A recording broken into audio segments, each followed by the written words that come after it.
light of Dr. Carney's testimony this morning, I'm assuming that the state is going to call Dr. Carney as we broke yesterday. That was the assertion.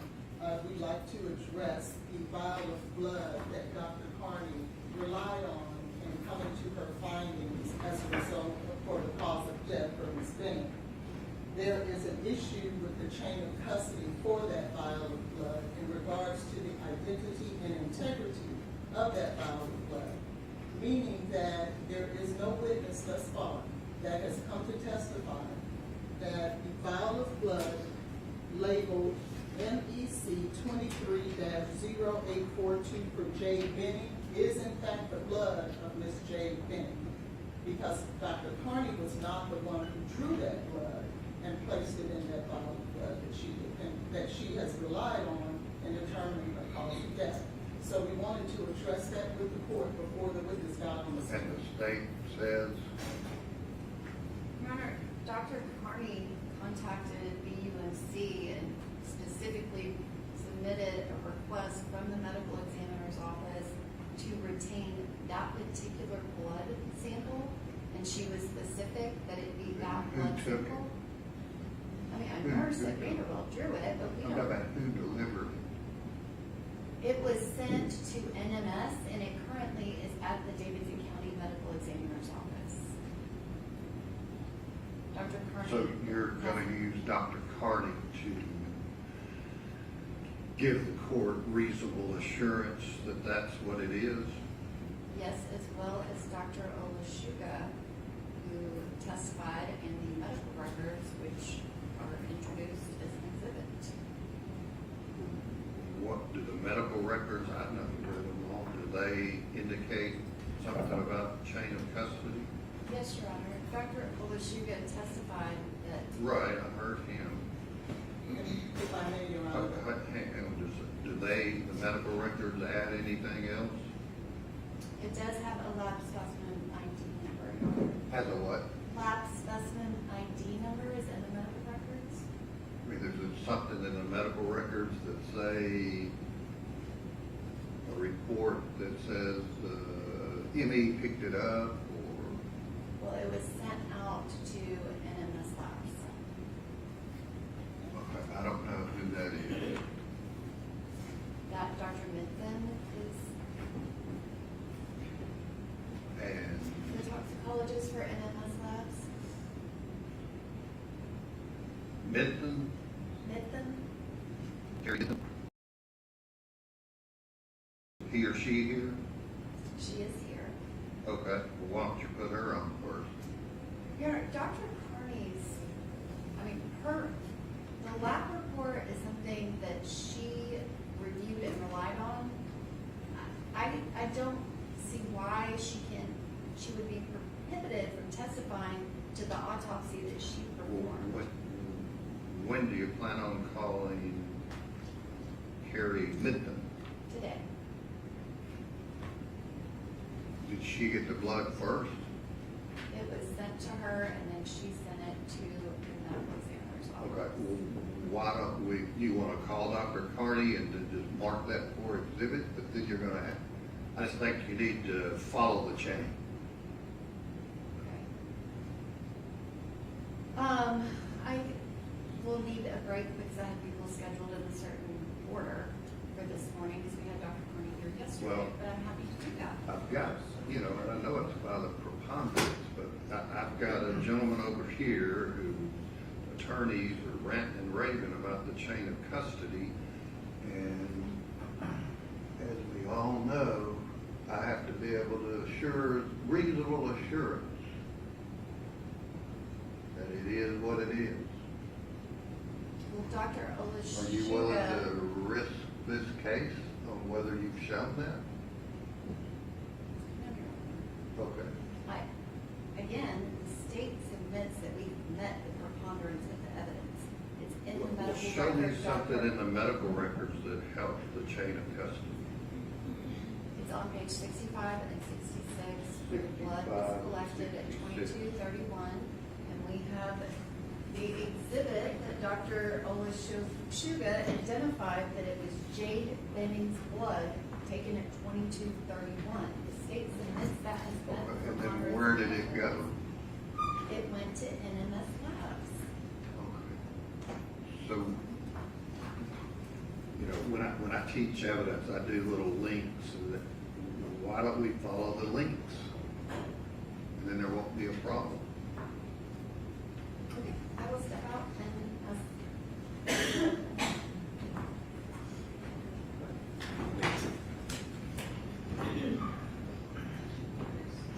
Yeah.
Is the Did I have an update? I Carrie didn't- Mitten here? Yeah, she is, however, I'm sorry, Your Honor, if I can correct something, I was Okay. mistaken. I thought that Vanderbilt sent it to NMS. I knew that Dr. Kearney put a hold on it, but I thought they sent it to them. They did not. They sent it to her. She took that picture of it, and then she sent it to NMS. Okay, well, let And she has Dr. it back. Carney, bring Dr. Carney in and just, we'll hear outside the presence of the jury, just any issues about the change. And who's introducing the defense motion also included urine? Oh, she disappeared.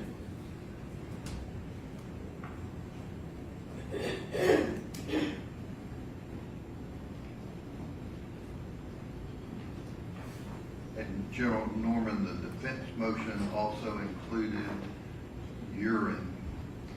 Dr. Kearney does not have anything to do with urine samples. Who would? It depends on what urine. I think there's 5. It's a what? So I think there are 5 samples of urine. I don't know which one they're referring to. It says the urine collected on 2/25 and 22/59, and then they footnote that there was a corrected lab report changing the date. Are people going to testify about that? No, I need to know exactly which work order you're referring to, but the one where the date I haven't changed. seen any changed reports, so I'm just, are you going to try to introduce the urine?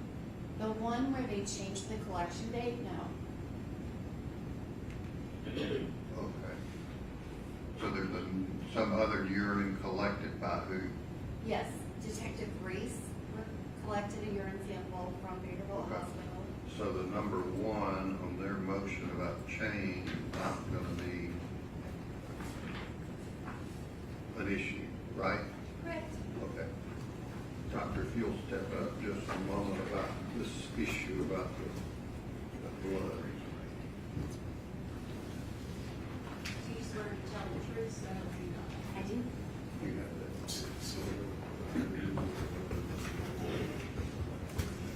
Your Honor, may I ask that Exhibit 12 be passed to the witness? that.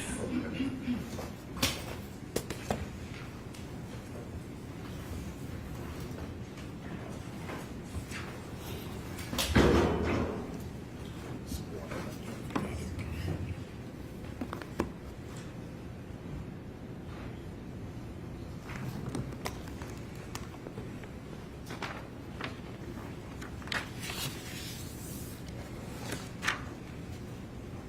Dr. Carney, do you recognize the item that was just handed to you? Yes, ma'am.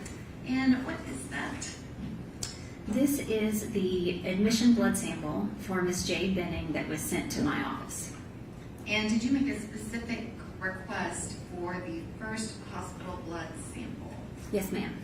And is that the first hospital blood sample that you received from Vanderbilt University Medical Center? Yes. And once you received it, what, if anything, did you do with it? We took a picture of it. I looked to see how much blood was in the vial so I could determine how much volume I had to work with for the subsequent testing. And then we sent it from our office to NMS Labs for toxicology testing. And did you receive a report from NMS Labs on that toxicology testing? Yes, ma'am. And did you incorporate that report into your final autopsy report? Yes.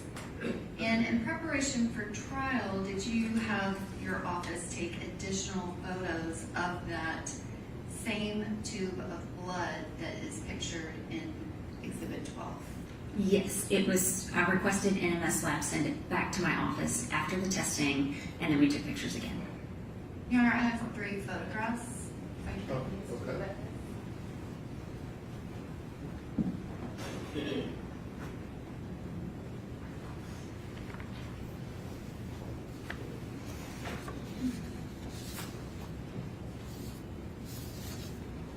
And Dr. Carney, once you receive the blood file back from NMS Labs, is it typical that they would have their own labeling on the blood vial at that point?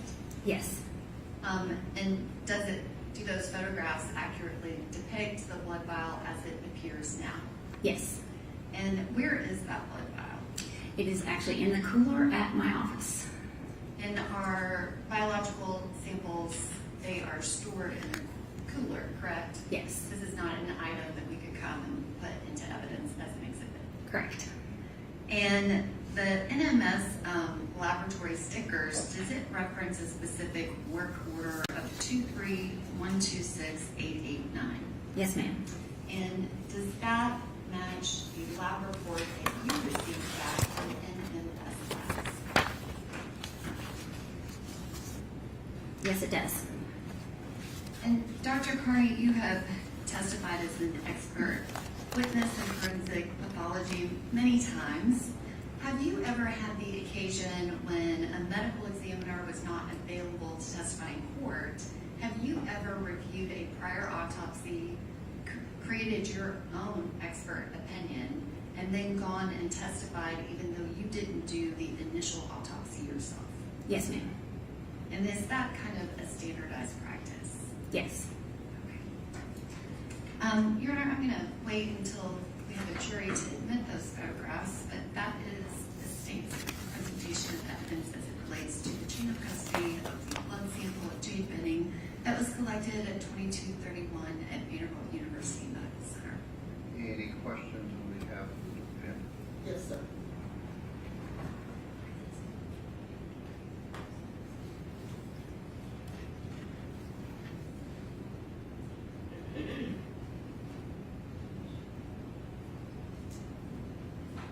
Good morning, Dr. Carney. Good morning. It is good to see you again.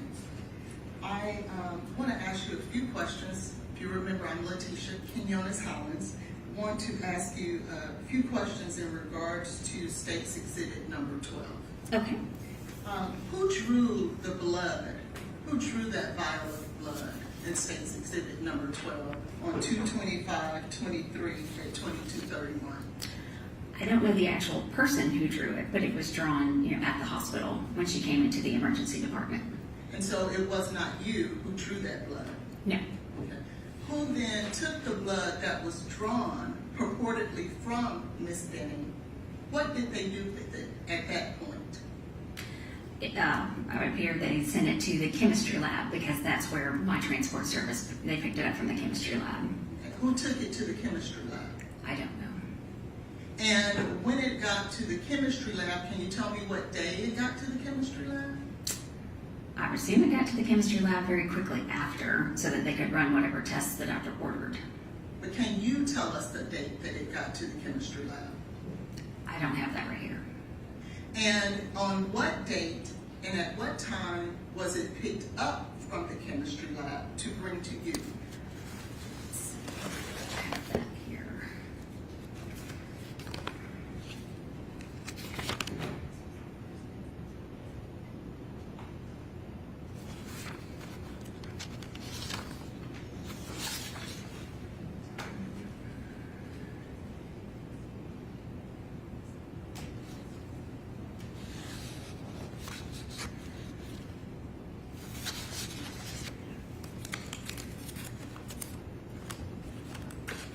Not sure if I have that documentation, exactly what date and time it arrived at my office.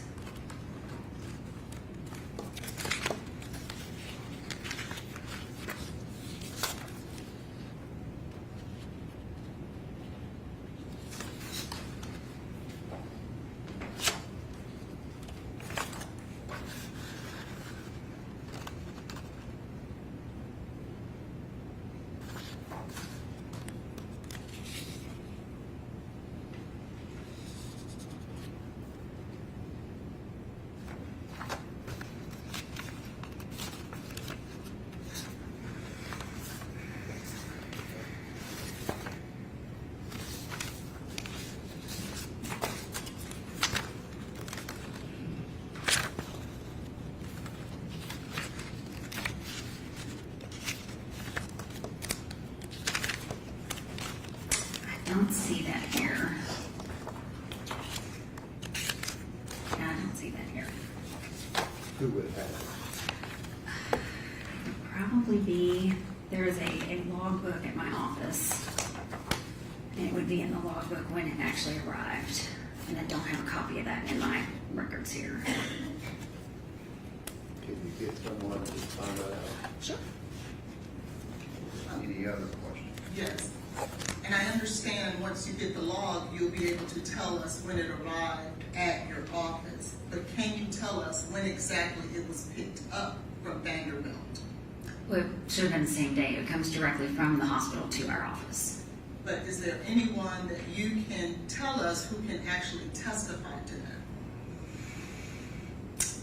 I'll have to look at the logbook and see if I can find out who transported it. Who put the labeling Jade Benning with the medical number of MEC 23-0842 on this vial of blood?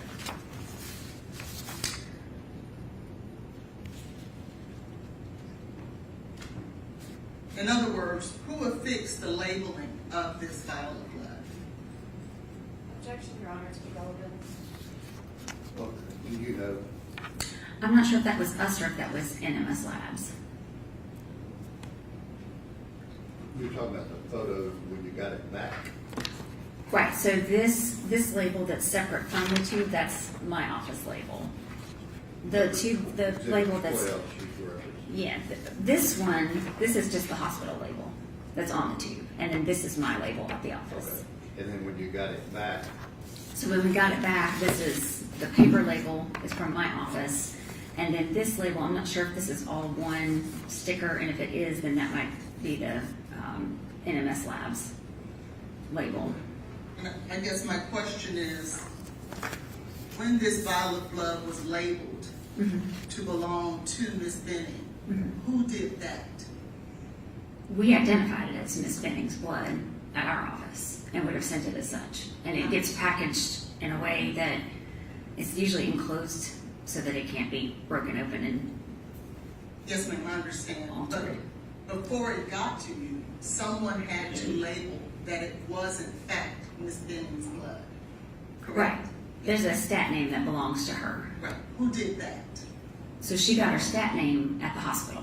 No, ma'am. Who identified it? Who put the labeling on this vial of blood so that we would know it is in fact Miss Benning's blood? I would assume whoever drew it from her, that's their responsibility to identify her and label Talking it. about Vanderbilt. Right. Okay. And do you know who that person is? No. What method did they use to obtain the blood? I wasn't there. I don't know.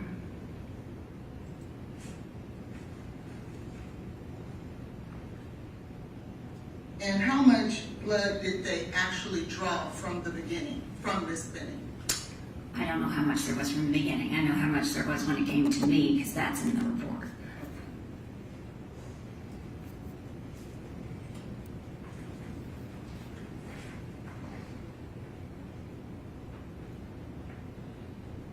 And so, just so that we're clear, you don't know who drew the blood, No.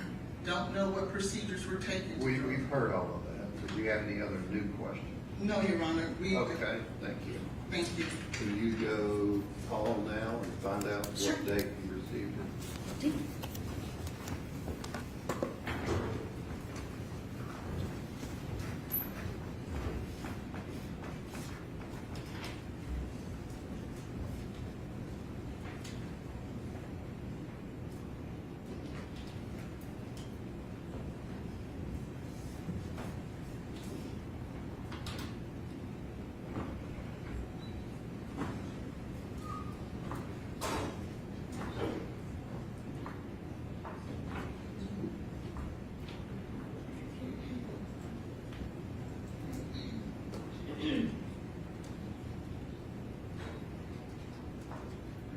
And, yes, Mayor, would you like for me to call Dr. Mitten while we're waiting for that block bug? you can do that, just for this Just purpose. for efficiency's sake. Who, yeah, step out there, Keith. Carrie Minton. Yes. Is it okay if I tell her what's going on and why I'm calling her? Okay.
Your Honor, if I may, just for more efficiency and to let the court know while we're dealing with these issues, we also have a Smithview, Arizona issue with the same vial of blood. A what issue? Smithview, Arizona issue. Okay. Is this the witness, General Norman, that would clear that issue up? Yes, Your Honor. Okay. Raise your right hand and be sworn. Do you swear to tell the truth, so help you God? I do.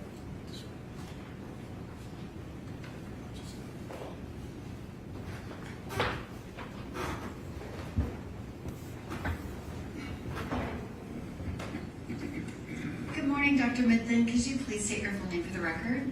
Carrie Midthun. And could you spell your first and last name for the court reporter? Sure. First name is Kari. Last name Midthun. And Dr. Mithun, where are you employed?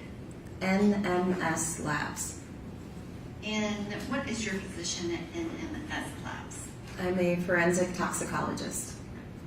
And specifically, did you analyze a blood sample of Ms. Jade Benning that was sent to you by Forensic Medical Management Services out of Nashville, Tennessee, with a date of 2/25/23 at 22:31?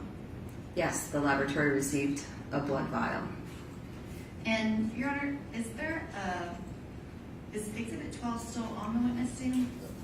Yes, And I believe that there are 3 other photographs yes. that don't have numbers quite yet. Dr. Mithun, could you look at all 4 of those photographs and indicate whether or not you recognize them?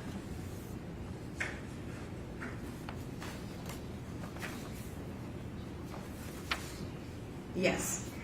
And what is pictured in those photographs?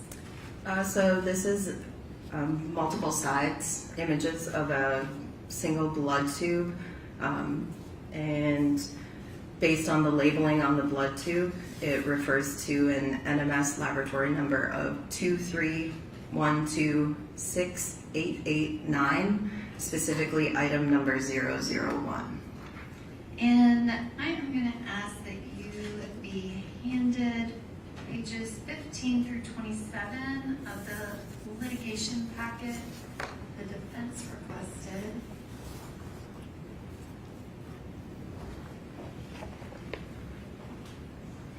Thank you. Dr. Mithun, do you recognize the documents that have just been handed to you?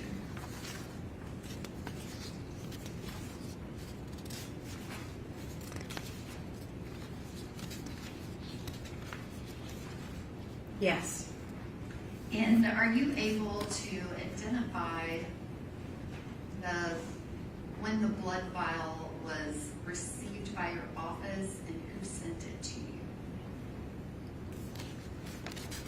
So based on the information here, we have the outer picture, which is the FedEx package label from a package that was captured and received on April 4th, 2023.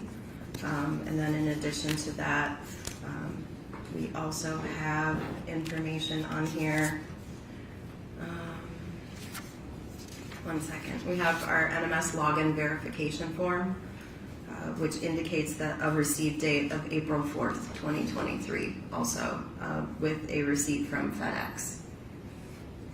And do you also have additional paperwork from NMS Labs that documents after your NMS completed the testing that it was sent back to Forensic Medical Management?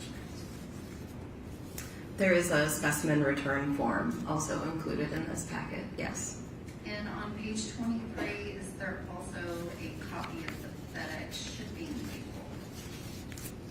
label? Yes, there is, yes. And that indicates that it was sent from NMS back to Forensic Medical Management Service at 850 RS Gas Boulevard. Yes. And the last 2 pages of that portion of the litigation packet, does it indicate the FedEx number, the date and time of the blood vial, a description of the type of blood vial that was received, the testing, and as well as the Federal Express information for how it was received and how it was returned?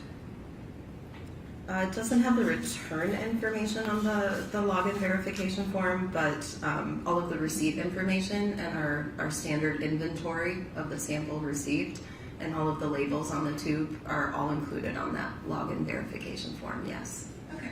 And we do have the FedEx label where it was shipped back, is that correct? Yes, that was page 23 of what you provided me. Thank you. Your Honor, I would ask that those 12 pages of the litigation packet, you need an exhibit, not for it to go back to the jury. I will also do that for the jury, but I would just like for it to be an exhibit to this portion of the hearing if possible. Okay, I can look at it, then if you're gonna make it, if she testifies before the jury, then we mark it then. Okay. Dr. Mithun, can you describe, did you complete the original analysis of the sample related to this blood sample? The original review and analysis, no, I did not. Did you subsequently complete your own review and analysis of the samples related to this blood sample? Yes, I did a complete and full independent analysis and review. And did you form your own expert opinion? Yes. And can you describe what was your expert opinion? So in reviewing all of the data, all of the information provided for that case, the sample confirmed positive for the presence of cocaine and metabolite. And then there was a separate sample also submitted, which also had some findings. And did you create a report that documented your expert opinion based on your analysis? I did, yes. And can you describe at NMS, how is that done when you do a re-review on a separate review of a sample analysis and have your own expert opinion? What's the process of reporting that? So a request is made to have the report re-reviewed, oftentimes just because the original analyst isn't available or due to timing. And so the request was made that I personally and independently review the report. I look at all of the data fresh, treat the case as if I have never looked at any part of it before. It's brand new to me. I review all of the paperwork generated for that case from scratch, and then generate the independent report based on my own review of the data and report the findings. In doing so, because it is the second report issued for that case, it is labeled as a corrected report. That is only due to accreditation standards. We need to highlight that this is a different report from the original. And so that is the reasoning behind that corrected label at the top. And I'm going to ask that this witness be handed a copy of Dr. Carney's autopsy report as well as a copy of her 3/19/26 corrected report.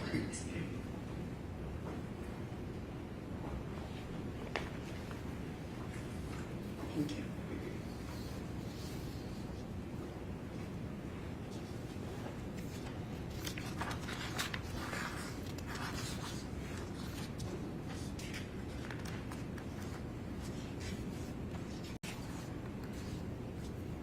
And Dr. Mithun, are you able to say that you reviewed the exact same sample that was originally the sample that was analyzed by Megan Hessler with NMS and the original report sent to Dr. Carney's office? I do review the report as the final step of my process, just to verify if there are any other differences between our reports, because I would need to note that. But in generating my report, I maintain that separate and independent from my findings until the very end, so that my conclusions are not biased on anything I saw previously there.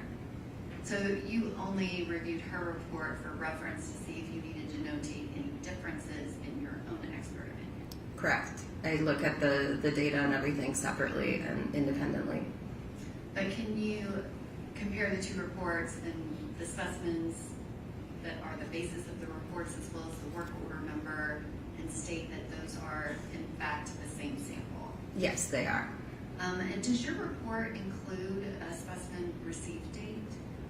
It does. And what is that date? On the bottom of page 1, it notes the specimens were received on April 4th, 2023.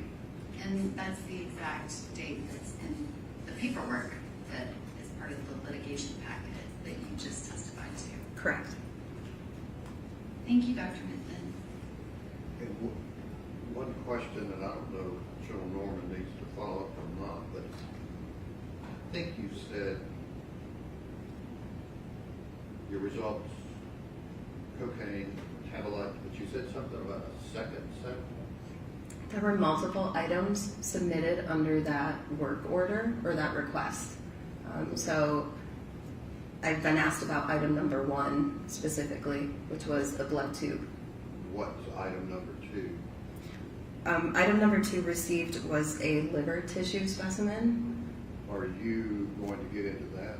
I am not going to ask her about that. I will ask Dr. Carney questions about that, but Okay. So you didn't, this witness didn't do any analysis of that sample? no, I don't think so. I mean, I reviewed it and created the report, which has the findings. Oh, I'm sorry, did you review that sample as well? Yes. Okay, I'm sorry. It's all part of the same I thought you report and said work that order. you only did the blood, which if you only did the blood, that's fine. The request was to re-review The whole the case. entirety, so she did do that. Are you gonna ask this doctor about the liver sample? I'm gonna ask if she analyzed it, yes. Okay, and so was it the same, you did a new analysis on that as well? An independent review, yes, of all the data generated for the entire case, all items received for it. Okay. And what was the individual's name, Megan, that did the initial? Megan Hessler, How do you spell that? first name or last name? Last. Hessler. Hess. Okay. Any questions on behalf of Mr. Chetty? Yes, Your Honor.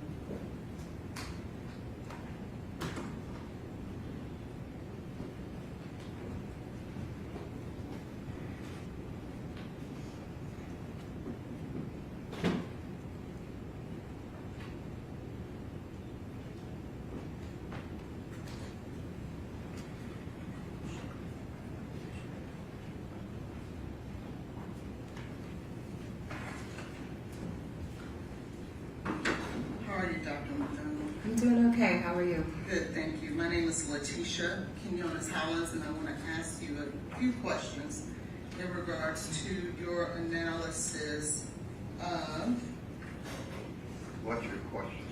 I want to just identify the litigation packet. Okay. We're specifically speaking on 231-26889, is that correct? Correct. And that is NMS's identification of this particular sample that was analyzed. Correct. Now, to be clear, how it was obtained from Ms. Benning at Vanderbilt Hospital, you have no knowledge of, is that correct? Correct. How it arrived at the medical examiner's office, you have no knowledge of. Correct. And how it left the medical examiner's office and then arrived at NMS, you have no knowledge of. Only that we received it through FedEx courier. Okay. And you received it on April the 4th, Correct. and that's 2023? Correct. And you did not perform the original testing, correct? Correct. When did you make your analysis of litigation packet 231-26889, the blood there? So my report was issued on March 19th, 2026. Okay. So when did you do your analysis? It would have been, that was when I did my final signature on it. I may have started reviewing some of the data a day or so prior. I don't recall the exact date, but my final report interpretation was signed off on the 19th of March, 2026. So are you saying that you started your review of this blood and this analysis prior to March 19th? It's possible. I don't recall if I did it all in one sitting or if I started and then finished the next day. And can you tell us what is all involved in your review in order to obtain a final outcome, a final conclusion?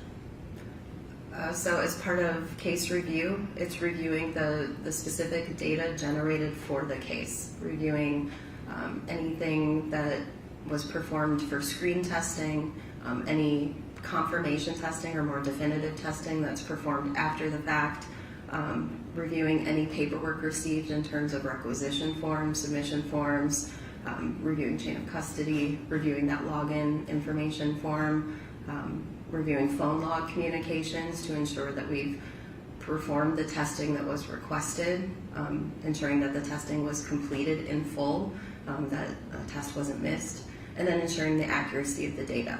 So if during my review I identify an area of concern, I can ask that a test be repeated. I can ask for clarification from one of the analysts in the laboratory.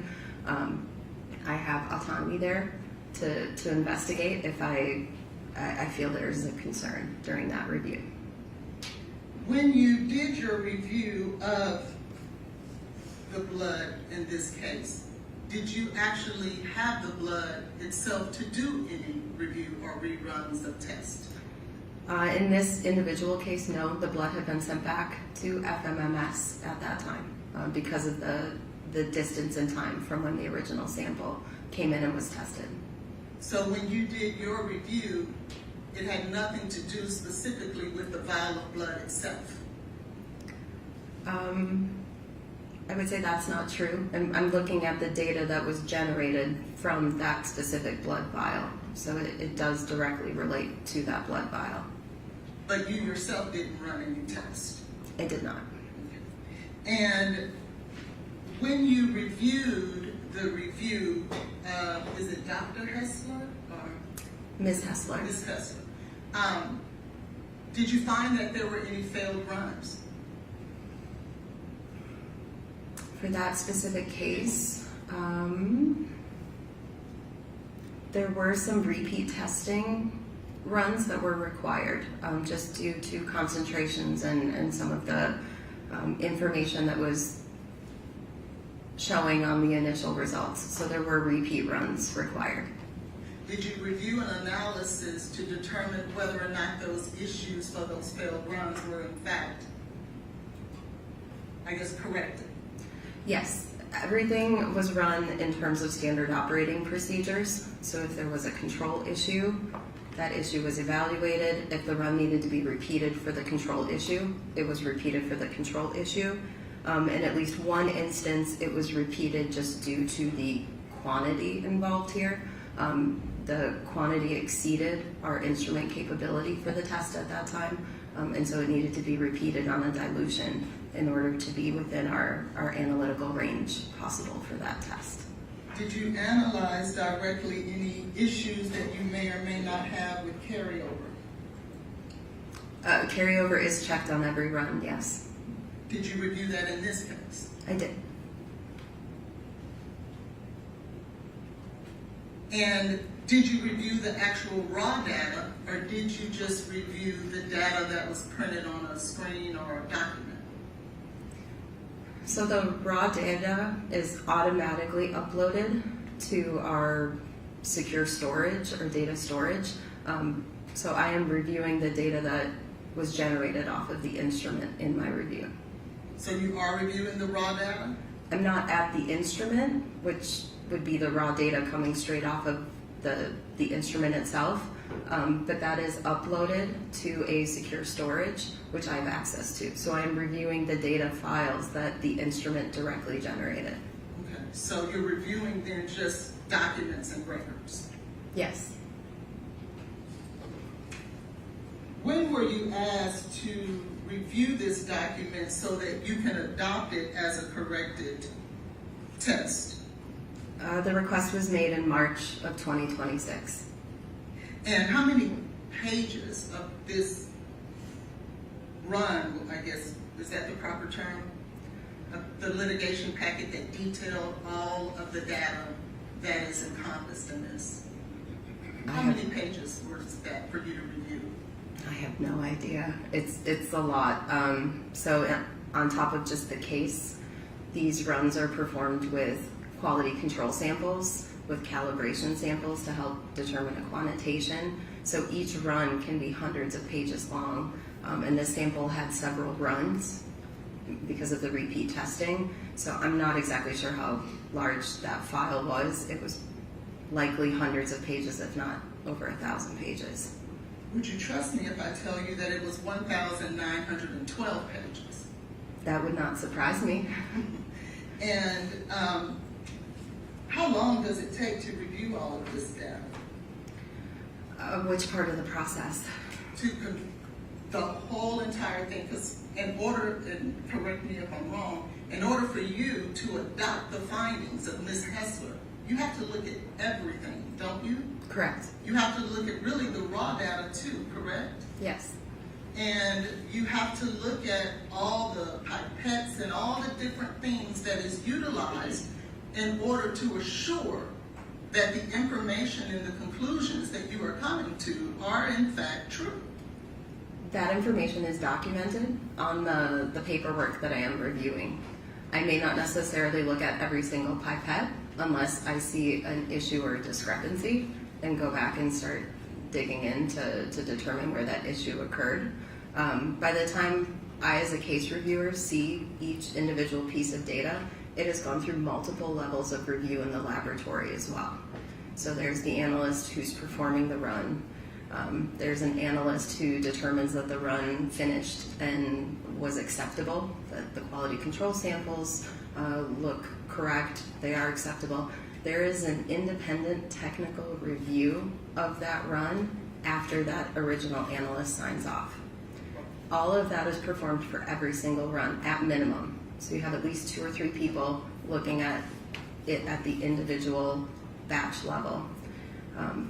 And then once all testing is complete, then it hits my side or my part and my responsibility. So I'm not only looking at their data generated and looking that they've reviewed independently the results, I'm looking at the full picture and piecing the data from multiple runs across multiple parts of the laboratory to ensure that the results are consistent and that they're fitting together, putting the pieces of that puzzle together, that things are consistent. We're seeing consistent responses between a screen run and a more definitive confirmation run. So I'm doing a higher level overview review after multiple levels of review have already been performed before me. Okay. And so then you did not participate at all in any of those runs that you just described? Correct. I'm not directly involved in the handling of the sample or the chain of custody. And so you then would have to trust that whoever did those runs, whoever completed those testings, whoever performed the quality control, whoever actually performed the pipetting of everything to check the carryover, you have to trust that what those individuals said is in fact true. I mean, it said and also shown through the data. There are a number of checks and balances that we do throughout all of our testing. There are individual control samples run. They ensure that the instruments are running properly, that the extraction and the test technique is being performed correctly. I am seeing a result that is expected because that's a control result. I know what the result should be, and it did perform that way, and it came off the instrument that way. And then we have the calibrators, which are known quantities of the drug, so that we have a very accurate quantitation and numeric value for those samples. There's something called an internal standard added to every sample. That also ensures that the extraction is performed correctly. So there are multiple levels of checks and balances throughout this entire system. It's part of our accreditation requirements that we are performing this per our standard operating procedures. So if I see that something has gone awry, if I see that there's a concern, I will call it out. But if standard operating procedures are being performed, then all of those steps are being completed accurately. And I do trust what the analysts are doing because my data is showing me that things are operating correctly. And who puts that data and those types of things that you just listed, who puts that into the system? When you say system, do you mean the computer generated system or? You have to, I guess, quantify things or qualify things. There's someone who's actually doing that, right? I mean, so it's part of validating those test methods and ensuring that those test methods are accurate. So there is a very long process to really test and prove that the test you're creating is an accurate and reliable test. Once it's validated, then there are analysts who are authorized and trained to perform that specific test. And they are trained by task in the laboratory. So an analyst who performs a screen test may not be the same analyst who's authorized and able to perform a different definitive test. They're very uniquely trained to each of their tests and their capabilities there. They have to be competency tested. Like, they are very good at what they do. Correct. And so you have to then, it is because of that that you're able to trust them. Correct. Okay. But you do have to trust them, don't you? I do, but I have a way of checking too through the data that things are working properly. And who were those individuals who actually performed the actual testing that you just described? It would be on the chain of custody document. I don't memorize that because it's many individuals. When did the request for you to take over this case come in? It was March of 2026. I don't recall the exact date. May I approach, if I had the document and information here that came from your office, would that help refresh your memory and aid you in your testimony? It's probably documented, yes, in the communication log. May I provide this to Okay. the witness and Get I'll that. for the state as well?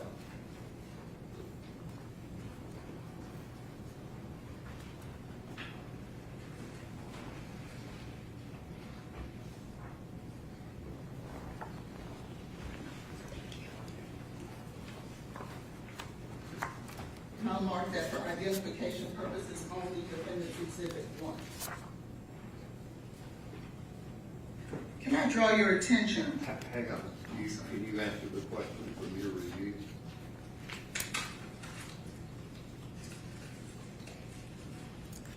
It states it was on March 19th. Can I draw your attention to page 41, Yes. entry March 12th of 2026?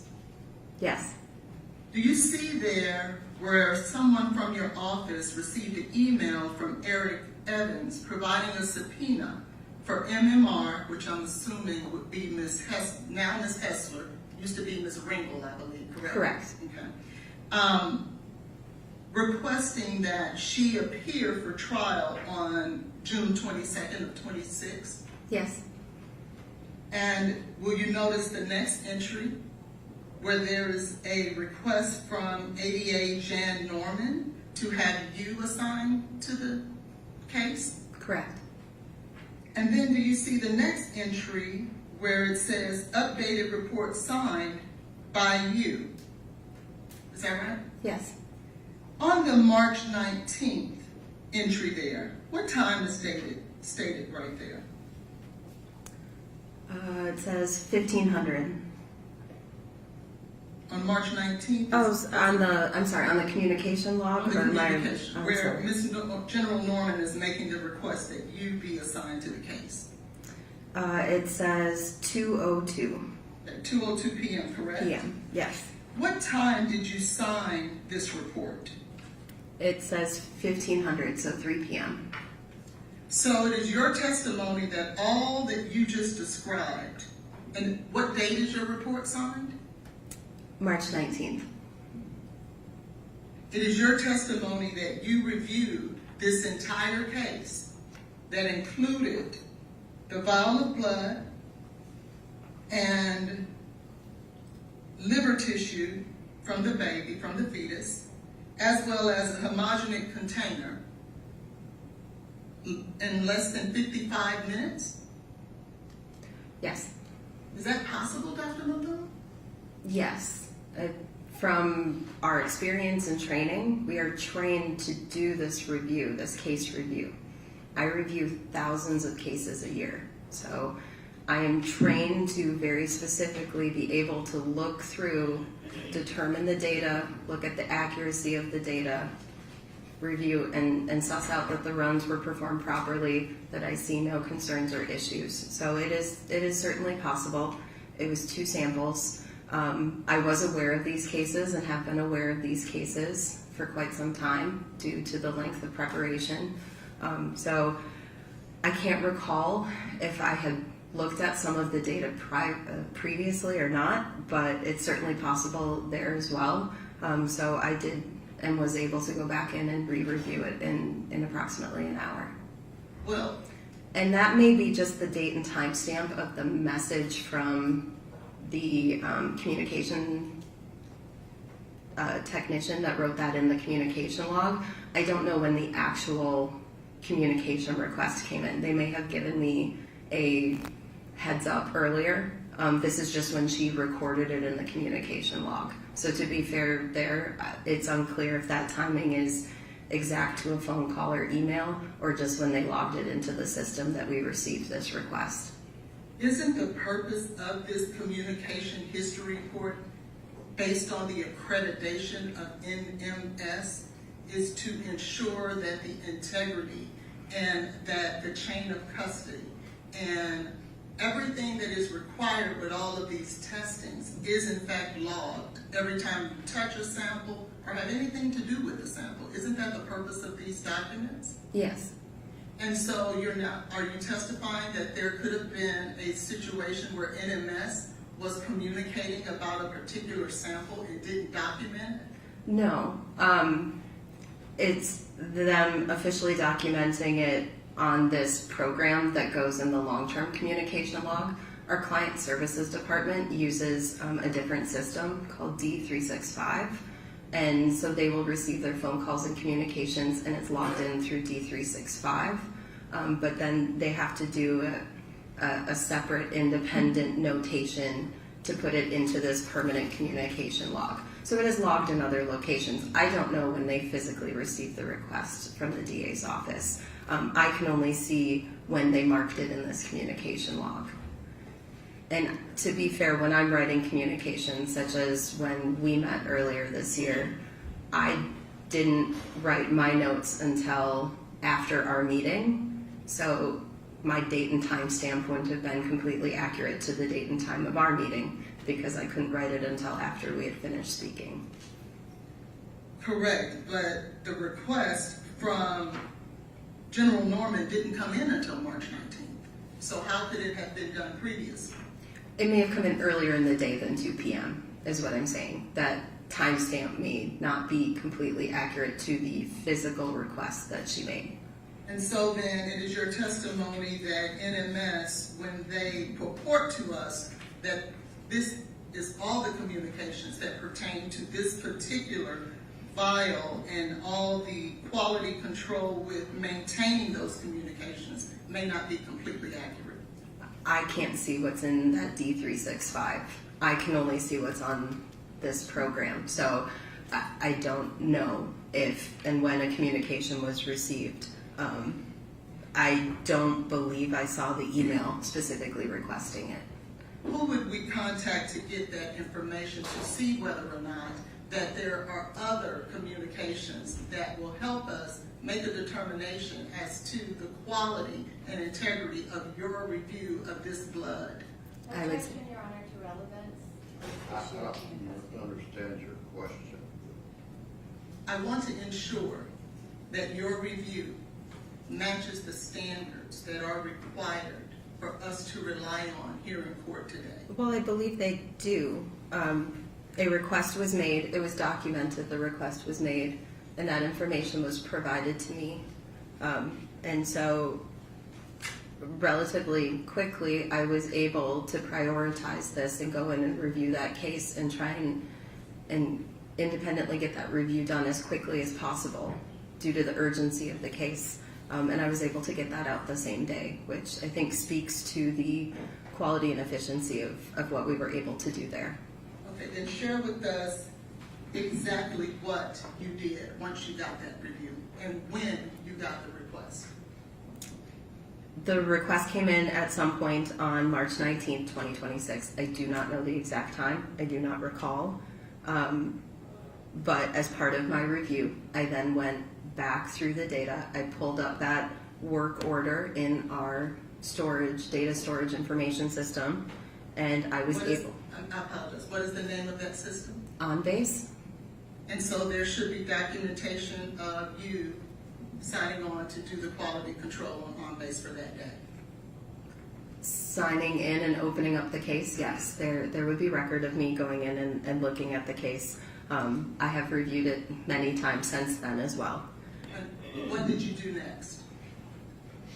I performed a case level review. So I looked at the independent case data generated, looked at requisition forms, the submission form, looked at the batch review sheets for that run to make sure that the runs were run appropriately. There were no issues noted. As part of accreditation, the analyst would have to note when those issues occur.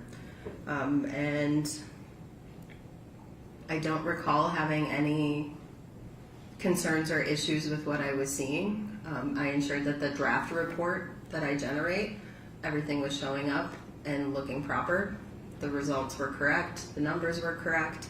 And when I was finished, I move over to our laboratory information system and I say that I have reviewed and okayed the release of this report.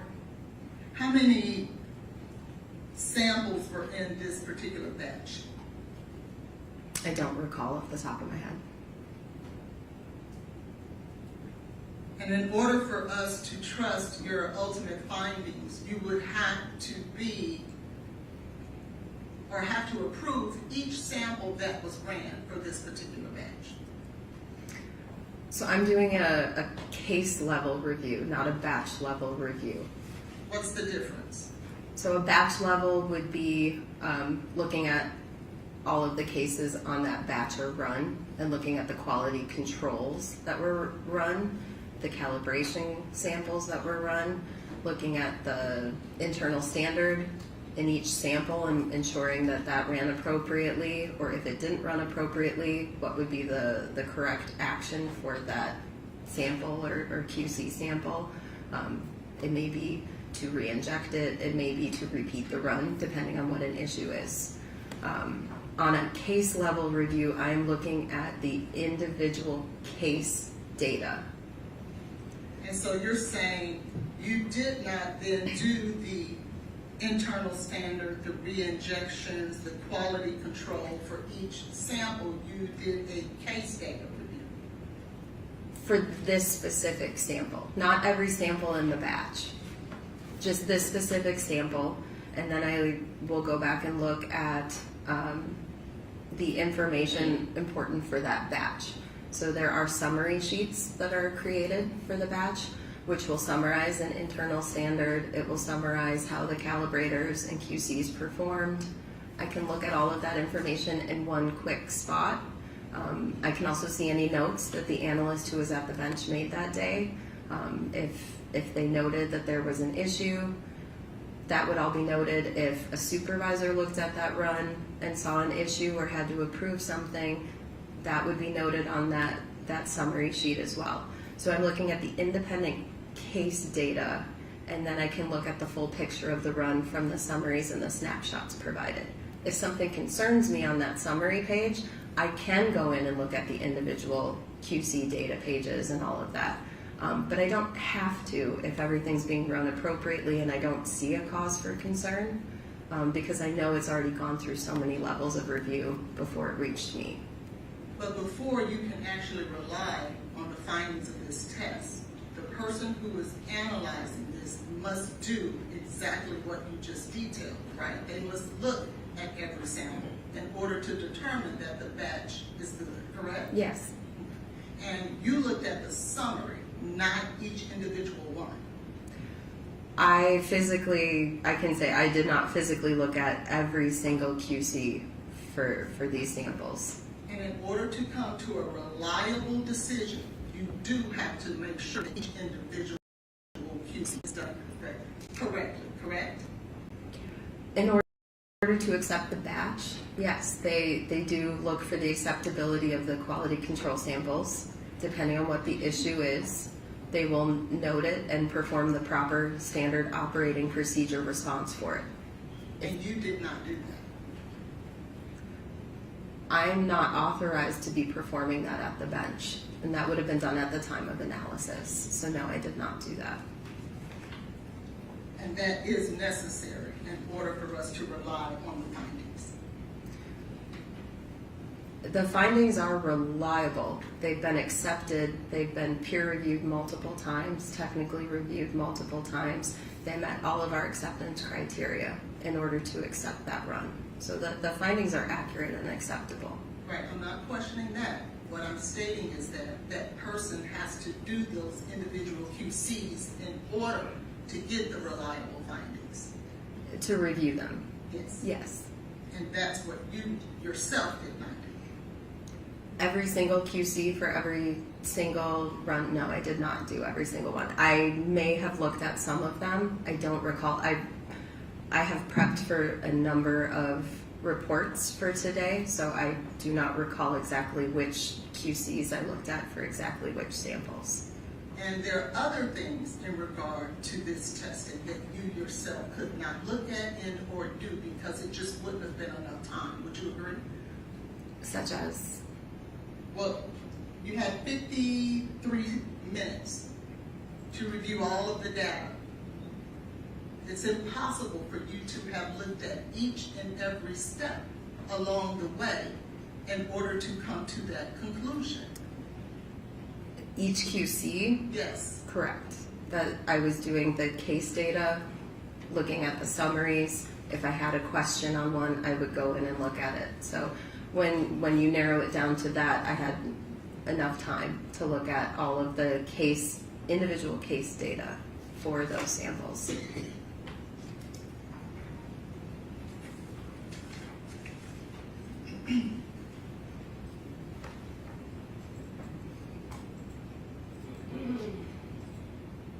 Now that was in regard to the blood, correct? Correct. The same thing had to be performed for the liver tissue as well, correct? Correct. And all of those things in regards to the blood and the liver is required in order for us to rely on the conclusions that are made in this toxicology report. Correct. And if I asked you the same line of questionings in regard to the liver, your answers would be the same. Yes, I do the same type of review, regardless of the specimen or the tube type. And so, as it relates to the blood and the liver, and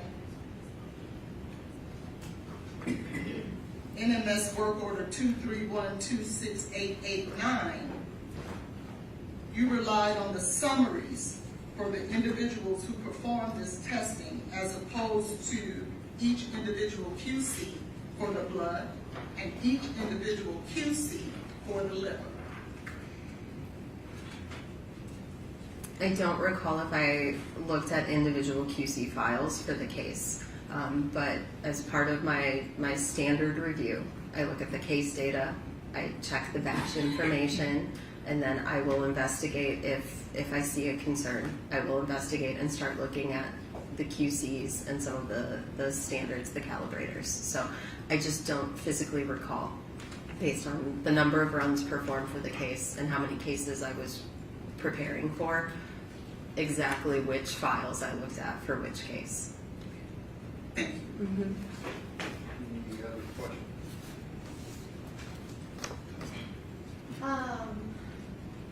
Not for this witness, Your Honor.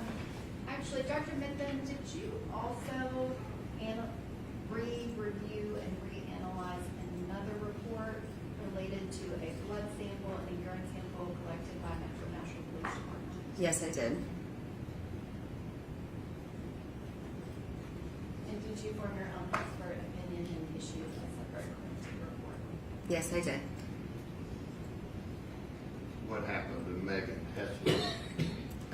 Per the the phone log notes, she was not available this week. Dr. Methuen, did you also do the original testing on Jane Benning's comforter? Yes, I did. Okay, I don't have any issue before me on that. All right, thank you. ma'am. Thank you. And C, keep the Dr. Carney down there.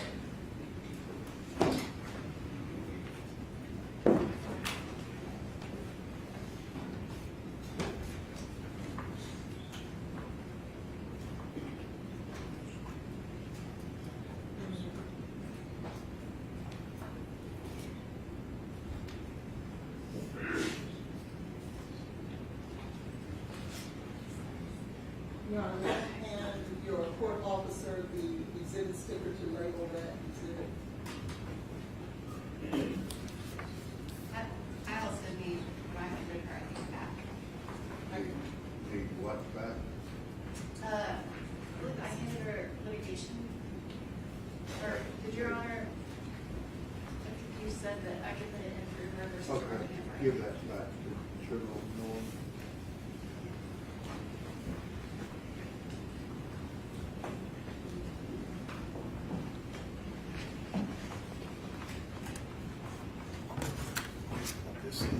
You can leave those there like this. Just give those to the clerk, we'll see if we need some more. What did you find out? So I found out that the log book that we keep for all specimens that come in is only kept for about a year or two, so it's not there. What I do have is the paper where both Miss Benning's body and her blood arrived at our office. They arrived on March 7th, 2023 at 2:56 a.m. Your Honor, I also have an Hang on just a second.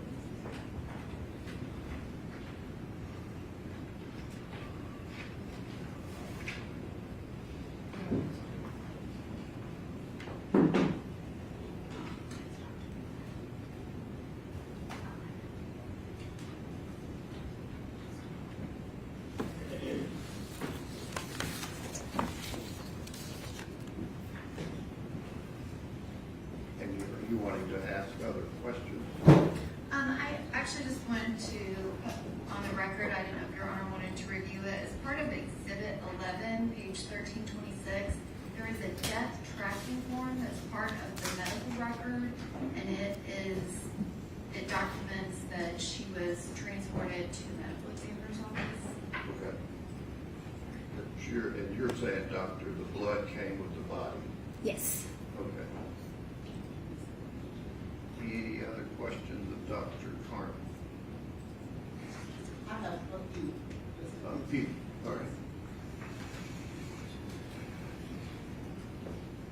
Dr. Carney, how many times was that blood vial taken out of the storage at Vanderbilt? Do you know the answer to that question? No, ma'am. Do you know whether or not that vial was ever removed for any reason? No. Do you know all the testing that was performed on that vial of blood at Vanderbilt? No. Do you know whether or not that vial of blood was stored in a particular refrigerator at Vanderbilt? I don't know which one. And do you know if it was stored in a refrigerator at all at Vanderbilt? I do not. Will you agree with me that the tubing that is normally required to maintain the integrity of a blood sample was not utilized in this particular case? I can't agree with that because I don't know what you're referring to. Meaning, are there different types of, like gray top tube, blue top tube, yellow top tube that are utilized to preserve the enzymes in a particular blood? You mean to preserve the drugs? Yes, to preserve the drugs. Yes, there are different types of tubes. Now, when they drew this particular vial of blood, I don't know that it was for toxicology testing. It was for other types of testing they were performing as they were trying to save her life. Sure, I understand. And so then the tubing that was utilized in this particular case? It's just a clear plastic tube, It's a clear top tube, yes. and it had no preservatives in it. Correct. And those preservatives are necessary in order to preserve and maintain the integrity of the matrix, in this case, which is blood. What exactly are we trying to preserve? Why are the tubes with the colors, let's use a gray top tube. Why do they use that? So we use a gray top tube because it has sodium fluoride in it, and that will inactivate those esterases in the blood so that cocaine is not broken down after death. And so that wasn't done. No. And those are utilized to maintain the integrity of it, is it not?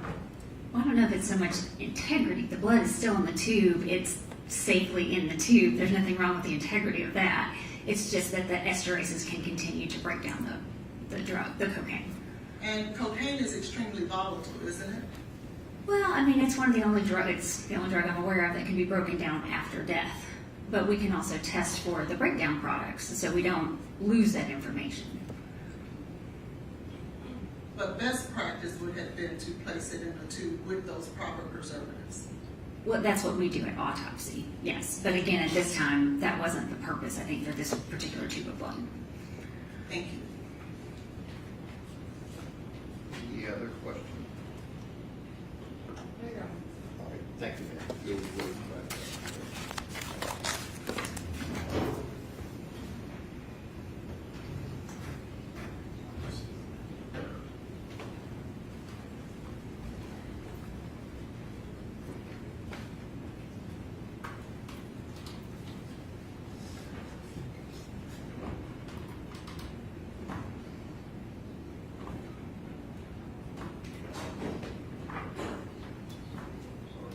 Does the defense care to be heard? Yes, Your Honor, we would re-raise our objections in regards to the chain of custody in this case. This blood is purported to have been drawn from this being on 2/25 of 23 at 10:31 p.m. However, there has been no witness to attest that that is in fact accurate. In addition to that, there has been no witness to establish what was done with that vial of blood from 2/25/23 at 10:31 p.m. until the time it reached Vanderbilt on March the 7th at 2:53 a.m. That would be 10 days that we don't have any idea where it was, how it was stored, who touched it, and for what purpose. That evidence has not been established here today, and as a result of that, the defense will challenge the chain of custody as it relates to that particular vial of blood. In addition to that, in regards to Dr. Methuen, she has testified that she had to rely on the summaries of those individuals who actually performed the QCs for each sample in that batch run of 231-26889. She stated that in order to trust and rely on the findings that are purported in this toxicology report, that those testings and all the quality controls that performed would have had to be accurate. She has testified that she did not do that for each sample, and therefore, as a Is the result. first report testimonial? Yes, Your Honor. How so? It's testimonial because in order for Mr. Taylor to be able to trust that this is in fact an Some of accurate. the lab didn't know anything about Mr. Taylor or whether there would be any charges. Could you repeat that, please? What's the lab doing in MNS? NMS, What's their primary purpose of testing the blood? is Was to, it to determine whether there was a crime? no, they're testing whether or not there was cocaine in the blood. In order to be a crime? Well, I don't know that the mere fact cocaine is in the blood makes it a crime. Right, neither do they. So what is their primary purpose? Their primary purpose is, in our opinion, is to test the blood to determine whether or not there's cocaine. Because if you look at the toxicology report for 2312, So that had nothing to do with the criminal prosecution. the whole reason that it was sent there in the first place is because Dr. Carney was contacted. They're trying to determine what happened to this lady, right? Correct. So what does that have to do with potential criminal prosecution? So if we need to do that, I can ask Dr. Carney to get back on the stand, and she will tell you that she was contacted and spoke with Dr. Reese. I'm talking about the first test. This is the first test. The first test that you're complaining about, Megan Hassler, right? Yes. That first test was in regards to this particular case. Does the state care to be heard? Your Honor, the standard is very clear. An expert cannot come in and just testify to work that another expert did. Dr. Mithun did her own independent analysis. She formed her own expert opinion. She issued a report based on that opinion.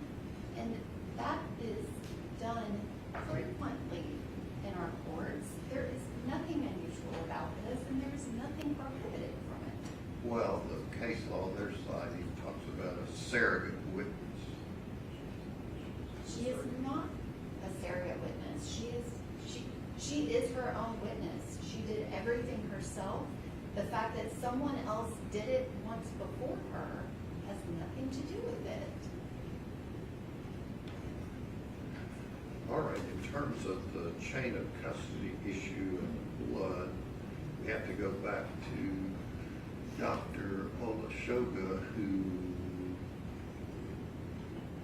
he was unclear what Exhibit 12 was, which makes sense because it hadn't even been,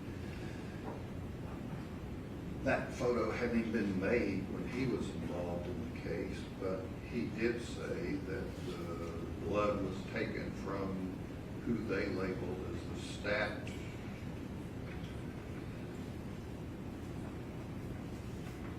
patient.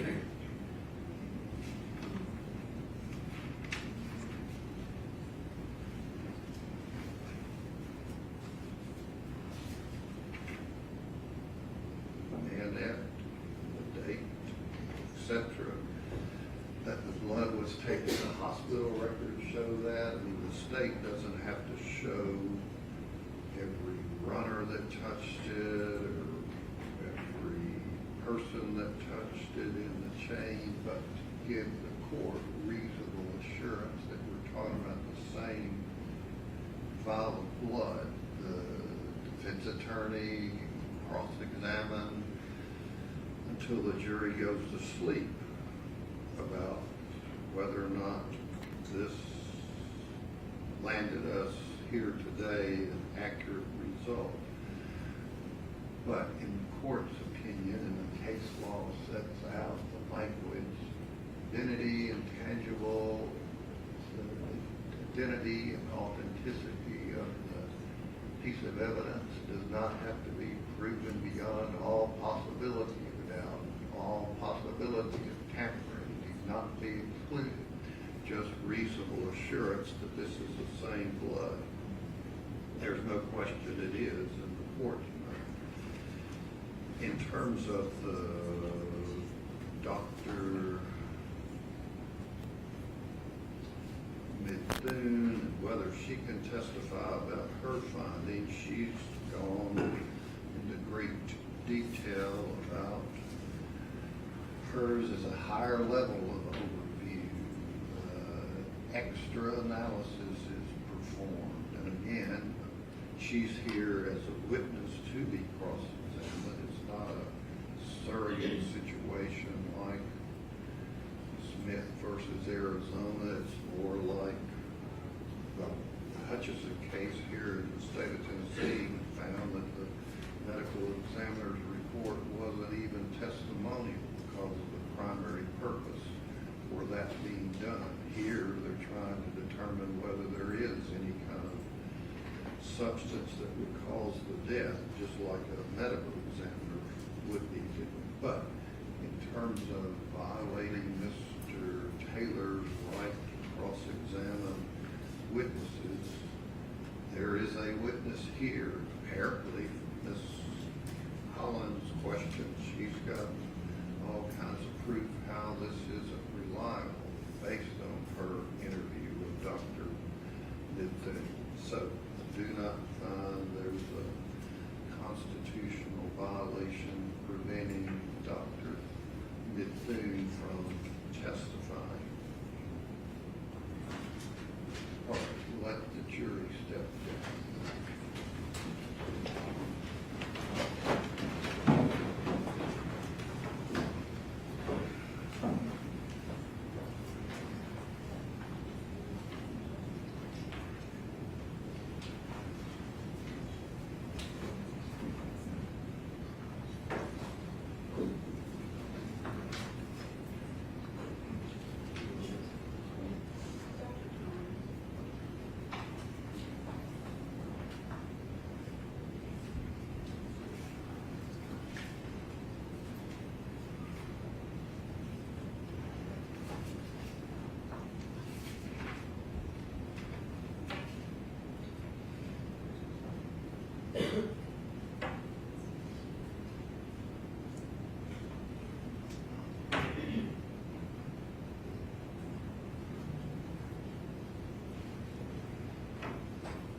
All right, good morning to you, ladies and the jury. Let the record reflect all of the jurors are here and present. I apologize for the delay. I know you were all here an hour plus ago, but just blame me for any kind of delay. We've dealt with a legal issue that I should have dealt with late last night after y'all left, but I didn't, So just blame me for any issues you have with the delay.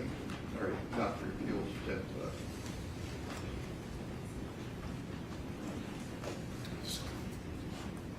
Raise your right hand and be sworn.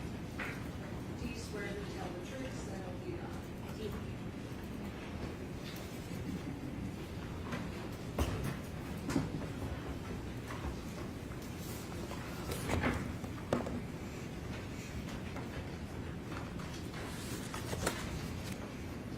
Judge, at some point I had 3 photographs that were sent out. I don't think I received those. They're right there.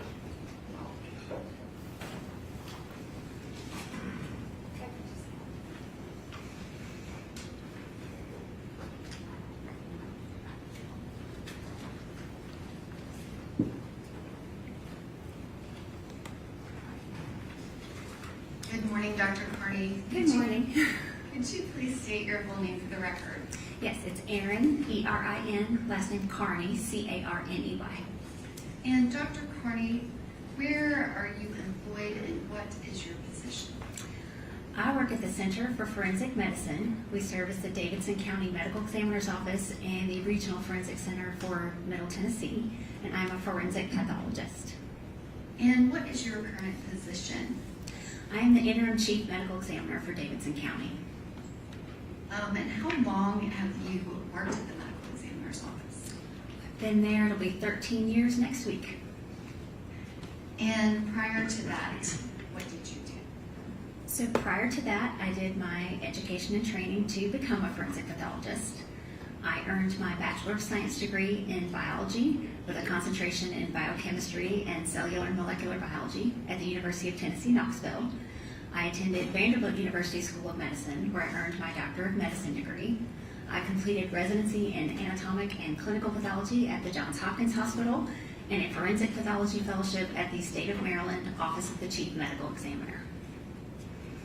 And do you hold any certifications or medical licenses? So I have medical licenses in the states of Tennessee, Texas, and Kansas, and I am board certified in anatomic, clinical, and forensic pathology. And can you describe, do you do any teaching in the field? Yes, so we teach residents in pathology who rotate through our office, and I am an assistant professor at Vanderbilt. And approximately, can you estimate how many autopsies you performed in your 13 years at the medical examiner's office? I've performed over 3,000 autopsies. And that's you yourself. Yes. And Your Honor, if I can pass the witness the document. Okay.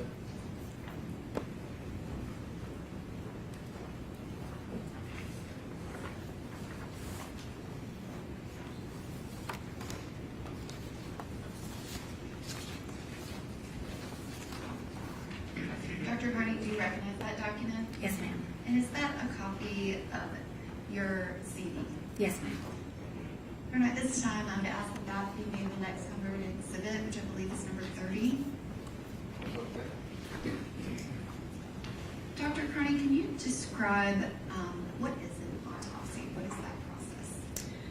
So an autopsy is an examination of the body that consists of two parts. There's an external examination and an internal examination. For the external examination, I'm looking at the outside of the body.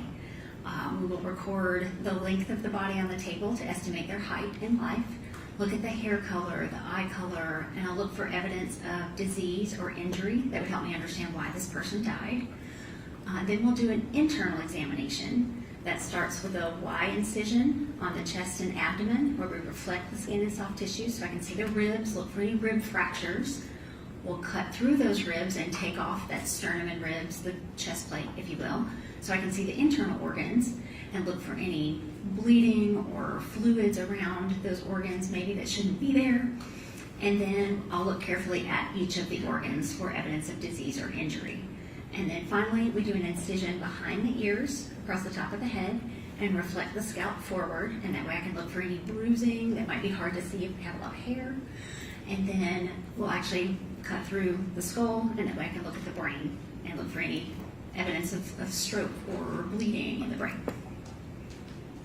And when you're completing an autopsy, what is kind of the ultimate determination that you are making as a medical examiner? So the goal of the autopsy is to determine the cause of death. And obviously there's many causes of death. Is there another determination that you assess? Yes, so I want to determine the cause of death from autopsy. And then from the autopsy findings, in combination with the investigation into the circumstances surrounding the death, I will come to a conclusion for the manner of death. That's a classification of death, and it typically fits into one of 5 categories. There's 6 on the death certificate because there's a pending option if we're still waiting on information. And that determination of manner of death, is that for purposes of the death certificate? Yes, ma'am. Is it a legal determination that has anything to do with this criminal process? No, ma'am. And what are the 5, or you said actually 6, possible outcomes as to the manner of death? So it's homicide, suicide, accident, natural, could not be determined, and then the 6th one, like I mentioned, is the pending investigation. So if I don't have all the information yet to make the determination in one of those 5, then they'll get a pending death certificate until I have everything. And that is a separate standard that you use just for the death certificate, is that correct? Yes, ma'am. So if you labeled something a homicide, it would not mean that a criminal homicide occurred, is that right? Correct. And many times it could not be determined from your perspective for purposes of the death certificate. Yes. you still come to court and testify in criminal cases, even in that situation, is that correct? That's correct. And did you perform the autopsy of Jade Tristan Benning on March 7th of 2023? Yes, I did. And at this time, I would proffer Dr. Carney as an expert in forensic pathology. No objection. Okay. All right, again, ladies and gentlemen, Dr. Carney will be allowed to testify as an expert in that field and give her opinion that a lay witness wouldn't be allowed to give. You could place such weight upon her testimony as you choose to. Okay. Your Honor, at this time, I would ask that the witness be handed a document. Dr. Carney, did you complete a report of the autopsy that you completed on Jade Benning? Yes, ma'am. Would you have that report? You can take a look at it and let me know.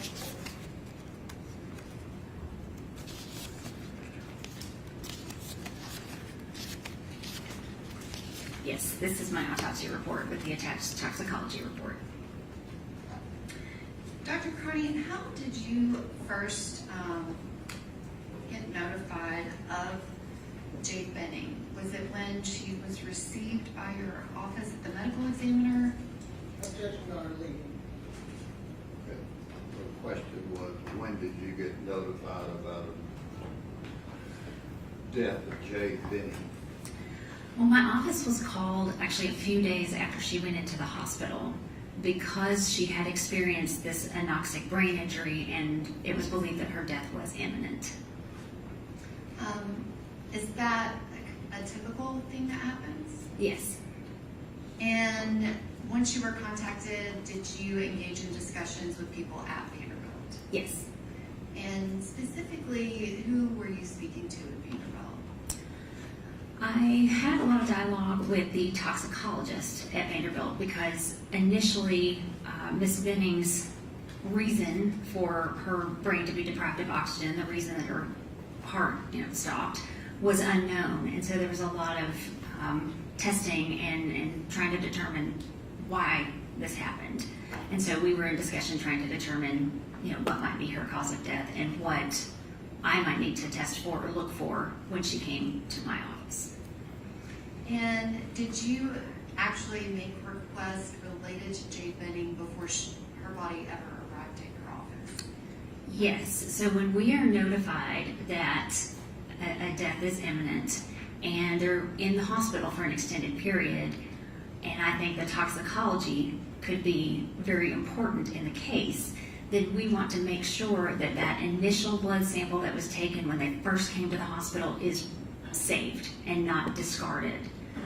So we contacted the laboratory at Vanderbilt Hospital to make sure that they saved that blood for me to be able to test after her death was pronounced.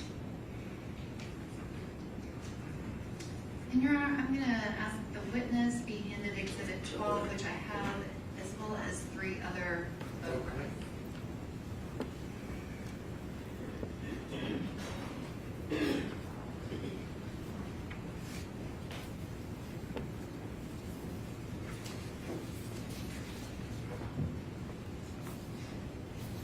Dr. Carney, do you recognize the image in Exhibit 12? Yes, ma'am. And can you describe what is that in that image? So this is the hospital blood, the sample that I mentioned that was taken when she first arrived at the hospital that we asked them to save in the laboratory for us to pick up after she passed away. And this is that blood sample. Your Honor, may I display this exhibit to the jury? I have it digitally. Okay. And that exhibit has been talked about before. The photo, who made that? Who made this photo? The photographer at my office took this picture. This was when the blood sample was transported to the medical examiner's office. And Dr. Carney, does this have a specific date and time the blood sample was collected from Ms. Jade Benning? Yes, ma'am. So you can see on the label it says 2/25/23 at 22:31, so 10:31 that evening. And is there a Vanderbilt University medical record number also on that same label? Yes. And I guess, can you describe, does it have Ms. Benning's date of birth? Yes, so her date of birth is listed there at the top of the sample. It's upside down in this picture, but yes. And the labeling underneath it, can you describe what that is? So whenever an individual comes to my office, they are given their own unique medical examiner case number. So the MEC number 23-0842 is Miss Benning's specific case number. And then the date underneath it is the date that she died. Your Honor, at this time, I would ask that Exhibit 12, which was previously marked only for identification, be entered as Exhibit 12. Okay. Yeah, may I object and may I approach? Okay. All right.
Dr. Carney, did you also have 3 additional photos? Do you recognize those? Yes, ma'am.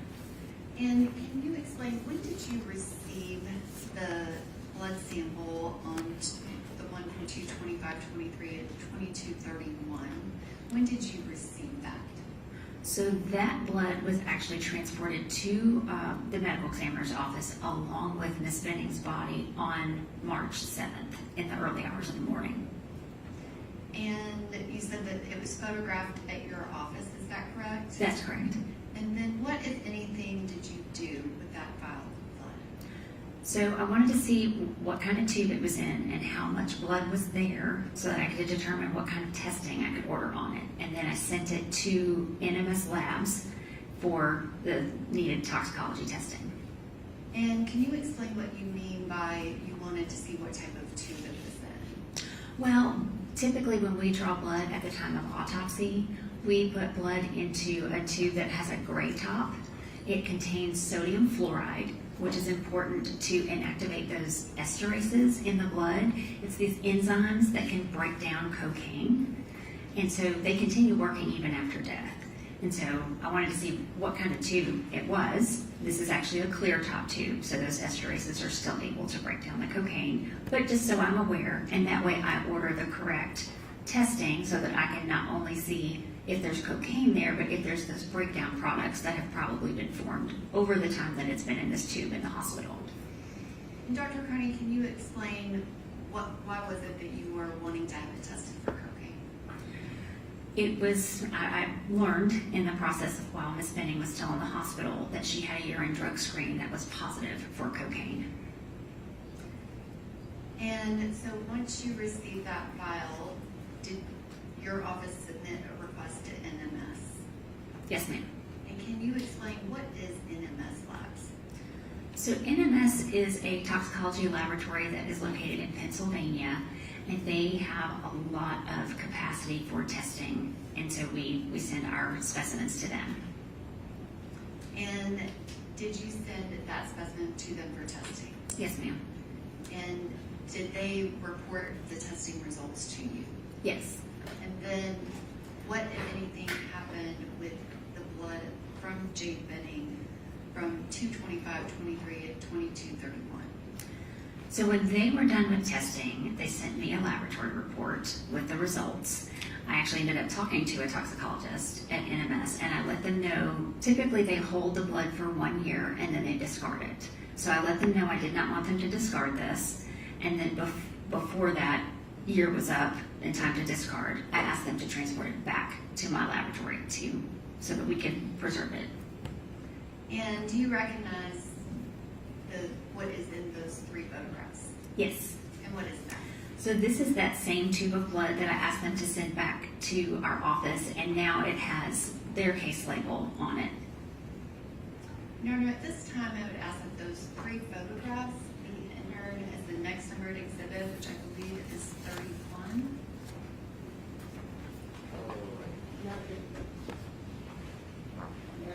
Sure.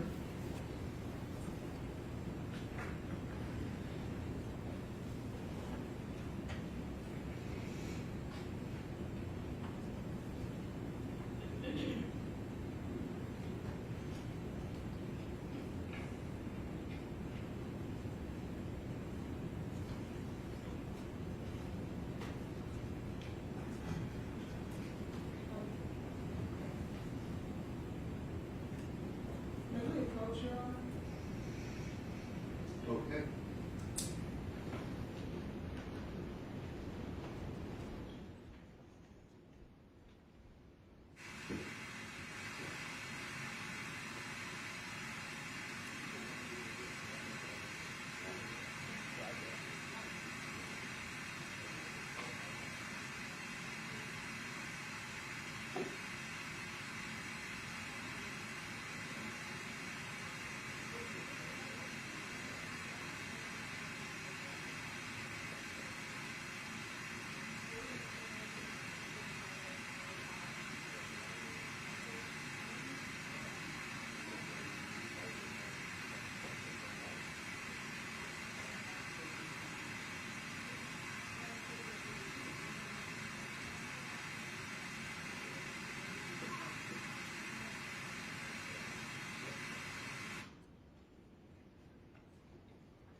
What do you want?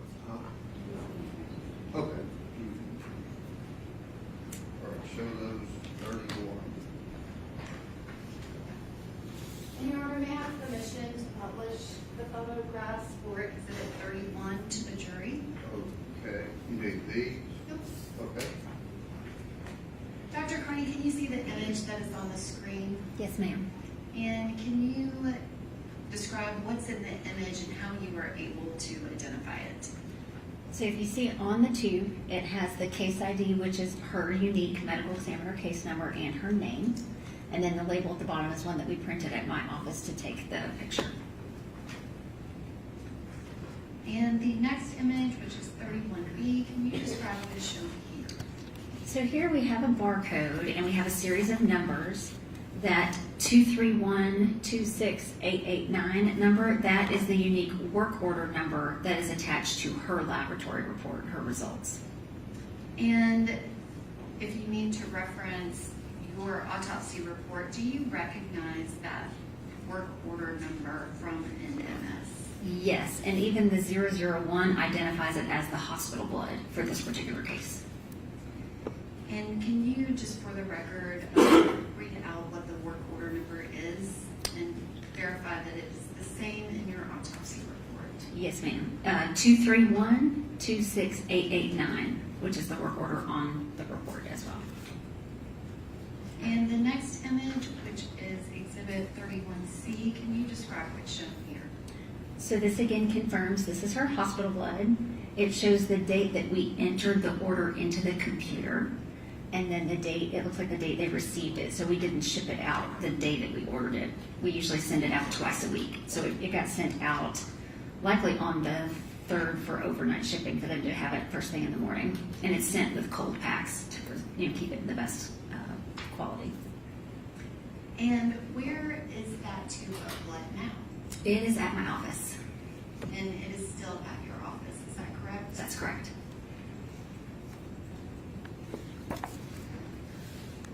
Dr. Carney, when the blood was sent out, did you receive a report from NMS Labs? I did. And specifically, can you describe what was the testing that you requested and what was the testing that was done as it relates to that 2/25/23/22/31 hospital blood? So I ordered a cocaine and products panel so I could catch not only the cocaine, but any breakdown products that may have formed while it was sitting in that tube. And then I also asked them to test for designer opioids. Your Honor, at this time, I'm going to ask that Dr. Carney's autopsy report be made the next numbered exhibit. I just believe that I have it. No objection. Okay. You have a copy. Yes, ma'am. No objections outside of the standing objections. Okay.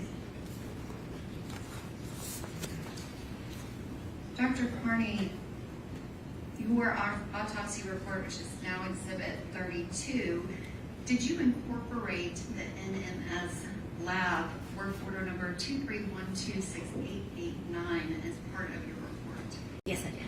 And did you rely on these findings in making your determination as to the cause of death? Yes, ma'am. And Your Honor, may I publish a page from Dr. Carney's autopsy report to the jury that is part of exhibit 32? Okay.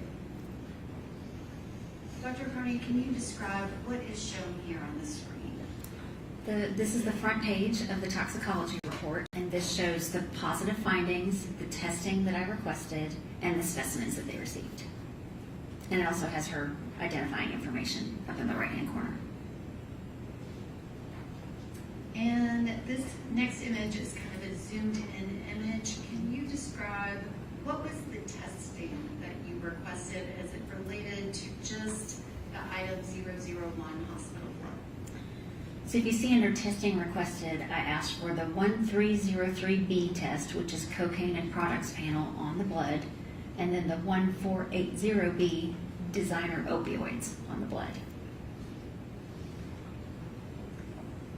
And going to just that first blood sample from the 2/25/23 at 22/31, can you describe the toxicology results and kind of what those results mean?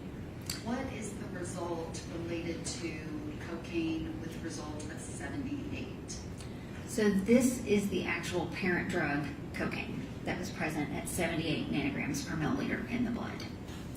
And can you describe what that means of parent cocaine?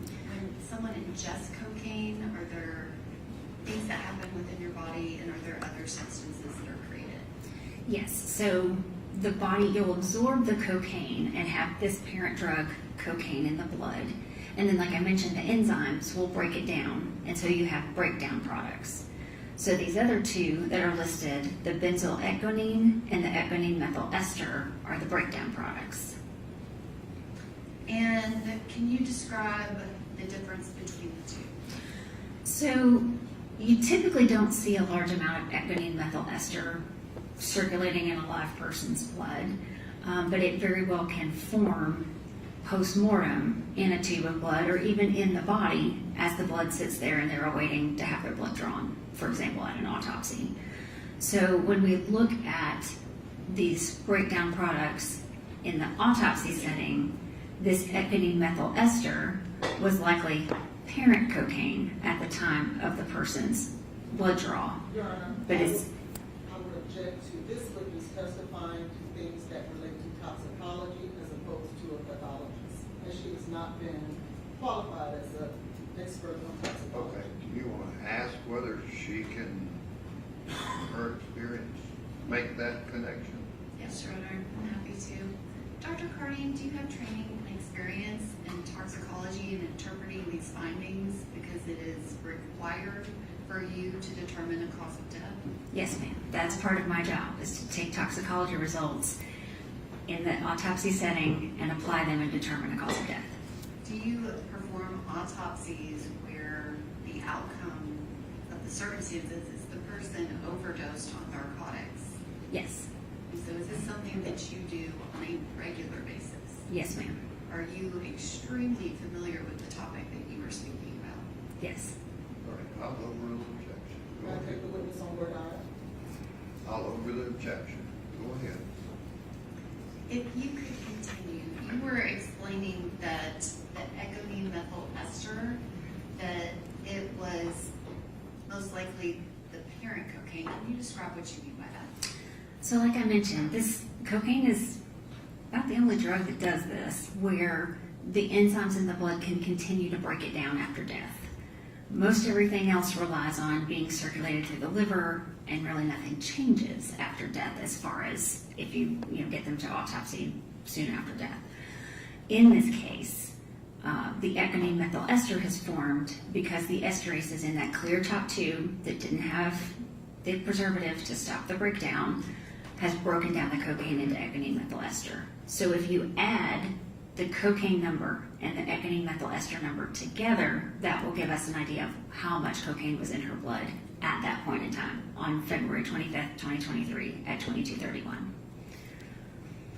And so is it your testimony that that amount would be 7,878 nanograms per milliliter? Yes, ma'am. So that would be the concentration of cocaine in Jake Benning's blood on February 25th, 2023 at 22:31 p.m. Yes, ma'am. Dr. Carney, you've already testified that you have performed autopsies where someone has overdosed. Can you describe, is that amount of cocaine in a person's blood, is that common? No. And so when you first got this case, you said you were talking to Dr. Bertolari, is that correct? Correct. Did people from my office, including myself, meet with you kind of early in the process, specifically about these toxicology results? Yes. And at that time when we met, had you ever seen an amount that high in an autopsy? No. And did you, I guess, go back and look at other autopsies that were done in your office? I look primarily at my cases because I'm familiar with those. I've interpreted those. And that was almost 300 cases that I've signed out. The cause of death or contributory cause of death, including the drug cocaine. And in that first time that we met, had you ever seen anything close to that level? I could not recall anything this high. What would a typical level be in a overdose where it's just cocaine, no other substances, that you were familiar with from your 300 cases? So I went back over the acute cocaine intoxications, and they're pretty much all under 1,000 nanograms per milliliter. 2 or 3 were in the 1,000 to 2,000 range. And since that first meeting that we have, did you do another review looking for anything that compared to this particular result? I did go back through looking at all of my acute cocaine intoxications, really trying to look at those carefully. I even looked at dozens of the ones that had cocaine plus other drugs involved. And did you find anything that was similar to that amount of 78 nanograms per milliliter? I found one.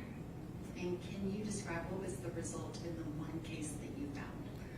The cocaine level was 10,000 nanograms per milliliter in the blood. And going back to the ones that you had done that you initially reviewed where 1,000 was the highest, can you describe what were the findings in your autopsies of the method of ingestion? So a lot of these we do have scene investigations. They look for drug paraphernalia, and in many of those you would find evidence that the person smoked it, or perhaps we would call it nasal insufflation or snorting it, or intravenous injection if they were able to put it in a syringe and inject it into the veins. Had you ever, I guess, done an autopsy before where oral ingestion was the method? It's very uncommon, and I did not recall cocaine ingestion being a common drug method of administration. And that one case that you found that the medical examiner's office an autopsy was performed, what was the method, or can you just describe the circumstances of that particular case? That one was believed to be ingestion. It was someone who had been taken into custody, was believed to have swallowed something while in intake at the detention center, and then died during the booking process. And when you say died during the booking process, what was the amount of time? And you said they ingested it. How did they ingest it? Swallowed. So it was an oral ingestion. Do you know an approximate time frame? I don't, but it did not sound like it was a very long period of time. So something that happened fairly quickly, comparatively speaking. Yes, ma'am. And in that autopsy, I guess, are you familiar with autopsies where there's been other oral ingestions of cocaine? I did have another one with oral ingestion of cocaine, but it was mixed with another drug. And we knew that it was oral ingestion because I found the bag with the crystalline substance that had broken open that was still in the stomach. And typically, what is the result going to be for cocaine in a case like that where someone swallowed a bullet? Have you looked at any data related to that? Yes. So in the literature, it shows that those are the cases where they swallow cocaine in an attempt to transport it somewhere internally, not to use it for its effects, or they swallow it to avoid perhaps being caught with it. In those cases, the cocaine level is high. Is it as high as the 7870 or the 10,000 in the other case? Yes. And specifically that case with the 10,000, in that autopsy, was there a bag found? No. And can you describe what would the bag potentially have to do with what the cocaine level would ultimately be? Well, if you have a bag or some sort of protective covering, then that's going to delay the time because then the acid in your stomach has to kind of break through that bag in order to get to the drug. So it should delay it. And can you describe what information did you have about the method of ingestion related to Jade Benning and the subsequent cocaine testing? I found from the police investigation there was concern that she may have ingested it by drinking it. And are you familiar with the additional testing from NMS Labs, specifically of the substance on the comforter? Yes. Objection, Your Honor.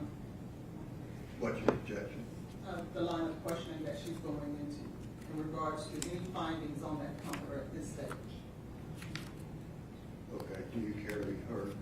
Yes, Your Honor. I'm asking her for... She factored in something from further test of the comforter. Correct, Your Honor. Okay. All right, let the lawyer look first.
are you considering other testing that's done, things from the scene? What do you consider?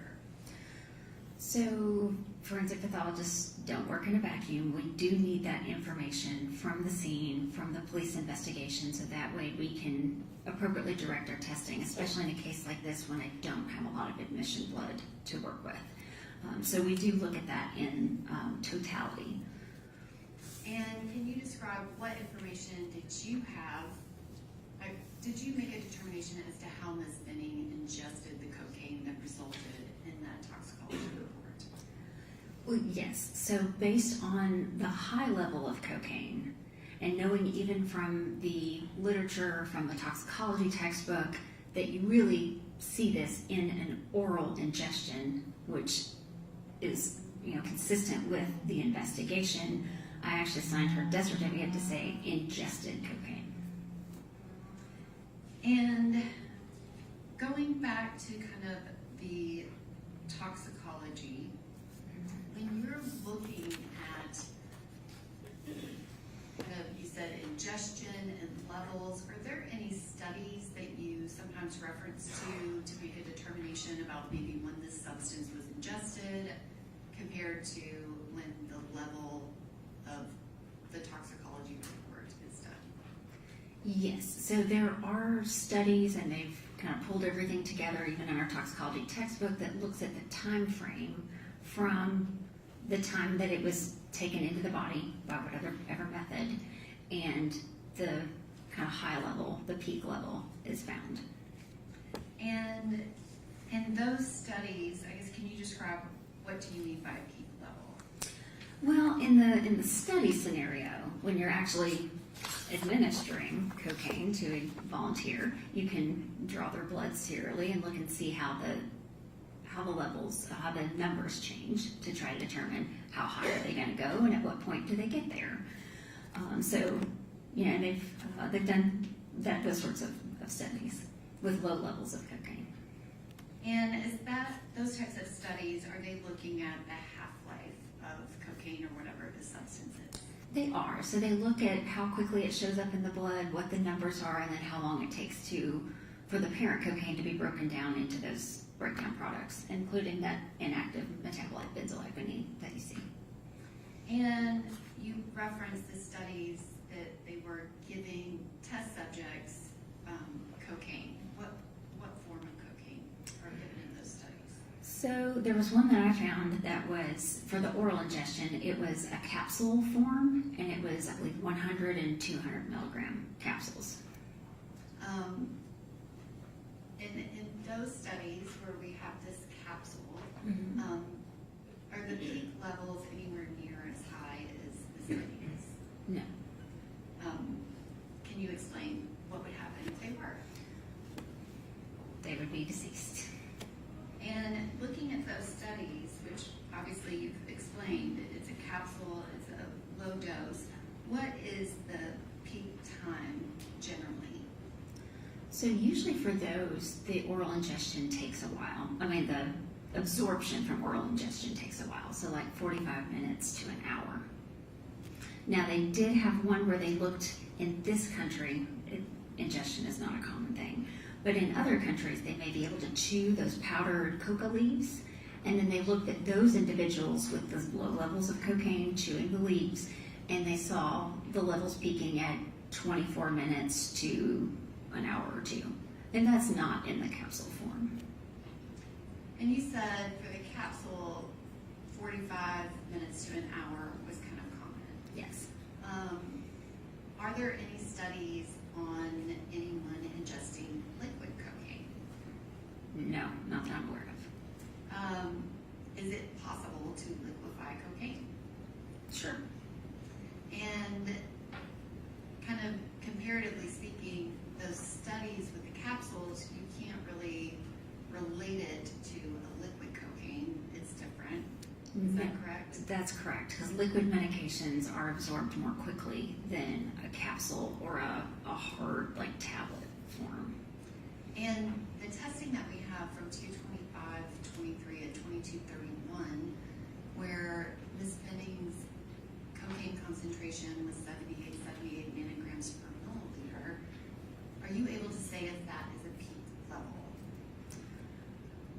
No, that's what it was when she came into the hospital and they drew her blood, but I don't know if that's as high as she would have gone had she continued to live, or if she had already peaked. I really don't know. That's what we have at this point in time. I don't have subsequent blood samples to compare. So any of those studies, they're not really comparing the two same things, correct? Correct. And can you go through and describe the autopsy of Ms. Benning and what your findings were, and explain the cause of death? Yes.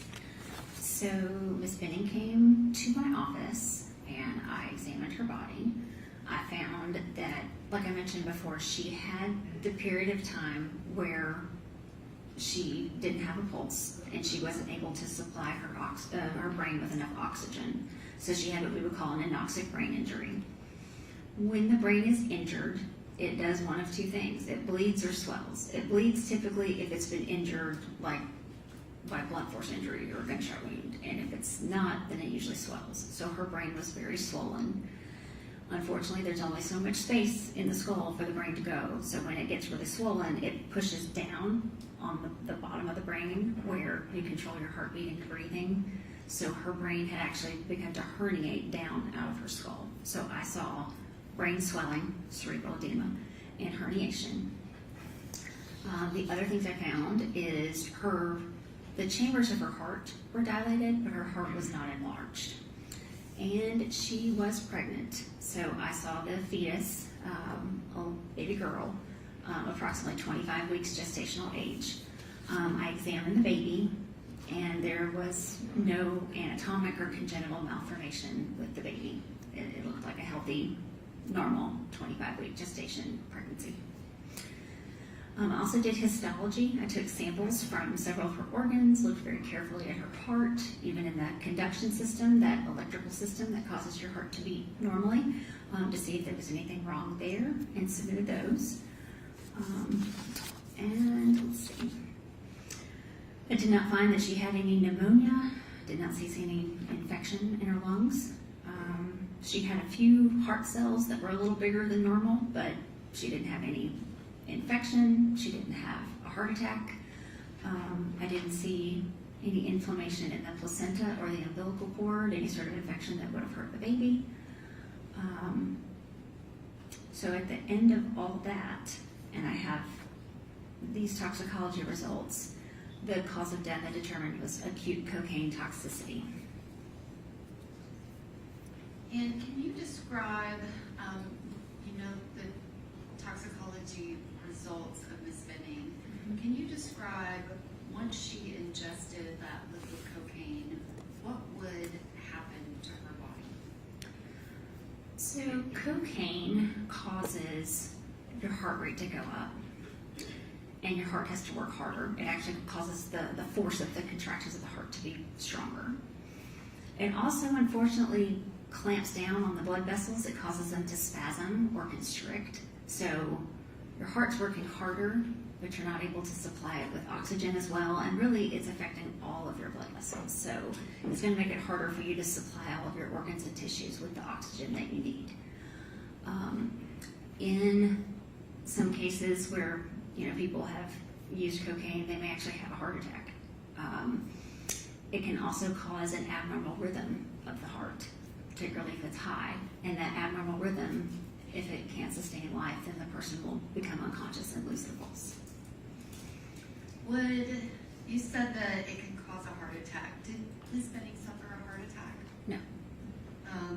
And you said that there was no problem with her heart. She had a healthy heart. Is that right? Right. Well, the chambers are dilated, but the heart itself was not enlarged, and she has no history of any sort of heart problems, congestive heart failure, anything to make me think that that was an issue for her.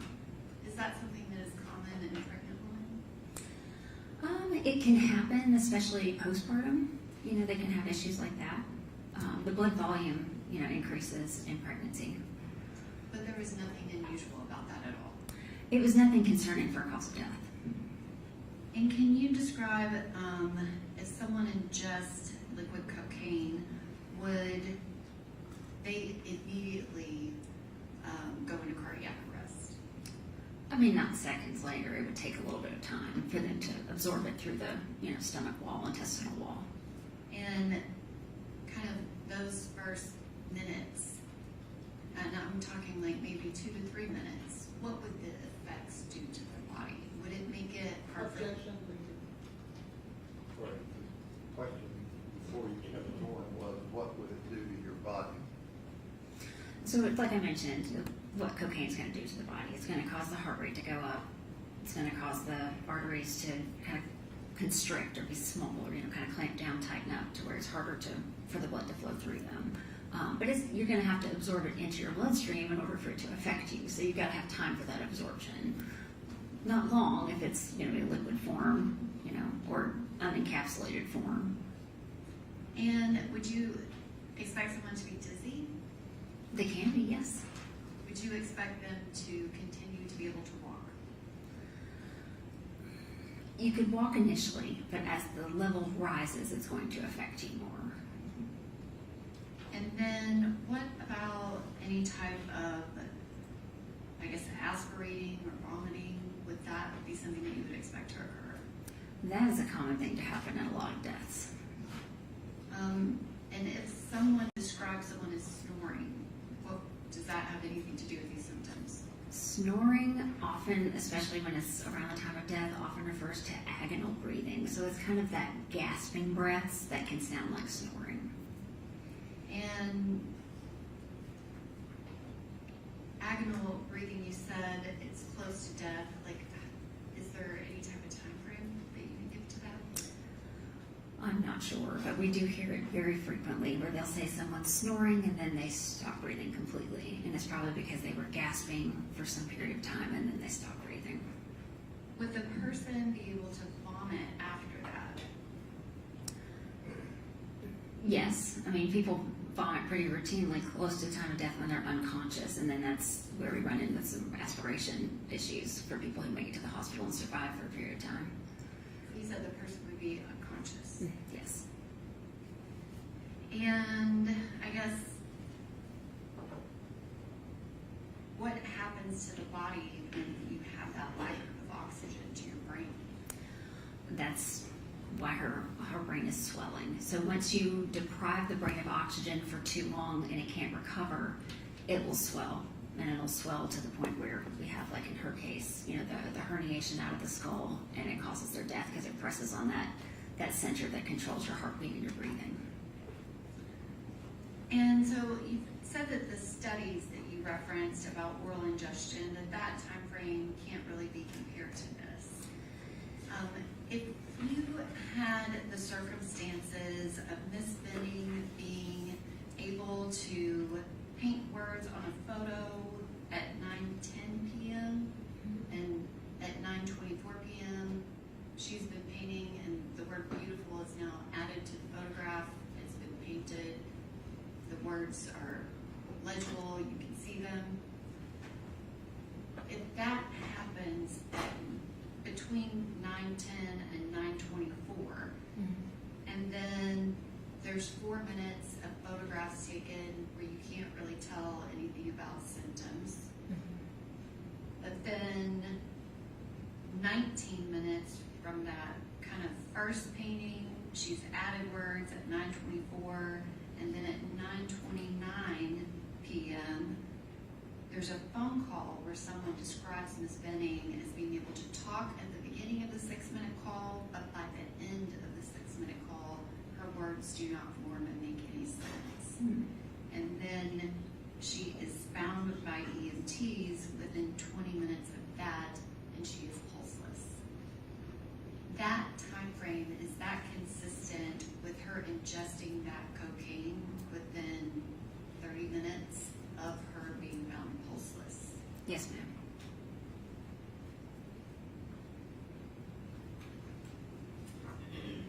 I want to talk about Miss Benning's unborn baby girl. You did an autopsy on the fetus as well, is that correct? Yes, ma'am. And can you describe what actually caused James Benning death? So acute cocaine toxicity caused Miss Benning to die. So it was the cocaine in and of itself. she was pregnant.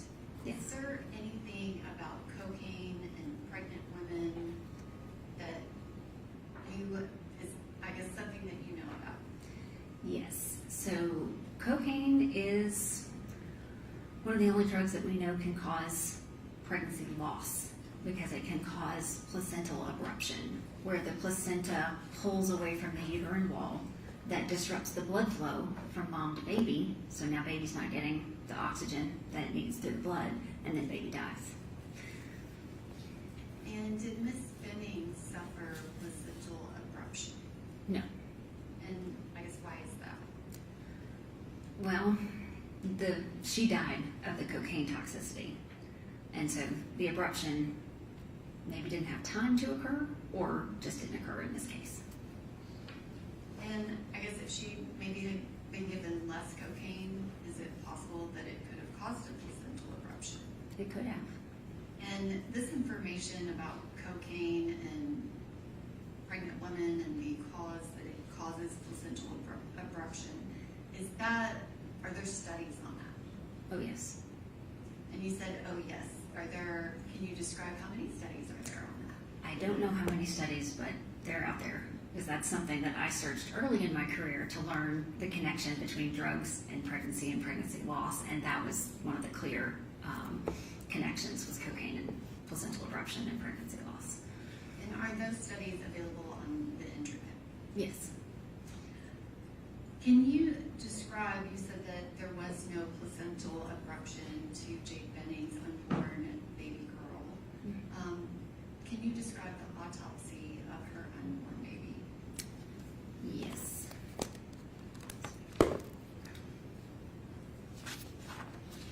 All right. So the baby.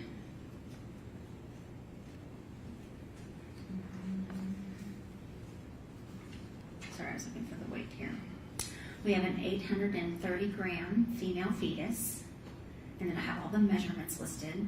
We take the weight and the measurements to compare it to a chart to see how far along the pregnancy was, and it fit with a 25-week gestation pregnancy. She was in the uterus, the baby surrounded by amniotic fluid. The amniotic fluid was yellow, but there were green particles in it concerning for meconium, which you typically see when the child is distressed. So the child was under some sort of stress, which means they basically had their first bowel movement in utero into that amniotic fluid. Then I measured the placenta. I saw a 3-vessel umbilical cord, which is normal. I did not see any adherent coagulated blood on the placenta that you might see with abruption. And I didn't see any evidence of infection, nor did I see any under the microscope. And then I looked at the organs. All the organs were in the right place. The weights were accurate and as expected. No other abnormalities with the child. If Jade Benning had not ingested the liquid cocaine that she did, which Objection, Your Honor. Okay, you want to rephrase your question? I hadn't finished my question, Your Honor, She's objecting to me asking the way that. you phrased it. Dr. Carney, if Jade Benning had lived, would you have expected her to have a healthy pregnancy based on your autopsy of her unborn baby? Yes, ma'am. Was there anything wrong with her baby? No. Would her baby be able to live after ingesting that level of cocaine? Would the baby be able to live after mother ingested that level of cocaine? Mother ingested that cocaine, and could her baby have lived without her? Okay, so I understand the question. So the baby died because mother died. And did you do further testing of anything related to the baby's organs? Yes, I sent the liver tissue from the fetus for testing. And can you describe why did you do that? I was looking for the presence of any sort of drugs that might have circulated through the baby's liver while mom was under the influence of this drug. And you said that you submitted that liver tissue specifically testing? Yes, And is that result also incorporated in your autopsy report? yes. And can you describe what was that result? So the liver tissue was presumptively positive for fluconazole.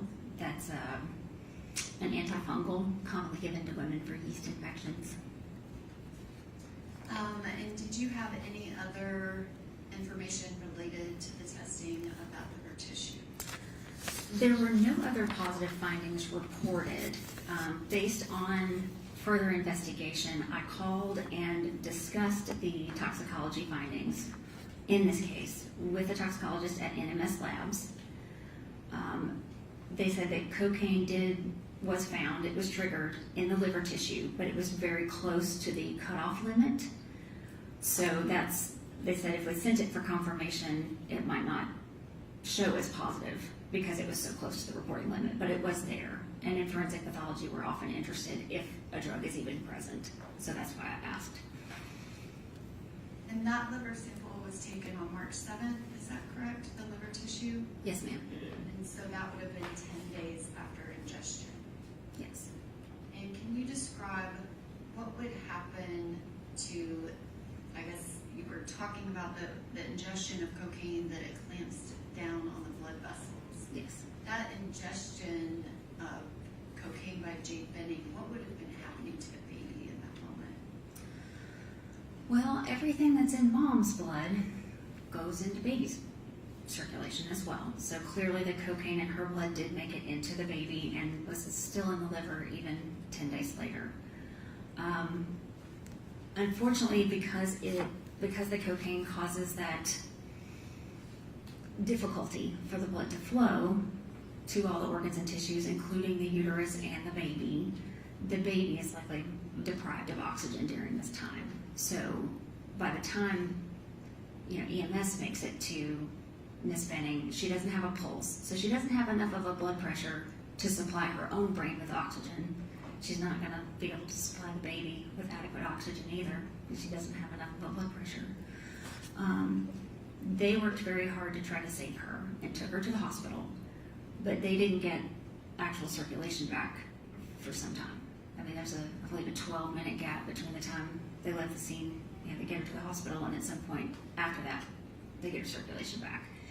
And my understanding is the first evaluation of the baby, as mentioned in the medical record, is the heart rate was already low. So she had already been deprived of oxygen as well. And Dr. Carney, you referenced the medical record. Did you review other, records related to the medical health of Miss Benning as well as her unborn baby? I did try to obtain as many of the OB records as I could find. So you had her records from Dr. Mullally and BUMC, I believe that's where it was, yes. as well as her Jade Benning's medical records from being in Vanderbilt University Medical Center. Is that correct? Yes, ma'am. And you were mentioning the baby's heart rate. Can you describe what happens, medically, what does that mean when a baby has a heart rate as low as Miss Benning's unborn baby that I believe went down to 30 beats per minute? It's very concerning because, again, she doesn't have, her heart is responding to not getting enough oxygen. It's not beating normally, because normally the heart rate is much higher. So I know there was a lot of concern that, the baby wasn't getting enough oxygen and was already in the same kind of scenario as mother with that anoxic brain injury. Is it possible if anyone made a decision to do a cesarean section and take the baby, is it possible the baby would be in the exact same condition as Miss Benning? Yes, and then you have also the added challenge of, at that point when she first went into the hospital, the baby was only about 24 weeks, even 25 at autopsy. So at that point, the lungs aren't very well developed, and it's really difficult to oxygenate those little ones and for them to survive. Thank you, Dr. Carney. I don't have any other questions. All right, questions? Actually, I'm sorry, I did forget to ask something. Excuse me? I did forget to ask a question. May I ask? Okay. Dr. Carney, did you determine a manner of death? Yes, And what was the manner of death? could not be determined. And you did not make a determination on that, correct? Correct. the circumstances surrounding her ingestion of cocaine were very concerning, that she ingested this unknowingly. Most cocaine intoxication, someone is taking the drug for wanting to get the effects, and so we would call it an accident because they didn't take it to try to kill themselves. In this case, police investigation did not show any history of illicit drug use. Everything that they found that as soon as she found out she was pregnant, she wanted to do everything she could to take care of herself and take care of that baby. And it didn't really fit with your classic using drugs for the euphoric effects and accidental death. It was much more suspicious that someone gave it to her without her knowledge, but it didn't have enough to get to that, homicide determination. And your autopsy report, that was completed, I believe, August 11th of 2023, is that correct? That is correct. Thank you, Dr. Kern.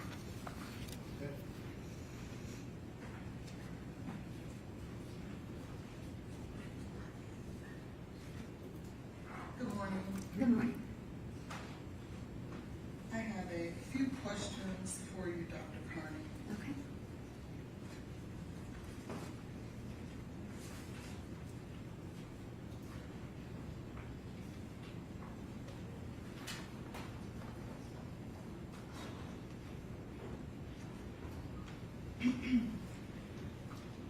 Just so the jury knows, we've met before, correct? That's correct. Okay, thank you.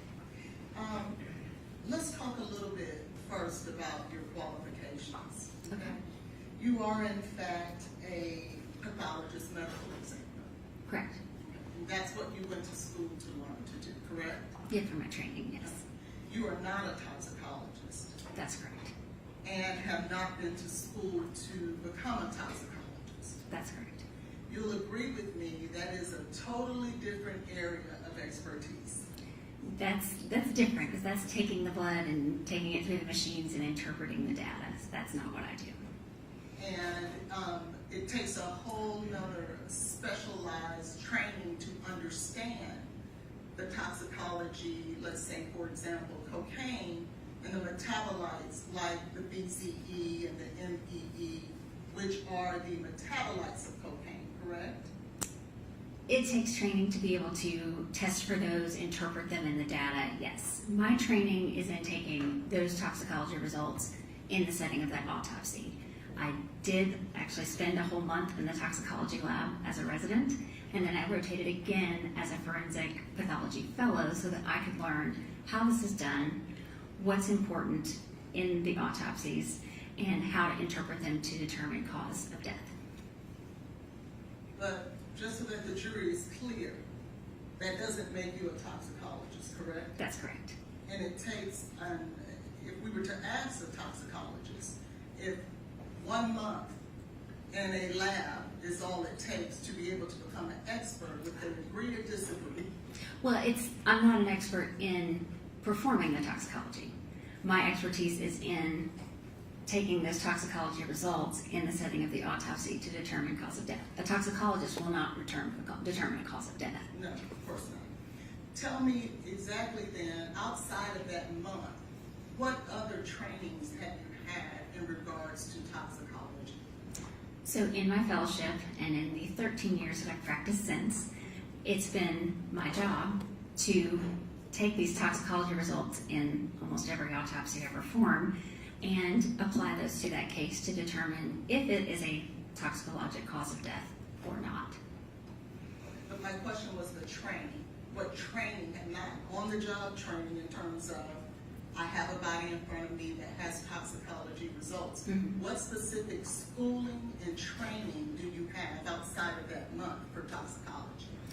Like I said, in your fellowship, you learn how to apply results. You have attending pathologists that you can ask questions of. There's toxicologists to ask questions of. And then you continue to do that in your practice. So no schooling. There's no specific schooling for that, no. You don't go to a special set of training in order to learn how to do this as part of forensic pathology. It's part of your forensic pathology training. I I'm speaking about toxicology. That's the question before the jury. Toxicology schooling and training. But I don't perform the toxicology testing. I take the results and apply them. That's part of forensic pathology training and practice. And that's a different area of training and schooling as well, to interpret toxicology results, is it not? And that's what I do. That's what I was trained to do in my forensic pathology fellowship and what I've been doing for years. Okay. And what school did you go to for that toxicology training? I went to the State of Maryland Office of the Chief Medical Examiner for my forensic pathology fellowship in which I was trained. Okay.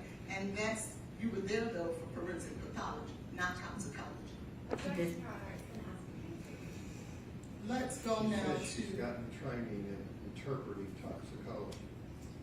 Very good. So let's go now to your duties here with Ms. Benning. Okay. When did you first learn about this case? I first learned about the case when she was still in the hospital in the intensive care unit. And do you remember when that was? That was February 28th. My office was notified. Who were you notified by? The initial note mentions a physician at Vanderbilt, but it did not have a name.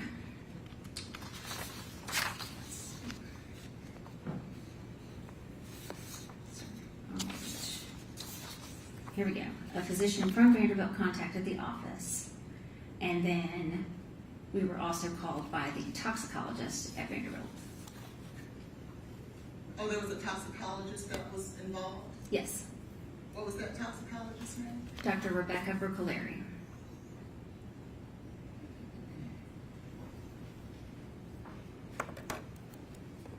And do you remember the purpose of the call?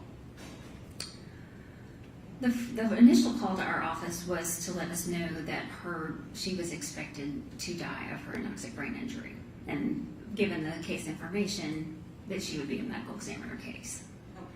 And so was there anything specific that they needed you to do at that time? There was a question about whether or not she was a consented organ donor, so there was a question about organ donation.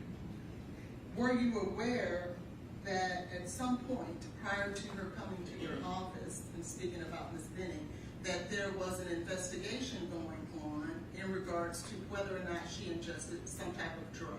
Yes, And over the course of that time, did you ever have an opportunity to speak with the homicide detective, Adam Reese? yes, Did you also have an opportunity over the course of that time to speak with General Norman? yes. I think I did speak to General Norman during that time frame, or shortly after. And all of this was prior to Ms. Benning getting to your office, Correct. or arriving at your office. Okay. So when Ms. Benning arrived at your office, you performed the autopsy, correct? That's correct. And you'll agree with me, I was very early on, that an autopsy is not done in a vacuum. Have you ever heard that phrase? Yes. Can you tell the jury what that means?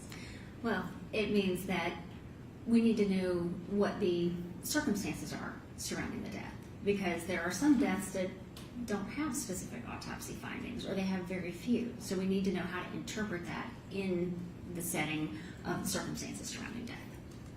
And that just basically means sometimes you just can't look at the body and the body itself Correct. in order to determine the manner of death. Or even, yeah, that's Okay. true. Okay, fair enough. And so would you say then that you would consider Ms. Benning's case one of those cases where you had to look at circumstances outside of the body? Yes, ma'am.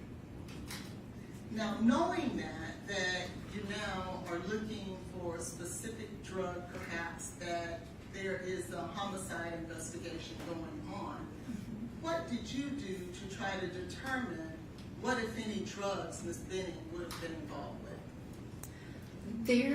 There was more than one urine drug screen that was performed at the hospital.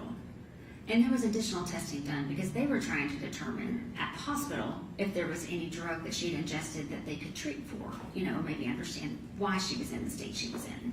So I did talk to a toxicologist about that to find out what had been tested, if anything was positive, what was negative, and that could help me direct the testing on the small amount of blood I had to work with. So, you were looking then for particular drugs based on all of the investigations surrounding this death. Yes, ma'am. Did you take a hair sample? No. You did Well, not, not for toxicology testing, no.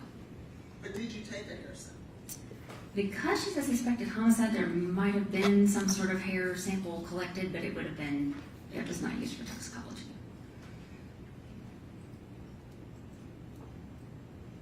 May I ask that I pass an exhibit for identification purposes?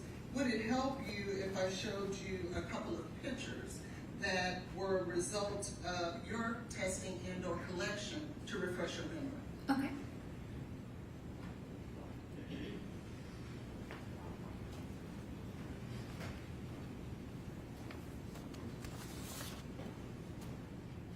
Yes. So do you remember taking a hair sample? Yes, so this is a pretty common practice with a homicide investigation that we would take a hair sample, but it was one that's not used for toxicology testing.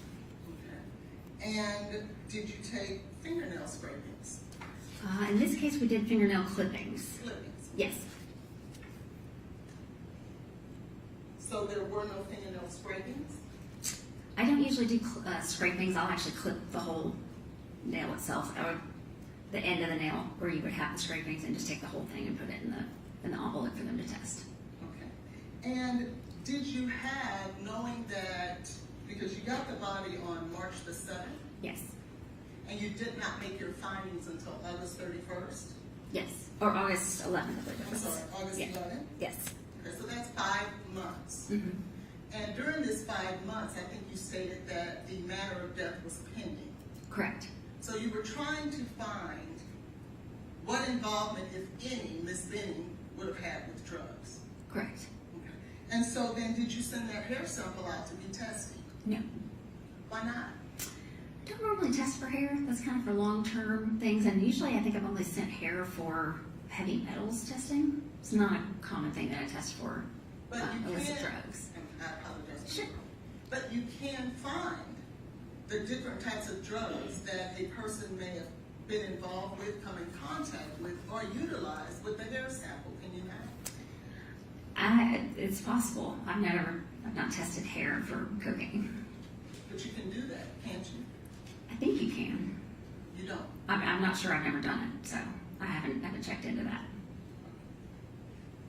What about to test the fingernail clippings? Did you have any of that tested? No, actually, I gave the fingernail clippings. I believe that was picked up by the police department. Have you ever heard of someone taking cocaine with their finger and doing it like that? It is possible. So wouldn't it have been important in trying to determine what happened truthfully to Ms. Benning to have those scrapings tested? I've never sent clippings for drug testing. And so you did not do that either? No. So you landed on the testing for the blood. Yes.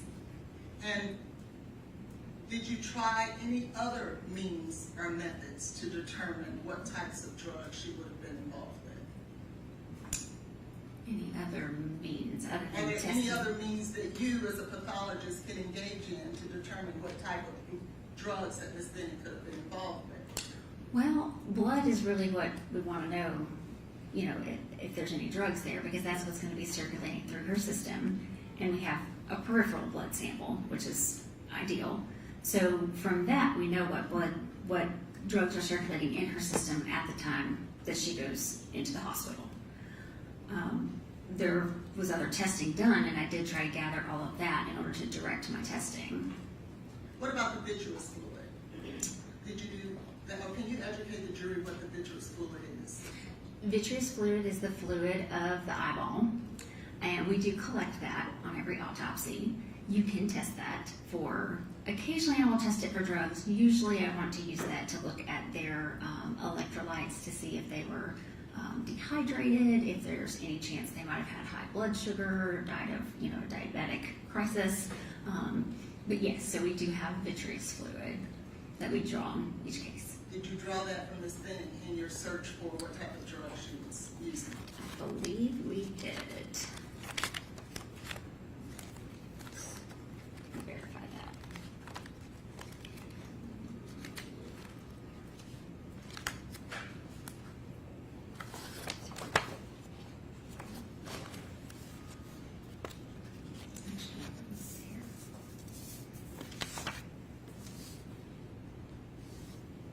I did not send the vitreous fluid, Okay, so, but I think we did collect it.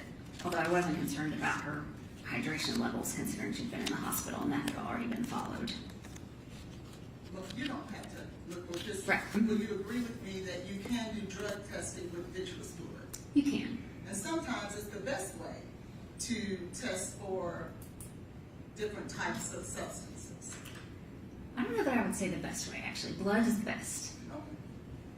But it is in fact a way to get it done. It is a way. I have used vitreous fluid to test for a substance that normally I would use urine for, and I didn't have any urine in the case, so I used the vitreous.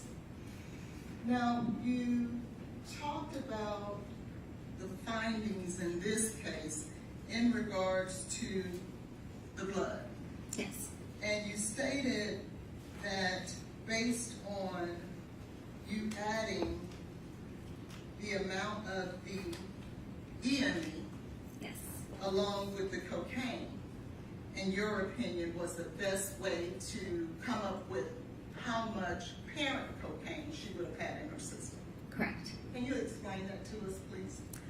Well, like I mentioned before, there are enzymes in the blood that can break down cocaine even after someone has died, unless you get it into that tube with the sodium fluoride, which we didn't have in this case. So there was a week, 10 days in the hospital that blood, cocaine could be broken down, and then additional time before it got to the laboratory to be tested. So there was quite a long time for the cocaine to be broken down. So that's why it's important to look at both of those. And so that we can educate the jury, the cocaine itself would be the parent cocaine, right? Right.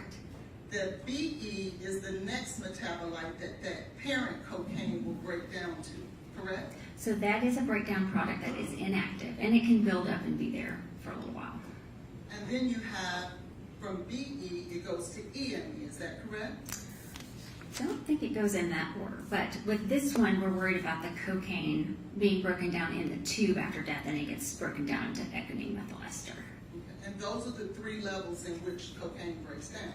Yeah, those are the three, the cocaine plus the two breakdown products. And it's your testimony that the best way to determine from Ms. Benning about how much cocaine would have been in her system on 225 would be to add the parent cocaine with the EME. That's your testimony. That's correct.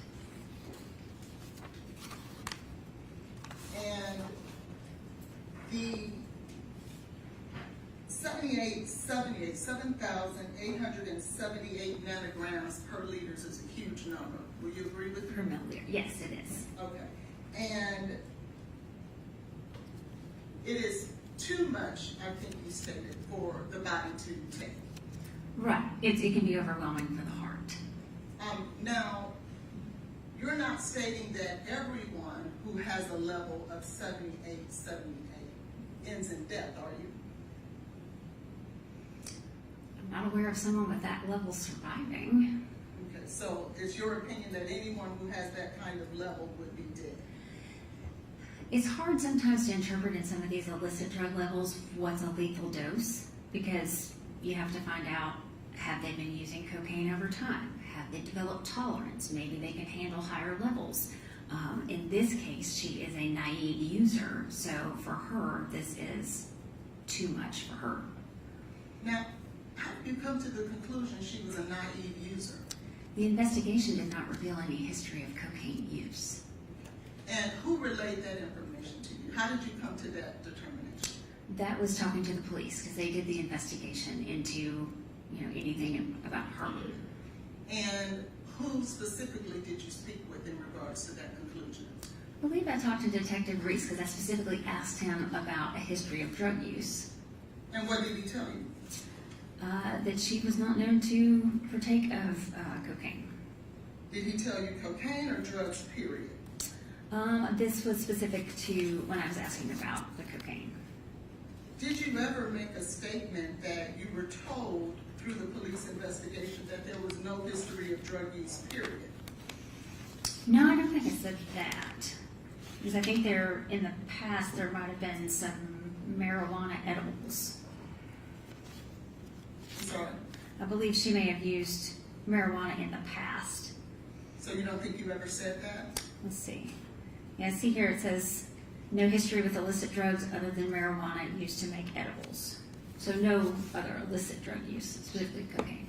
Would it help you if I was to show you your testimony from the bond hearing to refresh your memory about whether or not that statement was ever made? Sure. And I'll put a sticky. Okay.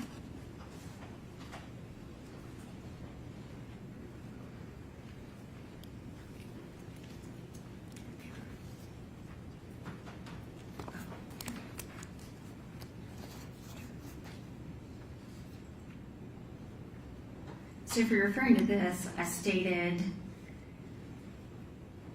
the investigation does not show Ms. Benning as someone who used drugs historically or even recently close to her time of death. It doesn't appear that she used this sort of illicit drug in the past. So referring to the cocaine. And so, when you stated that it doesn't appear that she had the history of using any drugs, you're saying that you were speaking about cocaine? Yes, because I specifically say this sort of illicit drug. Now, can you tell me when you talked about things that you look for, when you talked about cocaine, seeing it in the past, things that were in the system, you remember talking about that? Yes. And did you see other things in her system that that at least would have caused you some concern or to consider? In my testing, no. No, and Ms. Benning's history in any of the tests? There were several other rounds of testing that were done, but most of those, well, actually all of those were after this initial sample. So she was at the hospital and was given various medications to treat her at the hospital. So those medications showed up in that testing. Well, specifically, you stated on direct with the marijuana, you were Right. looking at different things that were in there, correct? In her system. Right. Did you notice that cocaethylene was present in her system? No. There's no cocaethylene in her blood. Do you remember where there was a confirmation testing that was done on cocaethylene? No. And there's no, the cocaethylene testing was done on the hospital blood. The reporting limit is quite low, and there was none there. Quite low, like you talked about with the cocaine in the baby's liver? Right.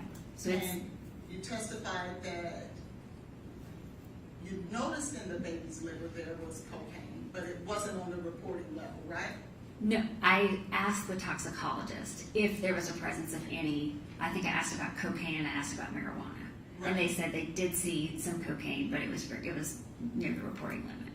Right, but you testified earlier that even though it wasn't in the reporting limit, it was there, it was present, and so you like to look at that in order to make a determination. Yeah, I was interested in learning that information, yes. That would be the same thing for cocaethylene, would it not? Right, but I wasn't aware there was any cocaethylene there. And the reporting limit is it's very low, 10 nanograms per milliliter. But in the same manner that cocaine was there in the liver, the cocaethylene is present too. It's just not in the reporting, above the reporting limit. I'm not aware that there's any cocaethylene in this blood. I was not told that at all. Well, why would a lab do confirmation testing if cocaethylene did not show up at all? They did confirmation test. Well, they did testing for benzoylecgonine, cocaethylene, cocaine, and ethylene methyl ester. That's what the cocaine and products panel includes. So they tested for all of that as part of that panel. But why would a lab do confirmation testing? Because let's talk about that. The confirmation testing that's listed here is on the liver tissue. That's her baby, is it not? Right. And you just testified that what's in mama is in the baby as well, correct? I said that the cocaine was in her Any at a substance, very low level. But I wasn't told that there was any DE or cocaethylene. We just talked about cocaine. any substance that is in the baby can only get there if it comes through mom, is that correct? Right. And I wasn't told that there was any cocaethylene in the baby. Did you look at the results to see whether or not there was cocaethylene in the baby? There's no cocaine, cocaethylene, or benzoylecgonine reported on this for the baby. I specifically called and asked the toxicologist about the presence of cocaine and was told yes. That's not my question. I understand what was reported here. I'm asking whether or not the presence of cocaethylene was present in the baby liver at all. I was not told there was any cocaethylene in mom or baby. If the baby did have the presence of cocaethylene, but just not above the reportable limit, what does that mean? I don't know what you're getting at. I asked about cocaine and I was not told there was any cocaethylene. Right, but I'm asking a different question. If there, so we're getting into hypotheticals now. If there was cocaine and ethylene, because there's not any. So it's your if te- it was there, So it's your testimony today, there was no cocaethylene in I'm- Ms. Benning, if I could finish. Sure. In Ms. Benning and or the fetus, it's a simple question. I'm- Is that your testimony? it is correct. I'm not aware of any cocaethylene in mom or baby, If you, either on the report or in my discussions with the toxicologist. if you were to learn later that there was in fact cocaethylene in the baby or in mom, how would that change your evaluation? It wouldn't. What is cocaethylene? Cocaethylene is formed when cocaine and ethanol or alcohol is in the blood at the same time.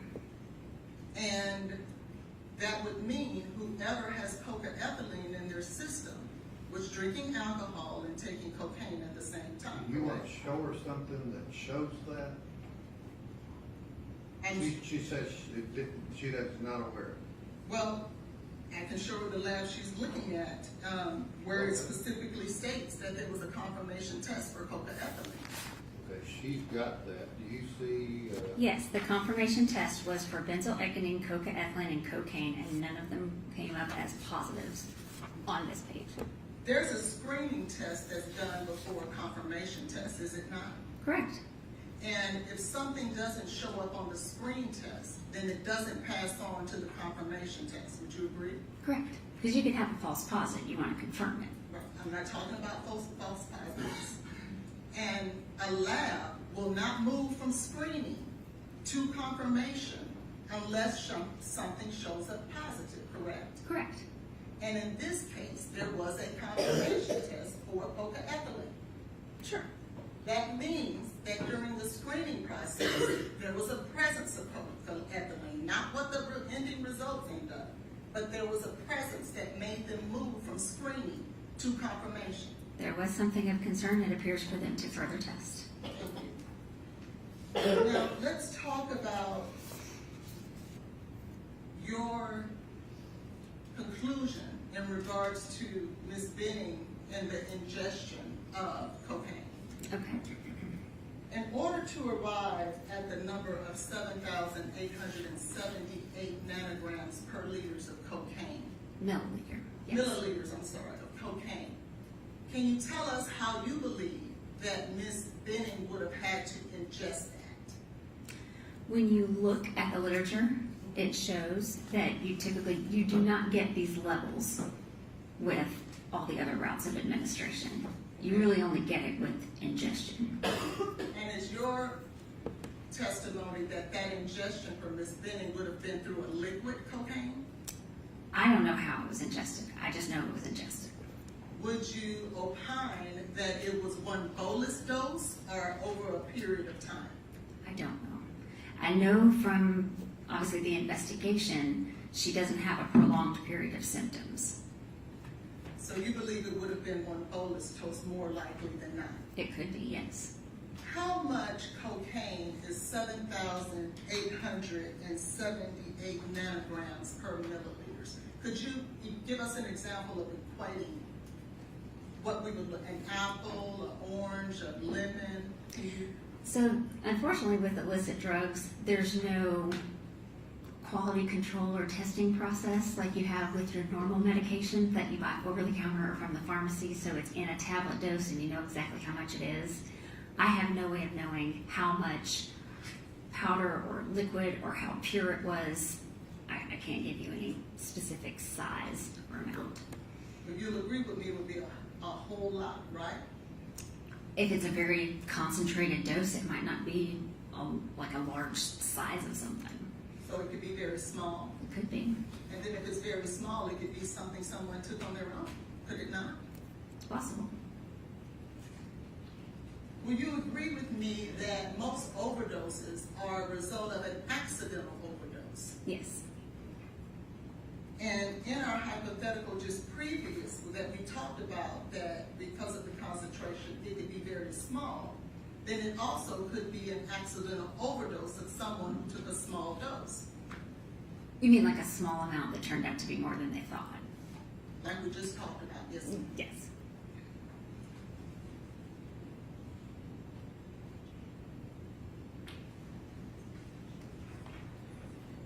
You're stating today that you've never seen prior to this dose, or this case, doses of that amount of cocaine.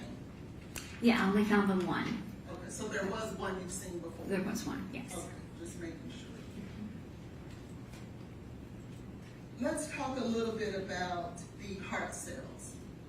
Okay. Ms. Benning had enlarged heart cells, not major, but they were a little larger than normal, were they not? Correct. She had focal myocyte hypertrophy in the left ventricle. Okay, and what does that mean? It's a small focus where the heart cells are a little bit bigger than normal. And an occasional, hypothetically, an occasional cocaine user would have enlarged heart cells similar to what you described, would they not? You know, I'm not sure about that. I've seen chronic cocaine users who have developed high blood pressure and thickened left ventricles, but I don't know about the occasional, if it affects the cells on the, it's possible. It is possible. It's possible. Now, did you learn at some point that Ms. Benning tested positive also for fentanyl? Yes. And you familiar with the opioid crisis in our country today? Yes. Objection, Your Honor, to the relevance. What's your next question? And you'll agree with me specifically during this time that Nashville itself had an issue with fentanyl overdosing. Objection, Your Honor, to the relevance. Do you care to be heard? Yes, this goes to our defensive theory, Your Honor. Do you have any studies that show in Nashville how many fentanyl overdoses there were? I don't have them handy, but it's definitely been on the rise over the last several years and has been followed. And there is currently an issue with what they call a fourth wave of the opioid crisis, where there's a mix of fentanyl and a psychostimulant such as cocaine. Would you agree with that? Yes. Fentanyl is often mixed with other drugs. And that would be something similar and analogous to exactly, well, let me back that up. If someone was to overdose on fentanyl and cocaine, that would be consistent with the current rave of the opioid crisis today. Yes.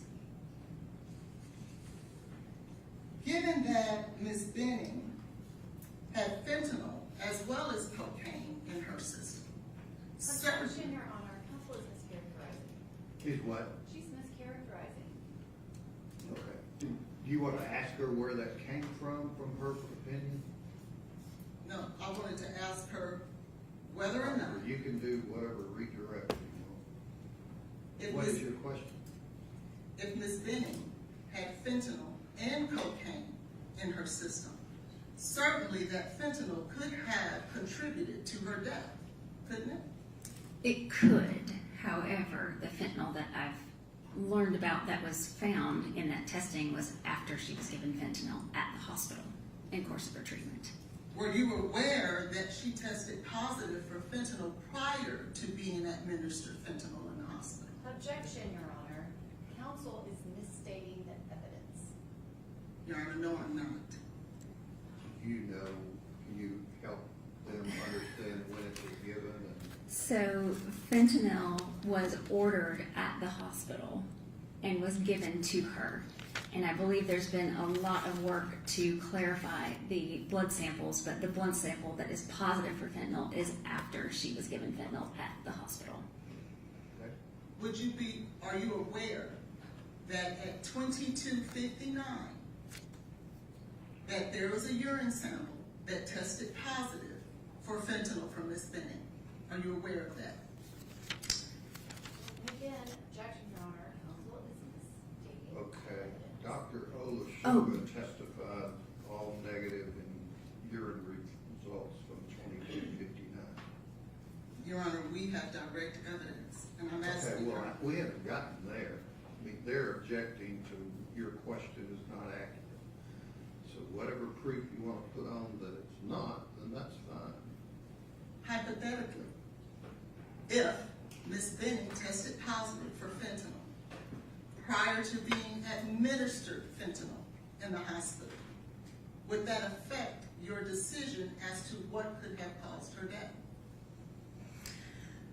I would want to know what the level was, and we can look at, whether or not it's fentanyl and cocaine causing her death. But everything that I've found, that urine drug screen that was positive for fentanyl was also positive for an anti-seizure medication that was given at the hospital. So I believe that fentanyl is administered by the doctors treating her, not illicit drug. I understand that. Are you aware of the metabolite 4-ANPP? Yes. And would you agree with me that that's more in tune with illicit use as opposed to a medical use? It has been in the past, but apparently that has now come up positive in fentanyl that is administered by a hospital, or by a doctor. So it doesn't really carry a lot of weight with me anymore. But it used to carry a lot. It used to, but not anymore. And I know that was negative for acetylfentanyl, which was also tested and is more in the illicit drugs. I'm not asking about acetylfentanyl. I'm Okay. asking about 4-ANPP. Well, I use that to kind of help in that determination. I understand. Sure. I'm speaking of 4-ANPP. Mm-hmm. There was a time where that was important to you, right? Right. And it was indicative of illicit use, was it not? Yes. And so, if Ms. Benning hypothetically tested positive for 4-ANPP prior to you changing your thought process on it, it would make you believe that there was illicit use, correct? Possibly. And can you tell us what are some of the symptoms of a fentanyl overdose? So whereas cocaine is a stimulant, fentanyl is a depressant. So it's more like alcohol, where everything slows down. The breathing slows, the heart rate slows, and they tend to get very sleepy and then go to sleep and don't wake up. They can also have issues with edema in their lungs, where you get kind of the fluid that's getting out into the air spaces, and so they might have like the foamy fluid in their mouth and their airways. Okay, so you expect to see some foam around the mouth? Possibly, yeah. You expect for that person to become sluggish? Yes. Depression of the heart rate? Yes. Something consistent with the baby, the fetus's heart rate going down to 30? Would that be consistent with a slower heart rate? Yes. Someone then going to sleep, as you just stated? Mm-hmm. And with fentanyl overdose, that happens much quicker than a cocaine overdose. Would you agree? No. No? Well, could it happen quickly? Could. So if someone is snapping pictures and taking selfies, and within a minute they have slipped into a medical episode that is described as becoming sluggish, foaming at the mouth, labored breathing, lower heart rate, would those be things that could possibly be consistent with a fentanyl overdose? It's possible. And to be clear, as it relates to Ms. Benning's OBGYN history, there was no testing done by her OBGYN to determine whether or not she had the presence of drugs in her system, correct? I don't recall seeing that. Yeah. So we don't know. I don't think there was drug testing. If you were to learn that Ms. Benning met with her drug seller or person she received drugs from on that day, February 25th of 23, would that weigh into your consideration? I mean, it's a piece of information that's good to know, but it still doesn't change what's in the blood. Thank you.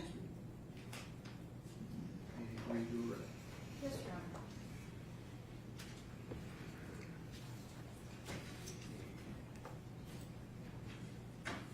Dr. Carney, Ms. Collins just asked you a lot of hypothetical questions, beginning with fingernail clippings and whether or not you sent those off for drug testing.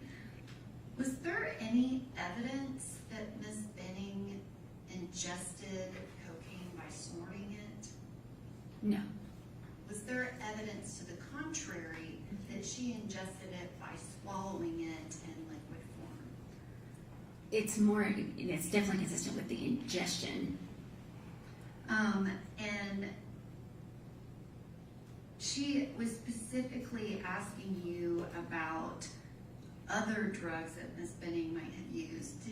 Did any of the testing reveal anything when Ms. Benning first went to the hospital other than cocaine? No, There's no alcohol, there's no marijuana, there's no nothing. Is that correct? that's correct.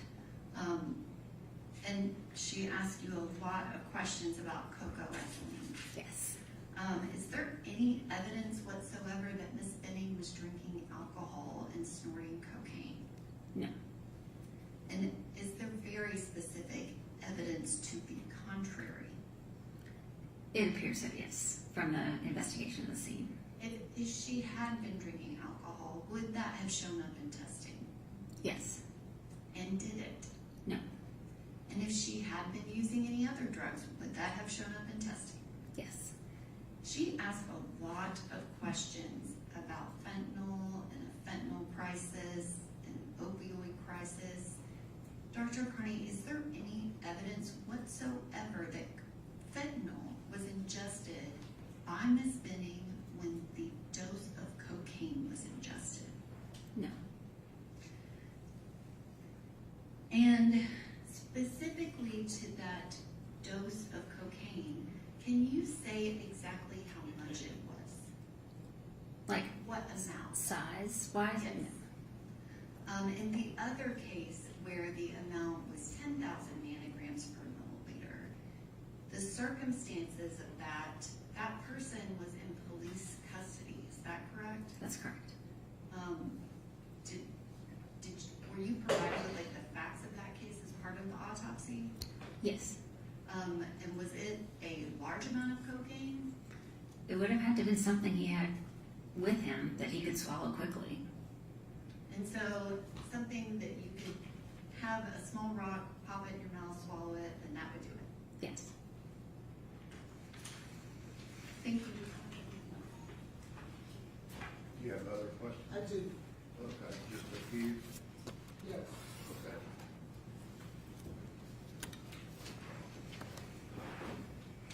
Dr. Carney, what drugs did you test for? I tested for cocaine and products as well as designer opioids.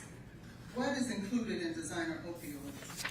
It's on the 3rd page of the report, and it's a lot of these designer fentanyls, and it includes 4A and PP. Now, you just stated that there's no evidence whatsoever of the presence of cocaethylene in Ms. Benning. Is that what you testified to? I have no positive findings for cocaethylene and no communication to say otherwise. Are you familiar with the lab of the Center for Forensic Science, Research and Education? Yes. Okay. And that's a lab here in Nashville? Actually, the CSFRE is a branch of NMS labs. Okay. They're associated with NMS. Is it a lab that is utilized by Vanderbilt? If they send their samples to NMS labs, yes. And are you aware that there was a sample of Ms. Benning's blood that was sent to CSFRE? Yes. Did you have a chance to look at the results of those testings? Let's see. I have some testing here. I think it was urine actually that I was aware was sorry. sent. Yes, Yeah, urine. urine was sent to the research lab. Yes. And in fact, isn't it true, Dr. Carney, that her urine tested positive for cocaethylene at the CFSRE? I was not aware of any cocaethylene, no. If I may, Your Honor, if I can show the witness.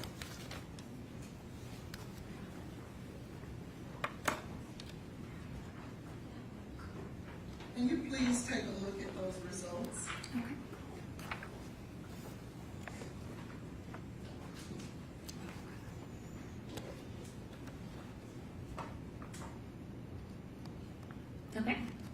see there where Ms. Benning tested positive for cocaethylene? I do see a positive for cocaethylene here. So the statement, conclusion, or testimony, that there is nothing, nowhere else to suggest Ms. Benning tested positive for cocaethylene isn't true, is it? There's a positive here in the urine. And so if it's positive for her urine, that means at some point, Ms. Benning had to consume alcohol and cocaine at the very same time. It's a product of cocaine and ethanol. So yes, No there's some other- sort of ethanol there. No other way around that, is it? No. I'll pass the witness. Any other questions?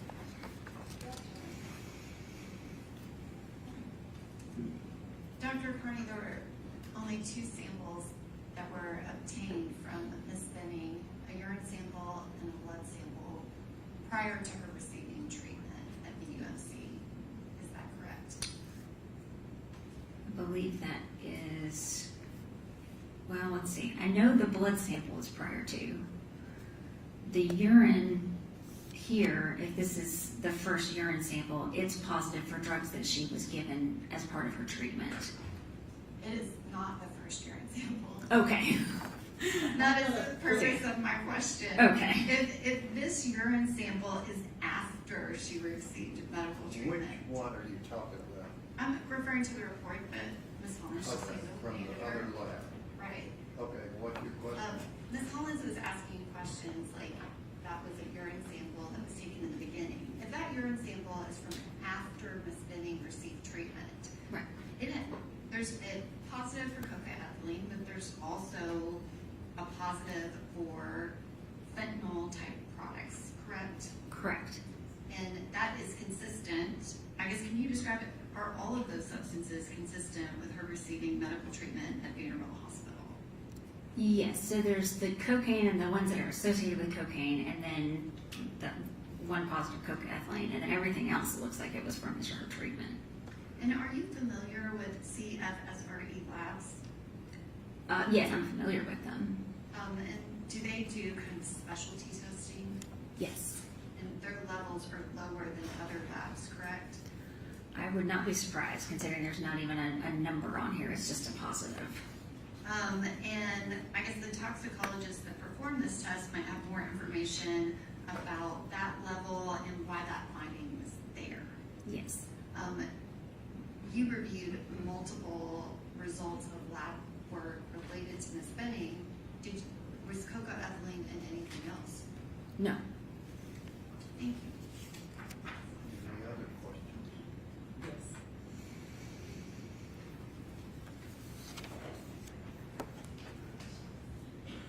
You're not telling this jury that Vanderbilt gave her alcohol and cocaine, are you?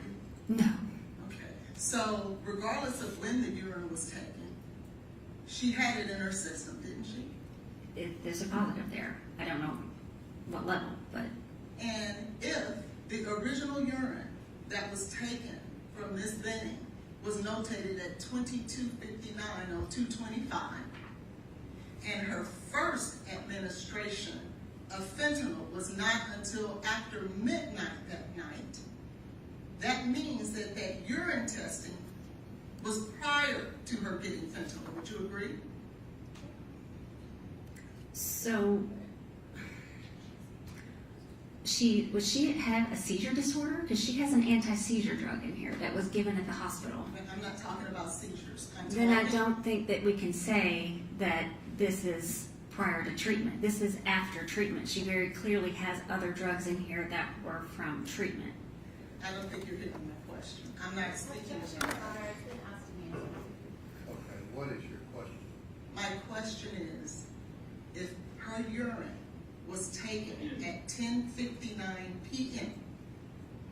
from Vanderbilt, and fentanyl was not administered until after midnight, if that urine tested positive for fentanyl, that would Objection, be... Your Honor, counsel is misstating the evidence.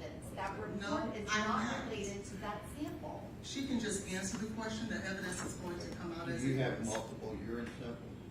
So there are urine samples, and they're clearly after she's received treatment. And I believe this has been all worked out as far as the timing. So the fentanyl from this is from her treatment. And you're right, it has been worked out. Right. Because So this is originally- not illicit fentanyl. What This is- is treatment fentanyl. Originally, up until as late as a few. Objection, Your What Honor. is your question? Counsel I will let Stop state even evidence. asking you, I can't answer. I can't answer. What is your question? For the first year and a half to 2 You gotta years, start out with that. What is your question? the original urine was at 9, it was taken at 22:59. Is that correct? That's what it states. Okay, that's all I needed to know. And fentanyl wasn't given until after midnight, isn't that right? I don't know that that's accurate. Did you take a look at the records? I did, but there's been a lot of examination of those records. And so have they changed? I can clearly see that she's been given treatment, and fentanyl was part of her treatment. It was ordered almost right, very early on when she was there. So my understanding from everything that I've reviewed is the fentanyl that's there is from treatment and was not illicit, and I did not include it as a cause of death.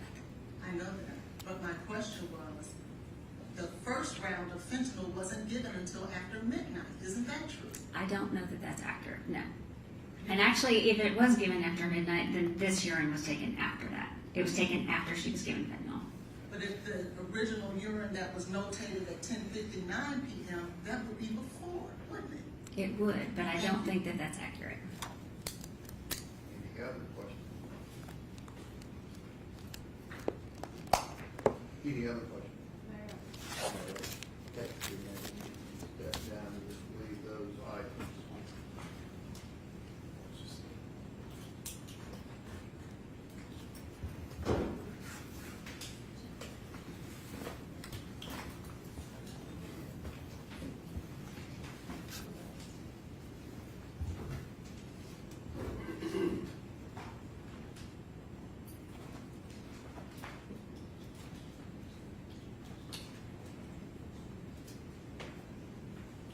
All right, ladies and gentlemen, the jury, we're going to break for lunch till 1:40.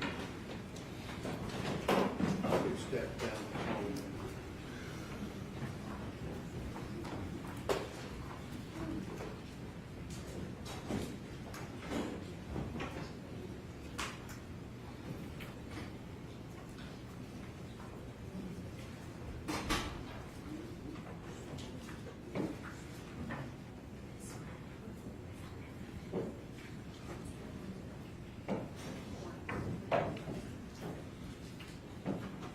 And who is the next witness be? I think we need to call Detective Reese based off of this morning, Your Honor, but we will only be calling him for purposes of establishing the chain of custody of the urine sample that he collected at Peterbilt. Okay. Is Dr. O'Leary going to testify? I don't think that's gonna be necessary, because we're gonna have other toxicologists, but I do have her available if I want to call her. Is Dr. Protrulski going to testify? Yes. And Your Honor, while we're talking about it, we will call Dr. Brugalari if they do not.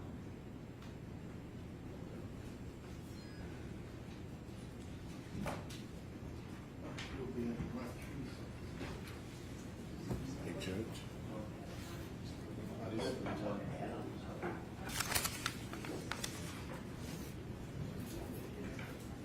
Go to the lunch recess.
Hang on, do we need Mrs. Holland? Yeah, I'm sorry, she had to step out very briefly.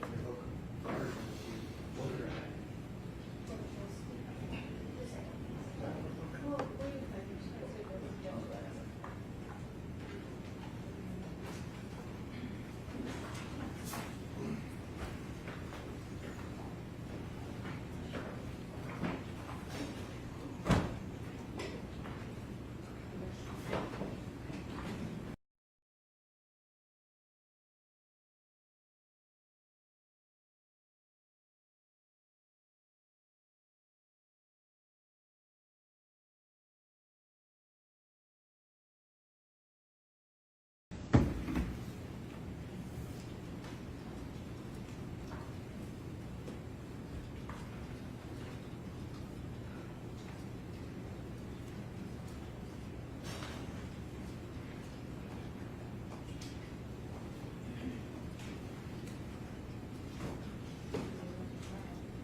Okay, very briefly, what? Your Honor, the state is going to call Dr. Kwiatkowski. Ms. Hollins crossed Dr. Carney on his 2/25/2023 urine at 22:59. She says was incorrect and the time change is wrong. CFSRE never tested that urine. That was later changed, and the state has a duty to correct the misrepresentation of the evidence and what the CFSRE reports Okay. show.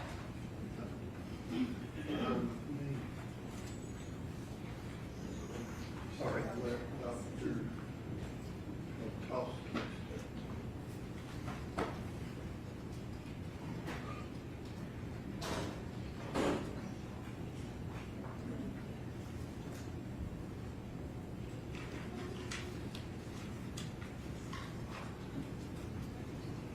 You let the jury step in.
Oh, you'll step up.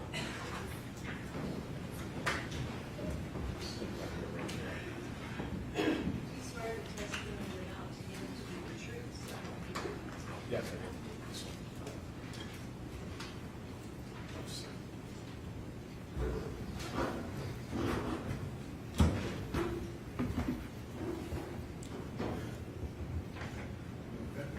Dr. Kwiatkowski, could you please state and spell your name for the record, please? Yes, my name is Alex, A-L-E-X, Krotulski, K-R-O-T-U-L-S-K-I. And what is your profession? I am a forensic toxicologist. How long have you been a forensic toxicologist? I've been a forensic toxicologist for about 11 years, and I've worked at the laboratory where I work now for all of those 11 years. Okay, where do you work? I work at a nonprofit forensic laboratory called the Center for Forensic Science Research and Education. And what connection does that have to NMS labs? Yeah, so we are a nonprofit forensic laboratory. NMS Labs is a for-profit forensic laboratory. The two of our forensic labs are actually in the same building. NMS is in the front half of the building. We're in the back half of the building. We do have some connections through the family and through the forensic toxicologist that founded NMS Labs, but we are two unique laboratories and two unique organizations. And what is your title with CFSRE? My current title is Director of Forensic Toxicology and Chemistry. Okay, how long have you held that title? I held that title as director for about 3 years, and prior to that had a title of Associate Director for also about 3 years. And can you describe your job to the jury at CFSRE, please? Yes, so I am a manager and a supervisor. I oversee a team of about 10 people, including 5 full-time forensic toxicologists. So as a research and educational facility, I do perform research in forensic toxicology and forensic science. I also teach and educate as part of our graduate programs that we have with universities in Pennsylvania. And then pertinent to this case, we also run forensic cases. So we bring in under chain of custody forensic evidence, process that through the tests and the methods that we have in our laboratory, and report out those results through forensic reports. And what type of education do you have? Can you tell us a little bit about your background? Yes. So my latest degree is a Doctorate of Philosophy in Chemistry, in which I did my dissertation related to forensic toxicology. And I also have a master's degree in forensic science. And I also have a bachelor's degree in chemistry as well. Dr.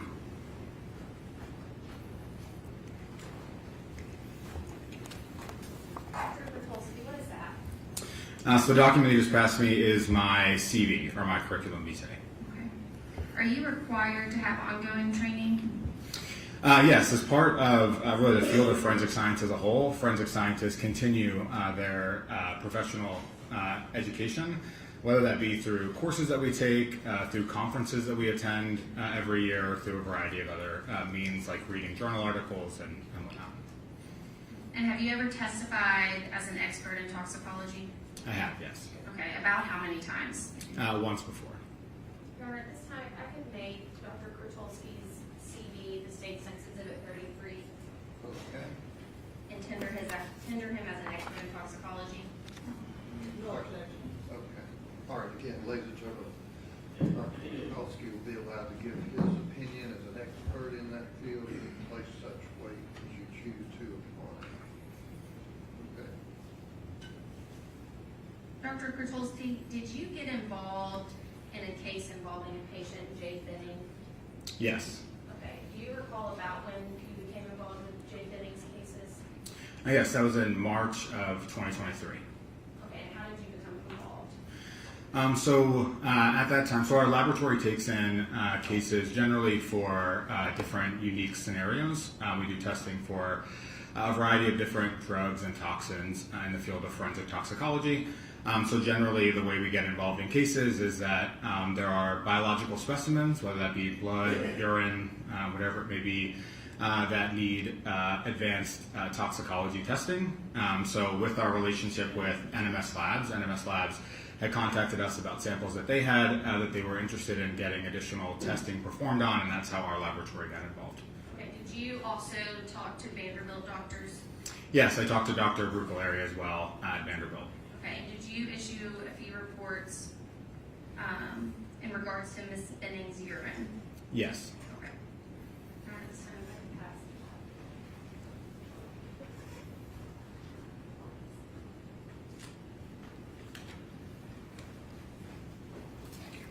Dr. Kurtulski, what did I just hand you? You handed me 2 different reports. One report for a urine sample that we tested, and one report for a blood sample that we tested. Oh, I'm sorry.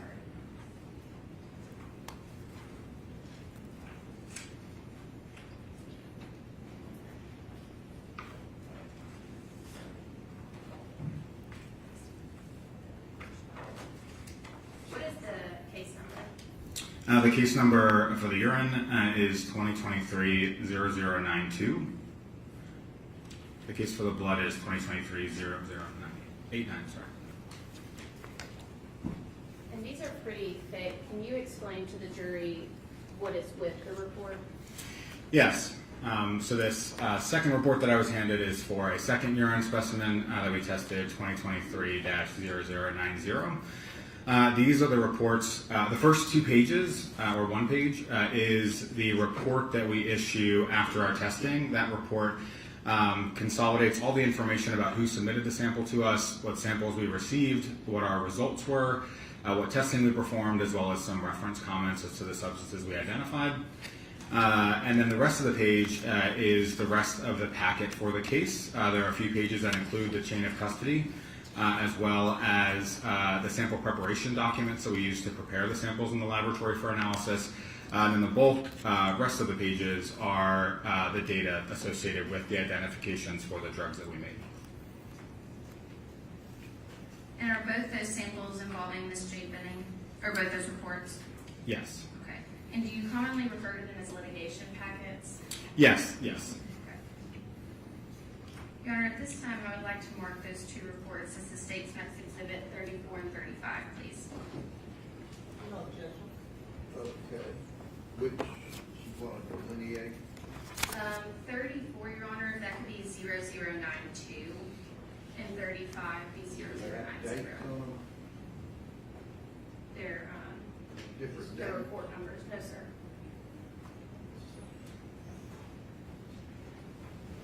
Okay. Your Honor, if I could publish it for the witness, we have it on a PowerPoint. Okay. Dr. Kotulski, can you walk the jury through this first page and what we're looking at and what kind of identifying information is on this page? Yes. At the top, you can see that this is the toxicology report that we issued. That's the logo for our laboratory, as well as the date that we issued it. So it was issued in July 18th, 2023. This report was issued to Dr. Rebecca Brucolari at Vanderbilt University Medical Center. On the top right there are the different case numbers associated with the case. So every agency is going to assign generally their own case number to a case. So our laboratory assigned our case number, the CFSRE case number, but then there were additional case numbers, including the NMS case number, as well as the agency's case number that we include as well. Next down under items received is the item that we received for that case number. In this case, under the description, you can see that it was 1 vial containing urine. The next section is the results and conclusions. So these are the substances that we've identified. In this case, the analytes, benzoylecgonine, norcocaine, and cocaine. Under concentration, our laboratory does at times perform quantitative testing, so there would be values for the quantitative analysis there. However, this testing that we performed was just qualitative, so it just says positive, meaning that the substance was identified and was positively present in the sample. Under methods of analysis is the instrumentation that we use for testing. Under reference comments are generally short blurbs about the substances that we've identified. So if anyone's reading the report and they see the term benzoylecgonine and they don't know what that is, they can correlate that under reference comments. And I'm so sorry, I did not mean to. Next is laboratory comments. That just says that we took the sample into our possession under chain of custody, seals and everything were in order, and also notes that when we discard the specimens. And then finally at the bottom is again the case number, the date that we're signing this, my signature, as well as another toxicologist signature at our laboratory. And Dr. Kotulski, you've already talked about how you were in communications with Vanderbilt. From your knowledge, when was this first sample taken? In my communications with Dr. Brucolari, it's my understanding that this was the first urine specimen collected when the individual presented to the hospital. If medical records have previously been introduced and that first urine was at 2259 on 2/25/2023, would that be correct? Yes, that's consistent with my understanding. Okay. Can you walk the jury through your findings for this first urine of Ms. Benning? Yes. So I will go in reverse order because it will make, I think, a little bit more sense. The bottom substance there is cocaine. Cocaine is a stimulant drug. We identified parent cocaine within this urine sample, as well as norcocaine and benzoylecgonine. Those two are metabolites of cocaine. Okay. And did this specific test for EME? No, our testing does not include ecgonine methyl ester, which is another metabolite of cocaine. And can you walk the jury through how many drugs and what kind of testing this specific urine was tested against? Yes, I don't recall the exact number. Our laboratory is constantly adding drugs to our method of detection. Currently, we test for more than 1,300 substances. This time in 2023, our scope was probably around 1,100 substances. And if the substance is not listed on this report, it means it was not identified through the testing process. Okay, so we can say out of at least 1,100 drugs, the only one that was tested positive was cocaine. And it's metabolites, correct? Yes. Okay. And what, if any, what is your threshold for cocaine and the metabolites for a urine sample? Yeah, our cocaine threshold is about 20 nanograms per milliliter. Sorry, I don't believe I said that correctly. Our threshold for cocaine in urine is about 20 nanograms per milliliter. That would be the same for its metabolite norcocaine. However, benzylecgonine has some different chemical properties, and our testing limit for that is about 100 nanograms per milliliter. And from your discussions with Dr. Brugaleri, what were you advised that Vanderbilt's threshold was? Yeah, so it's my understanding that in the hospital, as many hospitals do, they perform a urine drug screen. That's done by a different type of test than we perform. That's done by something called immunoassay, whereas our testing is performed by mass spectrometry. Through my conversations with Dr. Brugaleri, it was my understanding that the cutoff for benzylecgonine in the hospital was 300 nanograms per milliliter. And again, our cutoff was 100 nanograms per milliliter.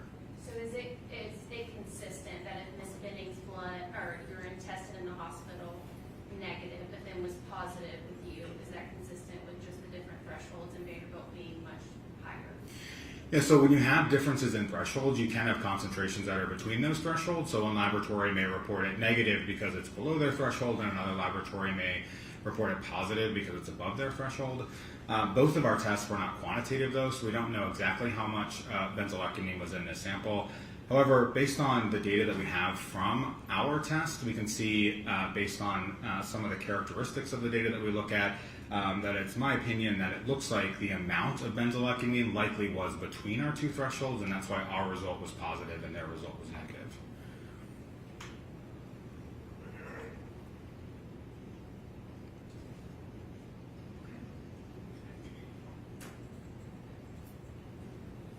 And before I move on, can you walk the jury through what typical effects of cocaine are and then what the severe effects of cocaine are? Sure. So cocaine is a stimulant drug, so it does a lot of things to stimulate your body.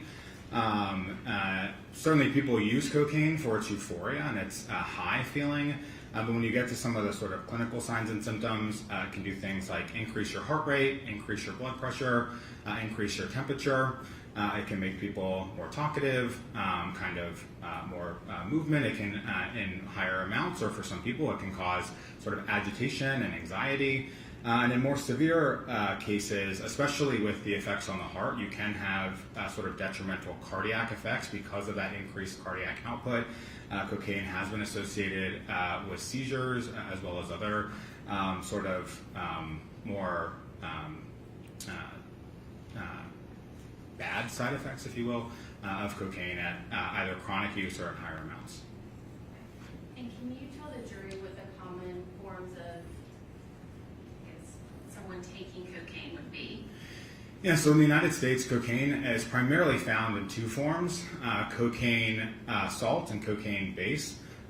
So the basic form of cocaine is known as crack or crack rocks. Crack rocks are generally smoked. The salt form of cocaine, or known as coke, is a powdered form that people typically snort. Okay. Is oral ingestion of cocaine common? No, from my experience, oral ingestion of cocaine is not common. Okay. And for symptoms and side effects, how would oral ingestion of cocaine differ from IV, snorting, something like that?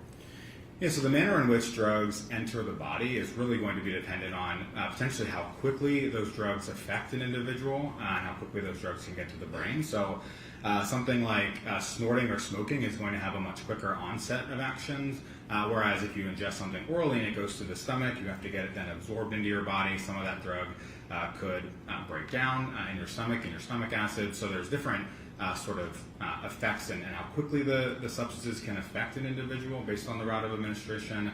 But then also there's other things that can be important about how the drug is metabolized or how it's breaking down throughout the body based on the route of administration as well. And in preparation for this trial, did you research to see if you could find any sort of studies on oral ingestion of a liquid cocaine? Yes, I did. Okay, were you able to find any studies for liquid cocaine? I did not. There are a few studies that have looked at oral cocaine administration, but typically they're through capsules or tablets, in large part because that's how a lot of substances are taken orally as capsules or tablets. I could not find any studies looking at liquid cocaine oral administration to humans. Okay. And I want to talk to you about your research that you found for capsules. Can you walk the jury through how quickly symptoms appeared in your research? So in those studies, they looked at sort of the symptomology of individuals, but then also the peak plasma levels. So plasma is sort of a form of blood in terms of the way that drugs are in the body. They collect blood and then can convert it to plasma. So they found, one of the studies found that the peak plasma concentrations were between 50 and 90 minutes. And that just means that the cocaine has gotten into the bloodstream, it's circulating around the body, and as they test serial amounts of, serial meaning replicate amounts of blood over time, that in 50 and 90 minutes it was the highest amount of cocaine, and then it started falling down. Okay, and is it your opinion that liquid cocaine would work quicker than capsules? Yes, when you have a capsule has to get into your stomach, the capsule has to be broken apart, in order for those substances to then be absorbed into the body. A liquid form of the drug, generally compared to a capsule or a tablet, that liquid is already ready to be absorbed, so that process can be a bit quicker. Okay. So if we have Ms. Benning, who at 9:10 is painting words on a canvas, 9:25, a photo of a new word that she has painted on a canvas, and then we have a lieu of about 4 minutes of taking photos, and then 9:29, so about 19 minutes from that 9:10 to that 9:29, there's a phone call, and it's 6 minutes long. At the beginning of the phone call, you can understand Ms. Benning for the most part, and by the end of it, you cannot understand her. During that phone call, she's saying things like, "I can't feel my legs," and then by 9:50, when EMS finds her, she's pulseless. From that 9:10 to that 9:50, is it consistent with a 30-minute window of Ms. Benning ingesting that cocaine and then feeling those side effects and becoming pulseless? Yes, as I mentioned, you can get peak cocaine concentrations orally in about 50 to 90 minutes. So the effects certainly are presenting sooner than that. So that is consistent with that time frame and that the results or the data that's in the scientific literature.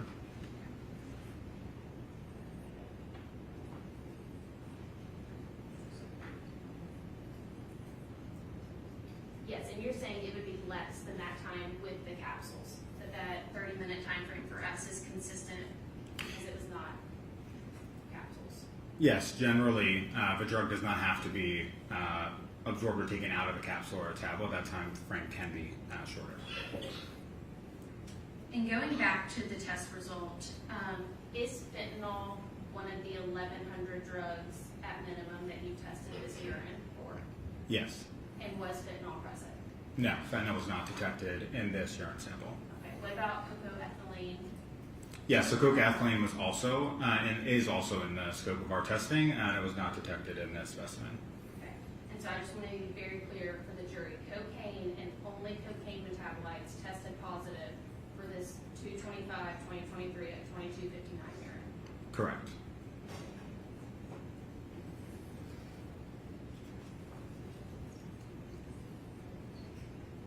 And Vanderbilt's threshold was 300 and was only testing for the benzo, is that correct? So the way that immunoassays work, they have a target substance, and generally in urine immunoassays, that target substance for cocaine is benzolecamine. Some of the other metabolites will have cross-reactivity, so their amounts could sort of combined in total potentially reach that threshold. But in this case, with the result being undetected, those combined amounts of the substances still did not reach the threshold for them to produce a positive result. Your Honor, if I could have the witness pass exhibit number 32, please.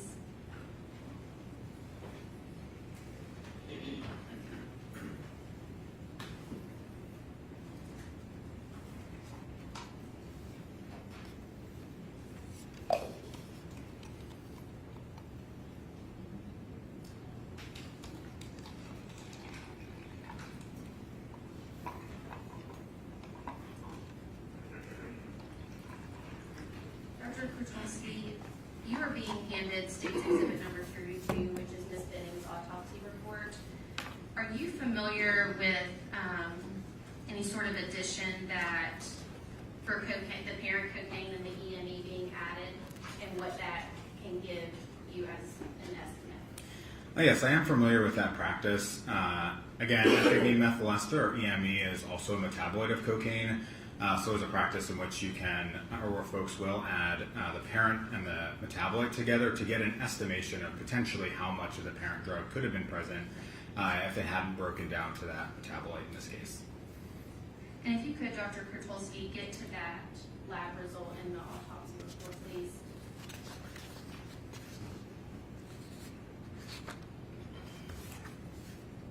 And could you tell the jury what the EME and the cocaine was, and then how we would get to that number of the estimated concentration of cocaine in Ms. Benning's blood that night? Yes, this is the NMS Labs toxicology lab report. That reports cocaine at 78 nanograms per milliliter and the ethylene methyl ester at 7,800 nanograms per milliliter. Okay, and what would that bring us to if we were doing that addition? So if you were to do that addition of the two, it would be about 8,000 nanograms per milliliter. Okay, and is 8,000 nanograms per milliliter a high concentration of cocaine? Yes, if there was 8,000 nanograms per milliliter of cocaine in someone's system, that would definitely be considered, in my opinion, a high amount of cocaine. What is typical that you see? Do you see anywhere near 8,000 nanograms per milliliter on a daily basis? So we do quantify cocaine in blood samples, not as routinely as NMS does. I do not recall what the highest amount of cocaine we've seen in a blood sample is, but I would think that we have seen concentrations of cocaine in the thousands. I just don't know exactly what those concentrations are.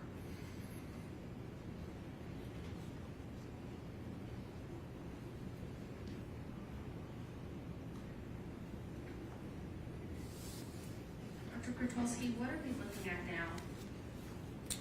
now? On the screen now is the second report. Okay. And from your discussions with Vanderbilt, do you know if Ms. Benning, if this report was after Ms. Benning had been treated in Vanderbilt? Yes, it's my understanding, and talking with the individuals at Vanderbilt, that the first urine sample was collected prior to the individual being given drugs in the hospital, and the second sample was collected after those drugs had been administered in the hospital, which is consistent with the results that we found. Okay, and can you walk the jury through what medications, if you want to touch your screen, would Ms. Benning have received in the hospital and how you know they're medical grade medications? Sure. From our perspective, when we test for drugs, a drug molecule that we see, you don't necessarily know if it's medical grade or not.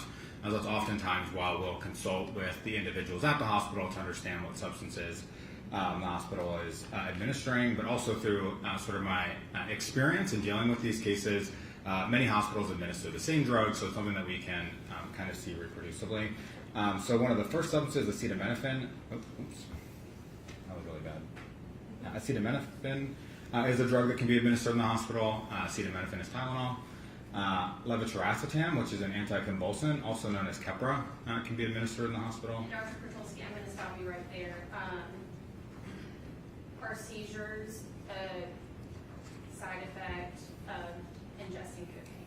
Yes, as I previously mentioned, seizures can be associated with cocaine toxicity. Thank you. Next on the list is lorazepam. Lorazepam is a benzodiazepine, which is also, benzodiazepines can also be administered as anticonvulsants for seizures. And then fentanyl. Fentanyl is an opioid, Many people know about fentanyl because of its illicit uses in the street drug supply. However, fentanyl is actually a common opioid analgesic used in the hospital as well. And is it your understanding that Ms. Benning received fentanyl at Vanderbilt University Medical Center? Yes, that's my understanding. And that Ms. Benning had no fentanyl in her when she got to Vanderbilt Medical Center? So based on the testing that we performed, there was no fentanyl in the first urine sample that we tested. I want to draw your attention to levamisole. Can you talk to the jury about what you know about levamisole and its importance to cocaine? Yes, levamisole is, while it has uses in animal medicine, it's something that we call an adulterant. So a lot of times drugs within the street level drug supply will be adulterated and things will be added to them, a lot of times to sometimes help with side effects, but sometimes make the high that those drugs produce better. So in this case, or levamisole but in this scenario, levamisole is a substance that we see as an adulterant alongside cocaine in the street drug supply. And is levamisole a common cutting agent of cocaine? Yes, levamisole is as well as lidocaine are common cutting agents for cocaine. Okay, and what would be the explanation of why Ms. Benning's first urine, when she initially got to Vanderbilt, did not have levamisole in it? Yeah, so I reviewed the results for the 2 urine samples, and as I mentioned previously, during our testing, aspects of the data can show us, while we don't quantify the amount of cocaine, how high or low that level is. The amount of cocaine that we detected in the second urine sample is much higher, as well as some of the other substances as well. So it is possible that because the amount of cocaine was lower in the first urine sample, the cocaine or the levamisole may not have accumulated or been excreted in the urine sample yet. So levamisole may have been there but below our detection limits. Whereas in this later sample, as more cocaine is being excreted from the body and put into the urine, it's rising above and potentially then is above our threshold, and we're able to detect it in this sample. And is that common to initially get a low threshold cocaine and then later on get a levamisole? Yes, the way that drugs are excreted into the urine, when you first take a drug, there will be no drug in the urine. So you'll start out at 0. As the drug is metabolized, then the parent drug as well is excreted into the urine. Those concentrations increase. And eventually, as the bladder is emptied and the drug is sort of cleared from the body and there's no more drug to excrete into the urine, those concentrations then will go back down. So that is consistent with sort of that trajectory. And do you know how low the levamisole was in this urine? I do not recall, but I know that it was significantly smaller than the cocaine.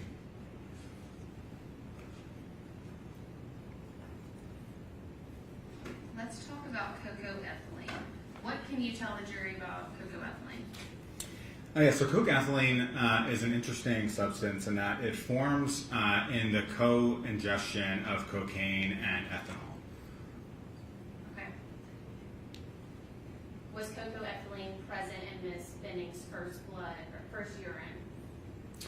No, it was not present, but similar to the explanation I gave for levamisole, it could be that it was present but below our detection limits, therefore we weren't able to see it because maybe it hadn't been excreted fully yet. And do you know how low this sample of cocoethylene is in Ms. Benning's urine?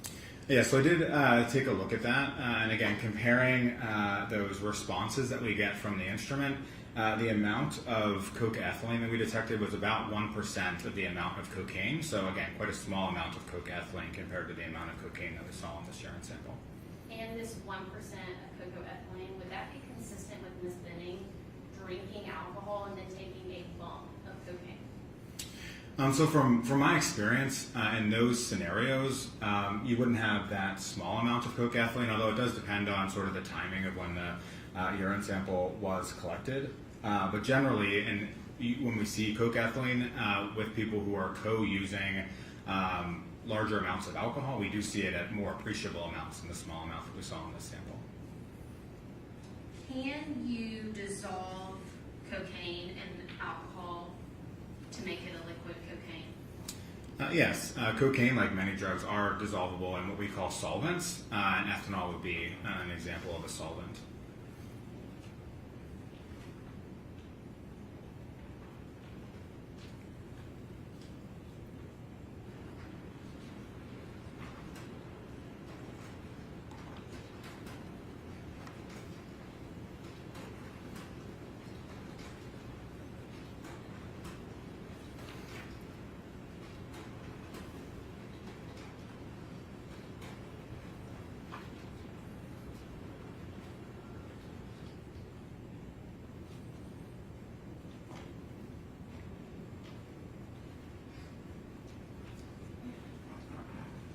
Dr. Pertolsky, was cocoethylene present in any other samples for Ms. Benning that you tested? No, it was not. Cocaethylene was only detected in this specimen. Right. And we talked about a hypothetical about for Ms. Benning's timeline. Would you expect to see more cocoethylene if Ms. Benning had been drinking alcohol? So in cases where we do collect urine samples from people who have been drinking alcohol and using cocaine, I would say typically those amounts of cocaethylene are larger. But again, there's a variety of different reasons as to how the level of cocaine in this case. The dose of the substances, not only the cocaine and the ethanol, but also the time associated with it. Okay, and for that to only have cocaine, benzo, and then the other metabolite, but no cocaethylene. If she had been drinking heavily and doing cocaine, would you expect to see that cocaethylene reporting above the threshold? Yes, if she was drinking and taking cocaine together, I would have expected to see the cocaethylene in that first urine sample. And is it your understanding that through all the other testing of Ms. Benning at Vanderbilt, that there was no alcohol present in her system? Yes, it's my understanding, and through talking with the toxicologist at NMS Labs and Dr. Brucaleri at Vanderbilt, that the ethanol testing that had been performed by the other laboratories was negative. And Dr. Krotulski, is there any other explanation other than just drinking alcohol, it being dissolved in alcohol, that you could get that cocaethylene? Yeah, so there are other ways that small amounts of ethanol can get into your system. Some other drugs that are used may have ethanol as a minor component in them. There are some things that may be used in foods that could have small amounts of ethanol in them. So there are other ways that ethanol can get into your system other than drinking beer or other forms of drinking alcohol. And is that consistent with how low Ms. Benning's cocoethylene percent is at, and then we don't see it again? Yes, I'd say that would be more consistent. Right, and could it be used in cooking for like homemade cookies with vanilla extract or something like that? Could that low reporting level of cocoethylene be consistent with Ms. Benning have cooked that night? Yes, I'd say that could be consistent.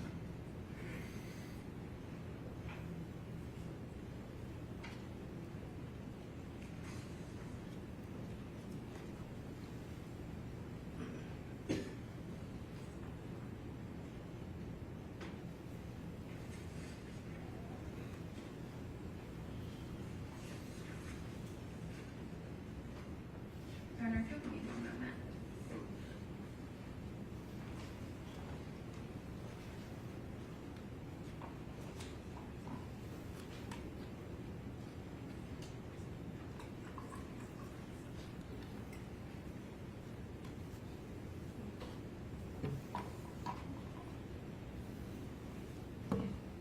Carla, those are all my questions. Questions on behalf of, yeah. Yes.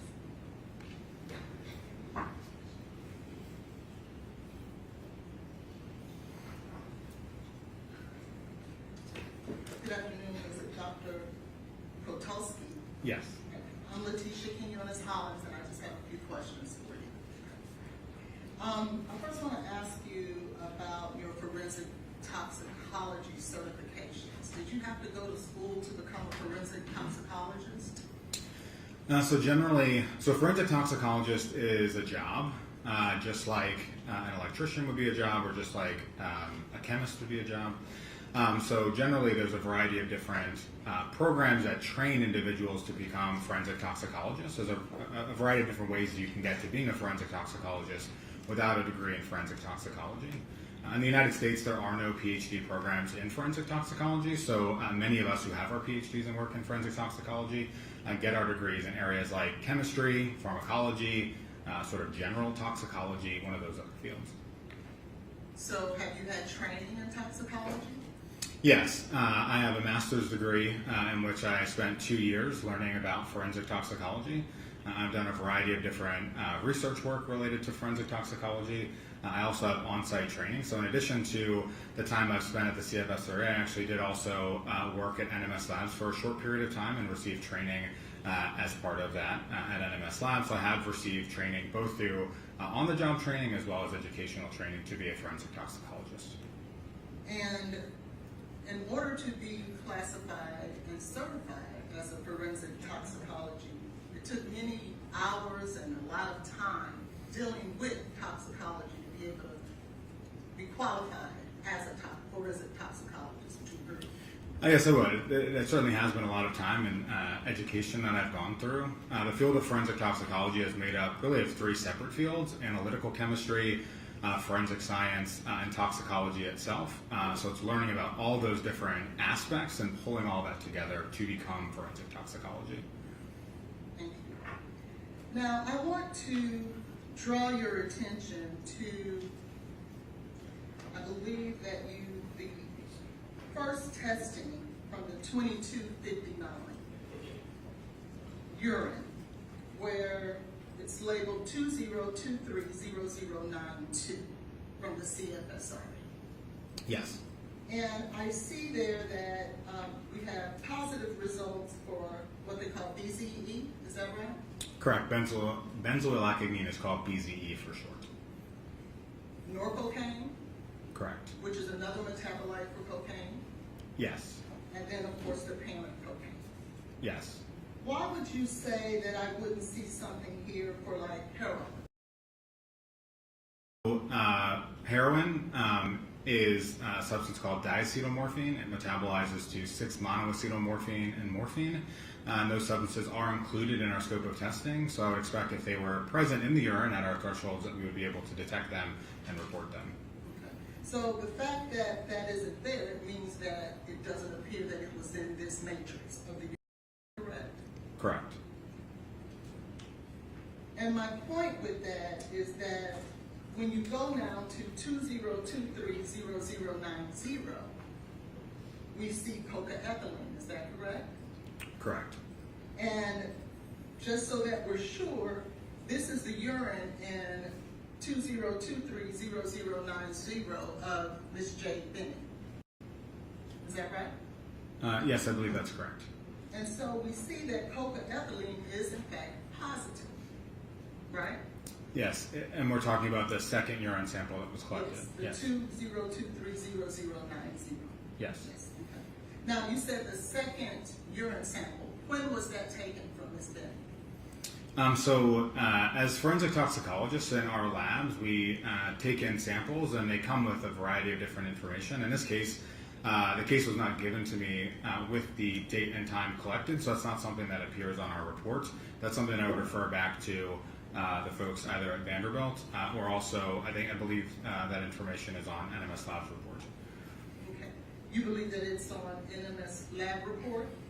I believe it's included in their report, yes. Okay, and that's NMS Lab report 896, based on where it says, I'm sorry, 899. NMS work order number is 230-78899. Is that correct? So I don't have the reports in front of me, and with all of the numbers, I'm having a Listed little on hard time on the following. CFSR report. Yes, if that is, I do not have that report in front of me. If that was the, yeah. This pack got that. Sorry, yes, the packet that you have. Oh yes, thank you. Okay, so this for this report, 2023-0090, which is our CFSRE case number, that is associated with NMS work order number 23078899. So, as it relates to the urine where we see cocaethylene, you don't know what time it was taken. Is that right? Correct. As part of our responsibility as a forensic toxicology lab, we bring the samples in, and it's our responsibility to report the results out. It's not our responsibility to keep track of when the samples were collected and to sort of marry up that information. It's our responsibility to do the drug testing and report the drugs that we find. So is that a no, sir? You don't know what time it was taken? Off the top of my head, no, I don't. Okay. And so, Is there any of your records that would tell you that? No, so our records do not. So you would correlate back our case number with the NMS Labs case number and the agency case number and the information they had in terms of when the specimens were collected. So that's NMS Labs or Vanderbilt's information about when the samples were collected. so you can't say it wasn't taken at 2259 or that it was, as the information that you have before you at this time. Again, that's not my role. Our role is forensic toxicologists. I'm just Yeah. asking. Okay, yes. Yes. Now, irregardless of when it was taken, this is the urine of J.D. Bennett, right? From my understanding, yes, this is based on the conversations I've had with Dr. Rebecca Brucaleri at Vanderbilt. Okay. And so in the same manner that you don't see, I think you called it levamisole, which is a cutting agent for cocaine, right? Yes. The same way you don't see levamisole in your initial testing of 202300092 is the same manner for which you don't see cocaethylene, right? Yes, as I explained before, in order for us to have a positive result, there needs to be enough of the drug or the metabolite in the urine sample to meet a threshold for us to detect it. So it is possible that they were present in the urine, however, below our thresholds to detect it, so therefore we would not report them as a positive result. Nonetheless, you have those two different metabolites that weren't present in your first results that are present in the second. Yes or no, sir? That is correct. However, I think it's important to note that these are not replicate samples, so we don't expect to have the same results in both urine samples. These urine samples are collected at different times. We have different results because we know that there were drugs that were administered in the hospital that we don't expect in the first sample that we do expect in the second sample. We wouldn't expect for Vanderbilt to give someone something that would cause them to test positive for cocaethylene, or would we? So again, depending on whether or not cocaethylene was present but below our detection limits in that first sample, or whether or not the cocaethylene was formed after, that's not something that I can speak to because we don't have information about that, but it could be really either of those scenarios, or potentially either of those scenarios or others. Okay, the statement that you just made was that Vanderbilt had treated Ms. Bennett, and so that's why you'll see a difference in what is present in her urine in this later sample than you would in the first sample, right? Yes, I said that referring to the drugs that would be administered in the hospital, things like levetiracetam, fentanyl, lorazepam, those substances that are medical grade drugs. Are they administering cocaethylene, do you believe, at Vanderbilt? No, I would not believe they would be administering cocaethylene at Vanderbilt. And so, if we see this in her system, then it is safe to say to this jury that she had to get it from somewhere other than the treatment she received at Vanderbilt. Wouldn't that be right? And I apologize if I hadn't explained this well, but cocaethylene is really not a substance that's available out there. People don't go out on the street and buy cocaethylene. You can't sort of get it as a prescription drug. Cocaethylene is something that's formed in the body when someone uses cocaine and ethanol.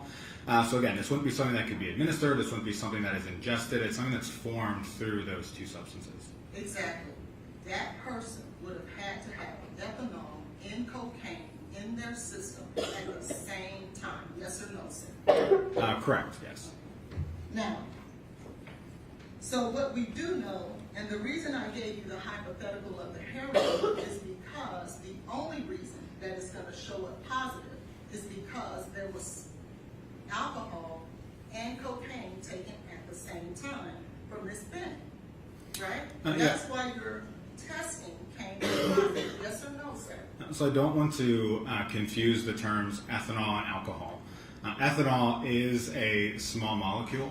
Alcohol, while we refer to drinking alcohol as alcohol, alcohol is really a class of substances. Methanol, for example, is also an alcohol, and there's other alcohols as well. So what I'm saying is that cocaine and ethanol come together to form cocaethylene. The source of that ethanol, as I previously testified to, is unknown, but there are different sources as to where that ethanol could come from. Right. You said that it could have come from the vanilla extract that she put in her cookies. I didn't say that. I said it could come from different things that are used in cooking.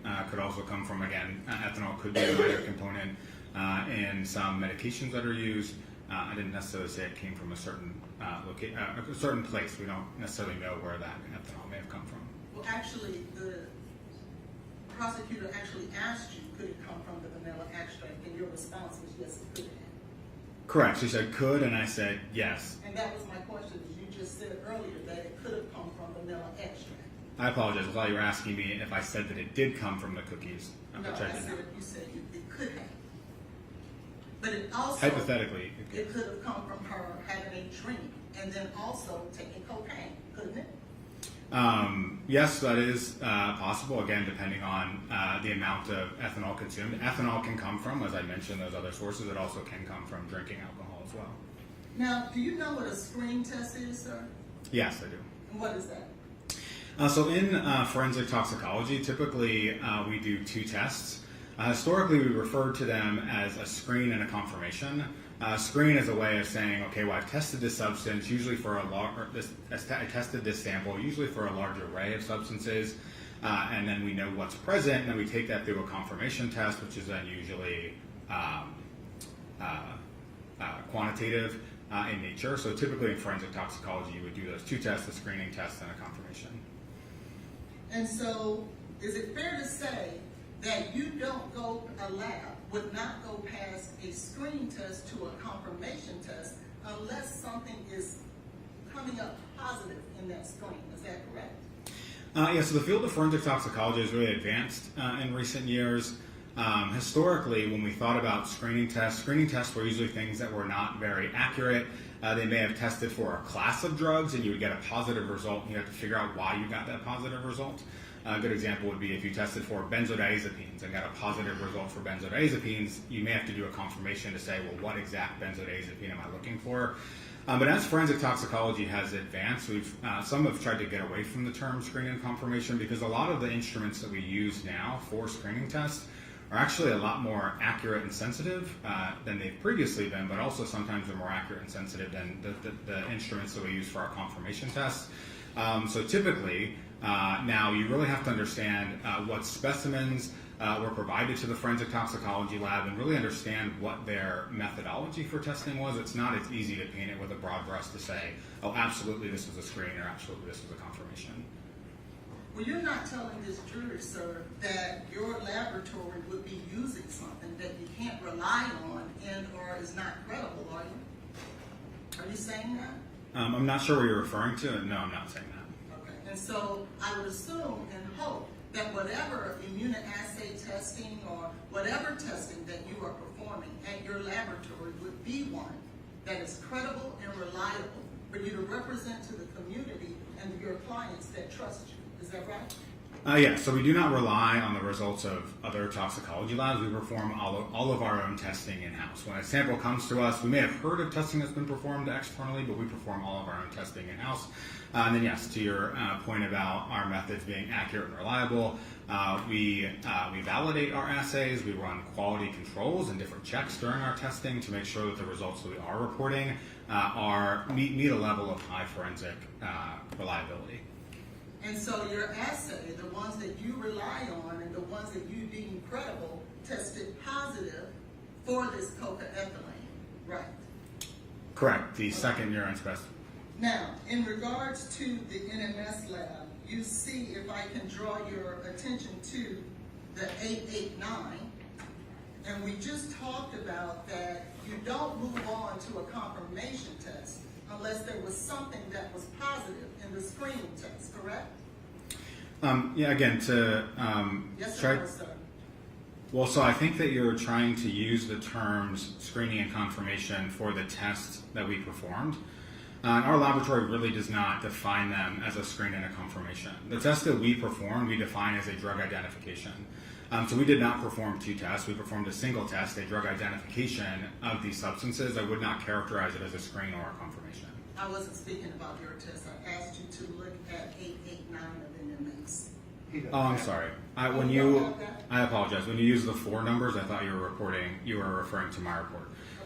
Yes, and I do not have a copy of NMS Labs report. Okay, can I?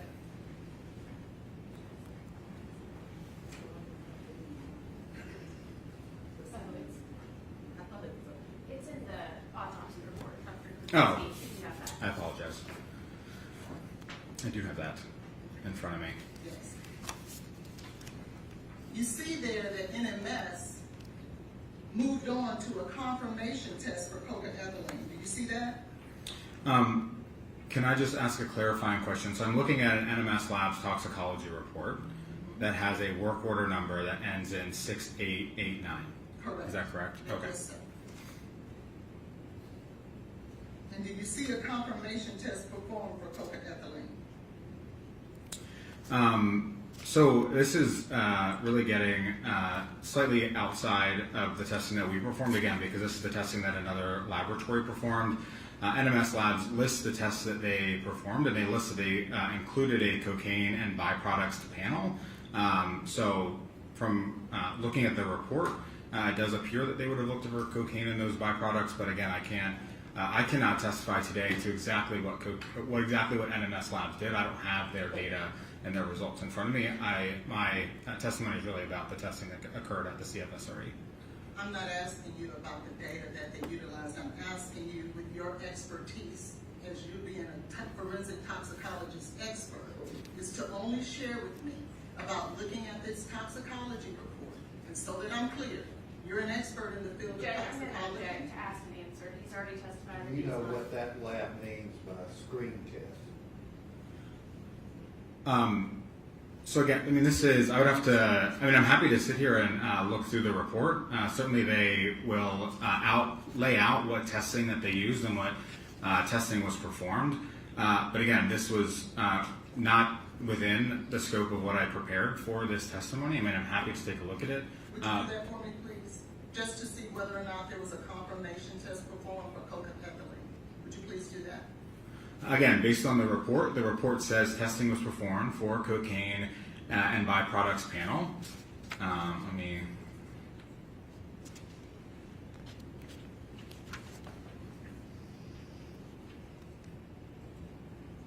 And if you look then to 2 pages later where they describe what's in the cocaine and byproducts panel, it does list cocaethylene as an analyte within the scope of that testing, yes. Thank you. And that's for the scope of testing on a confirmation, correct? I believe NMS would characterize this test as a confirmation test. Okay, thank you. Now, let's talk a little bit about the CFSRE lab. Do you see that? Yes, my laboratory, yes. And the number in regards to You want 0092 or 0090? 0090 for the cocaethylene that's present there, correct? Yes. Okay.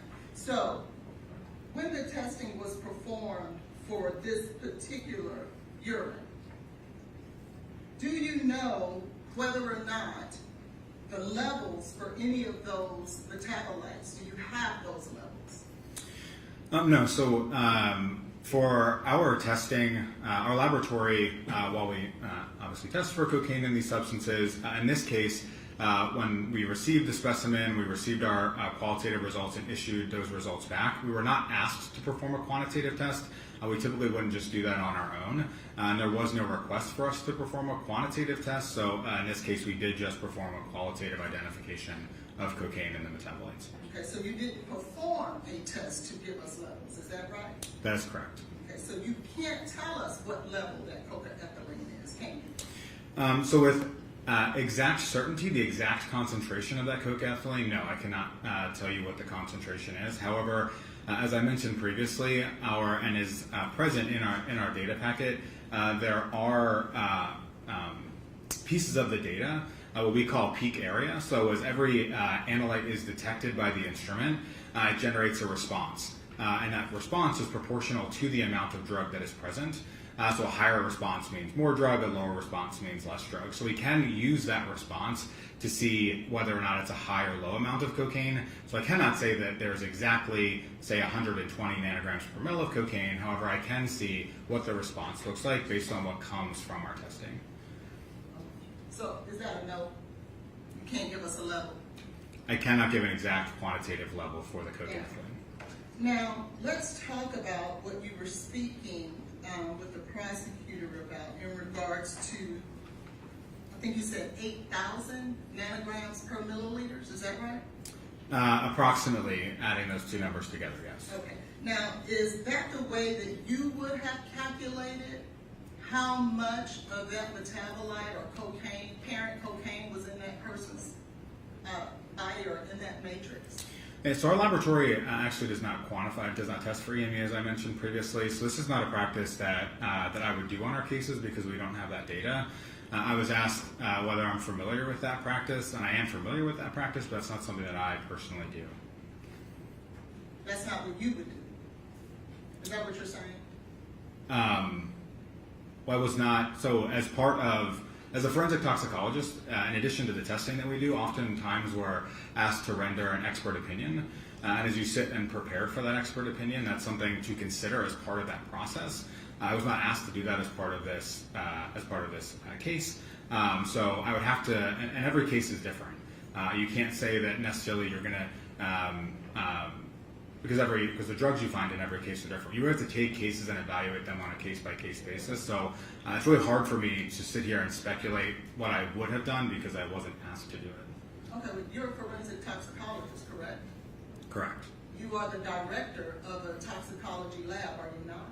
Yes. You've had significant training in forensic toxicology. Yes. So I'm asking you, as an expert, if you were trying, giving you a hypothetical, you're given a case, and you're trying to determine how much parent cocaine is in a matrix, in this instance, someone's blood, would you utilize the method of combining the parent cocaine in EME? So I think I would consider that, again, because that is a process that's out there. I certainly would not use that definitively. I would understand that that's a way of looking at kind of a generality, but definitely not anything definitive. Exactly, because with all of your expertise and training, that is not a method you would use. Yes, as I've stated. Now let's hypothetically utilize that method and come up with a number of 8,000 as apparent cocaine in someone's blood. Okay? The pharmacokinetics that you would utilize to try to determine how much cocaine that person took at a certain time, how much cocaine would that equate to, sir, if we were to go back 24 hours? Yeah, there's not really a way to correlate the amount of drug in this case to the amount that an individual would take. It's not, you can't say just because there's 8,000 nanograms per mil of cocaine there's not, or there was X amount of dose that the person ingested originally. That's not something that we would do in forensic toxicology to try to back calculate a dose. So then are you telling this jury that you cannot so first we said that's not a method you would use, and so you're now saying that there would be no way to try to ascertain how much cocaine that person originally took. Is that what you're saying? Yeah, through the training that we have as forensic toxicologists, we generally do not train individuals on how you would calculate a dose of a drug that someone used. Certainly through someone's expert opinion and training, they may try to do that, but that's not something that we typically do in forensic toxicology, to try to calculate a dose. So what is pharmacokinetics? So pharmacokinetics is the way that your body processes a drug. So it's broken down into 3 different areas: absorption, which is how the drug is absorbed into your body; distribution, which is how it's distributed throughout your body; metabolism, so breaking down cocaine to its metabolites; and then excretion through the kidneys into the urine. So pharmacokinetics is that process of what's happening in the body to a drug, and it's a very vast field. There's a lot of other parts of pharmacokinetics as well. What is it used for?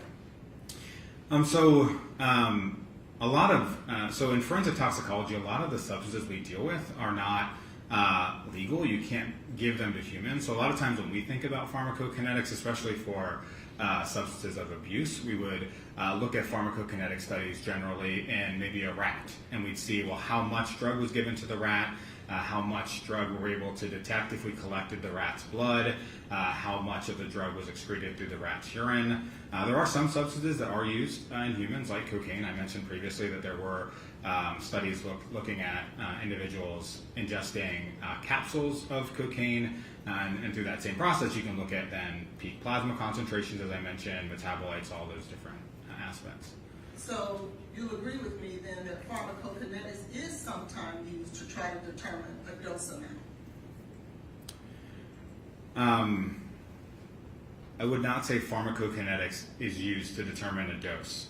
That I don't think that that would be the correct way to state that. Well, how would you state it? So I mean, the only time that this is really done in forensic toxicology is with alcohol.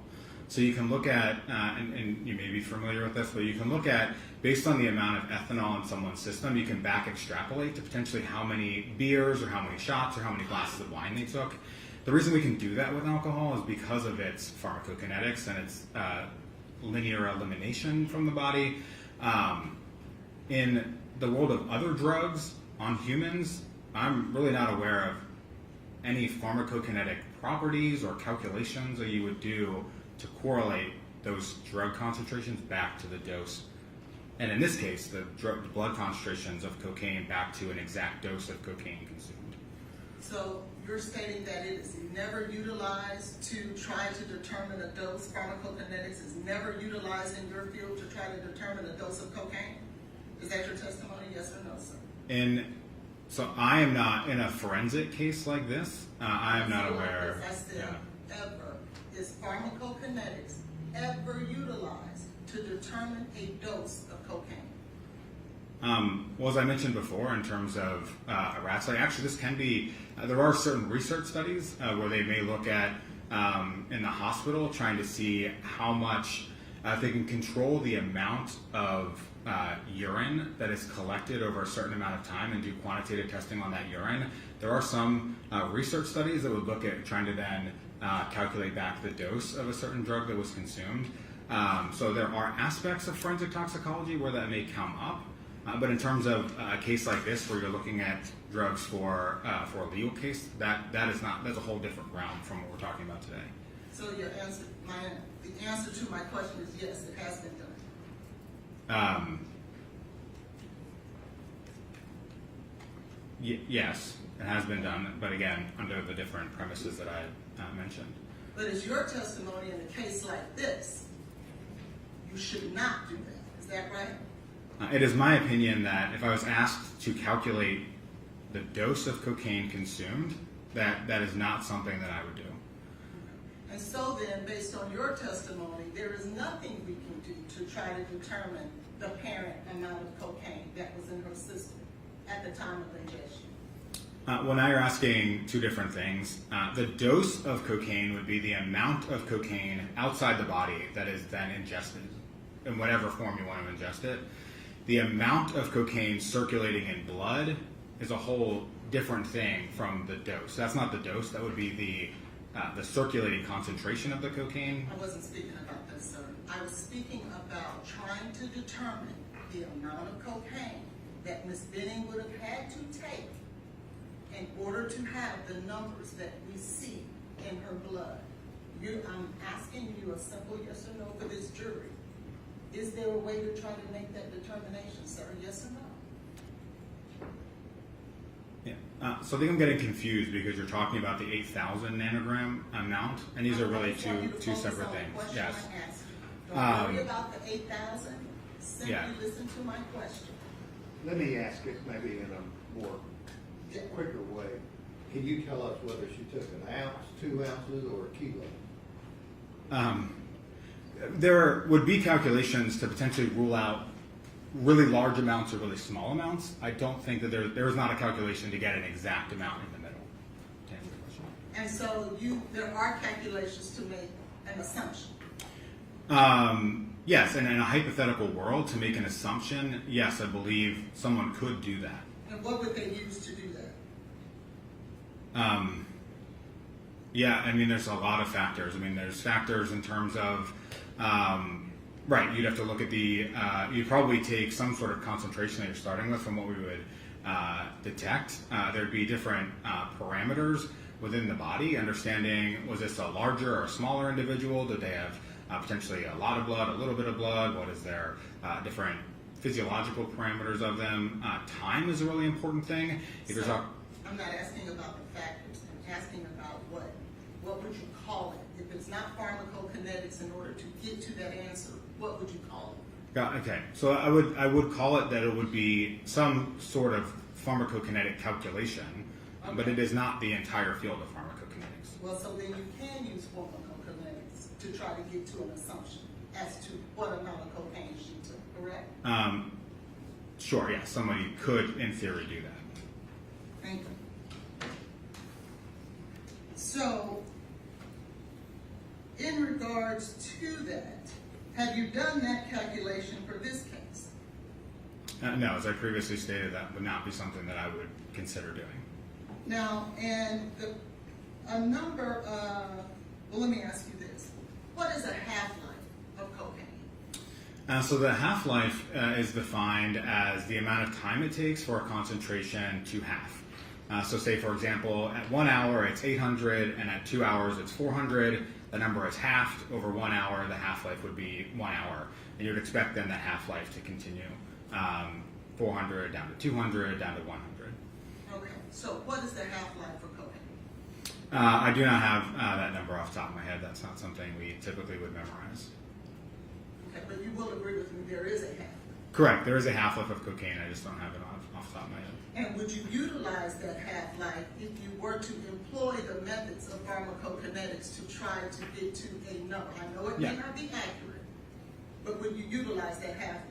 Yes, if you were going to do this back calculation, one of the things in that equation that you would use, I would imagine, would be half-life. Yes. Okay, very good. Thank you. As you sit here today,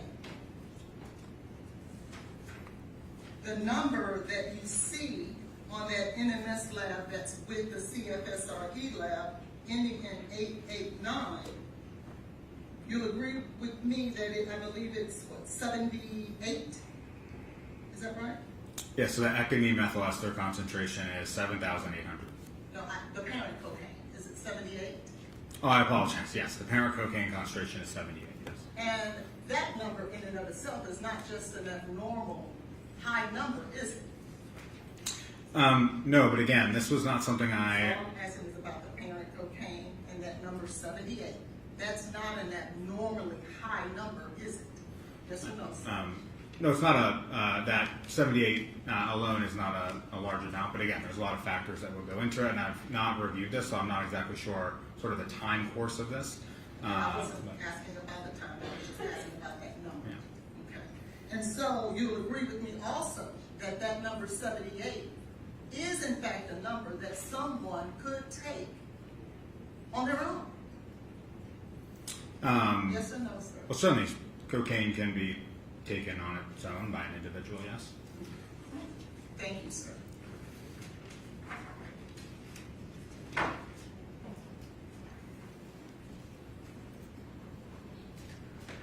Dr. Kwiatkowski, Dr. Carney had testified that she adds the EME to the parent cocaine to estimate the total amount of cocaine level before it began creating the NE or breaking it down. Do you agree that that is a common method to use to estimate the value? Yeah, so one thing I didn't explain it, cocaine is a very unique drug. It's actually quite unstable. It can go through different processes of breaking down by enzymes or through hydrolysis. And it can break down to things like benzoylecgonine and econyl methyl ester. So because cocaine is sort of so unique, there have been different research studies looking at saying, okay, well, because we know it's an unstable drug, is there a way that through different calculations we could potentially estimate how much cocaine was present at the time the blood sample was collected, rather than a few days or weeks or months later when that cocaine broke down? And your testimony as a toxicologist is that you would not estimate that value because your testing is very precise, but you don't disagree with Dr. Carney using that. Correct. I'm not disagreeing with Dr. Carney. And the state never asked you to calculate a dose, but you can't calculate the dose Ms. Benning ingested. Judge asked you about an ounce or a kilo, but it could have been much smaller than that, especially if it was dissolved in a liquid. Is that fair? Yeah, I mean, one of those factors is, as I mentioned previously, time. There's also, a lot of times if you're going to do some of these pharmacokinetic studies, there's assumptions you're going to make.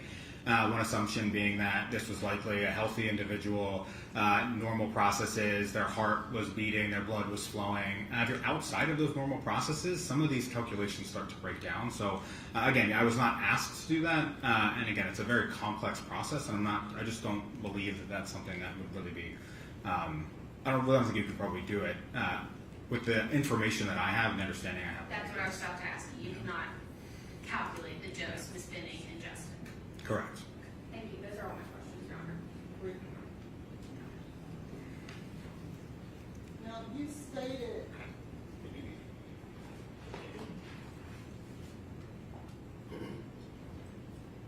now, when I asked you the question, you told me that that was not a method you would use because it wouldn't be a definitive method. Are you changing your answer now? So, right. So when you say definitive, No, you said definitive. oh, sorry. When we use the word definitive, for example, in this case, when you have 78 and 7800, I don't think it would be wise to put the two of those together and definitively say 7,778. If you're going to use it as an estimation for the amount, that's one thing. But using the word definitive here, in my mind, that says to say exactly what this concentration is. And again, that's not. I don't know exactly what Dr. Carney's testimony was, but that's what I meant by not being definitive. Actually, I think you said in a legal case like this, you would not utilize that type of method to get a definitive answer. I believe I said that based on the calculation of the dose when you asked me. By adding EME and the parent, right? He's talking about your question when you wanted to see if he could determine a dose. No, my question was to determine the What parent is your amount question? of cocaine. I want to be clear that you're saying if we were trying to determine the parent amount, we would not take the EME and the parent amount and put them together. So again, I want to just make sure we're taking these two things apart. We're not talking about dose. So now we're talking about circulating amount of drug in the body. And in this case, taking the parent amount of cocaine and then the substance that the cocaine broke down into, understanding that those two substances are related and doing an estimate based on that is something completely different. And that's what I was just asked by the prosecution. Again, this is completely separate from the question of dose, how much someone ingests. And when you were talking about the CFSRE record that did not show the fentanyl, and that would be 202300092, this was an opiate screen, was it not? So our testing for Yes or no? So was this an opiate screen? so One, you're way beyond what was asked on redirect. So number two, let him answer the question. So the testing that we performed on both urine samples includes opiates and opioids. So this was in fact an opiate screen? So I would not characterize the testing that we did as an opiate screen. We consider it sort of a broad-based drug screen that includes opiates and opioids, as it does stimulants, benzodiazepines, and everything else. So if fentanyl was present in the first urine sample, it was in the scope of testing, and if we would have detected it, we would have reported it. Okay, so I just want to be clear, it would have, if fentanyl, if it was there, it would have been positive. If fentanyl was present in the first urine sample, case 20230092, if it was present at levels detectable by our analysis, yes, it would have been reported. So it could have been there, but it just wasn't at your detectable level. Yes, that's how forensic toxicology testing works. As I mentioned with the levamisole and the cocaethylene, if something is below our threshold for detection, right, we would not be able to detect it, therefore not report it. I just wanted to be clear so that the jury What is your understood question? is that it was possible it was there, but it just wasn't above the level. Correct, and we have a pretty low detection level for fentanyl. I don't know what it is exactly off the top of my head. I'd have to go look it up. Any other questions? That's right. Thank you, sir. Thank you.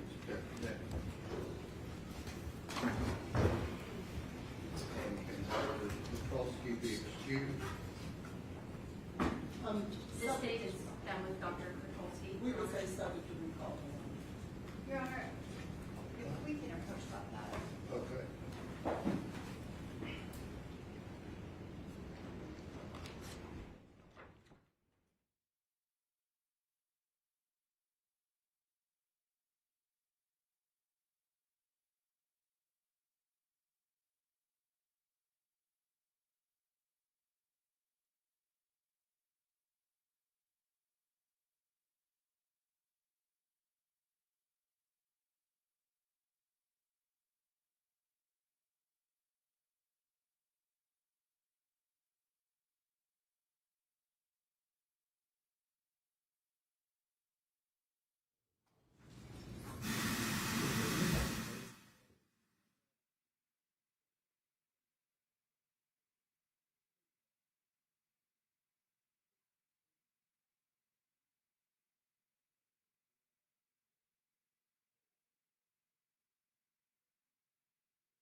how many other exhibits does the defense have some issue about chain of custody, if any?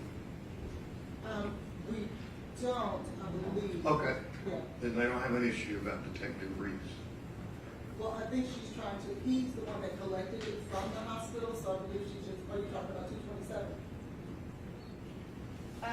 You just heard what she says up here. They've got a third sample they want to get into. Do you have issues about that? I don't know which sample it is. There are a bunch of tests in this case. It's the one that Detective Reese collected on February 27th, 2023. It's 1600. It's technically 1604. It's the urine sample. It went to the MPD crime lab. They sent it From on to what LMS. time? February 27th, 2023 at 1604.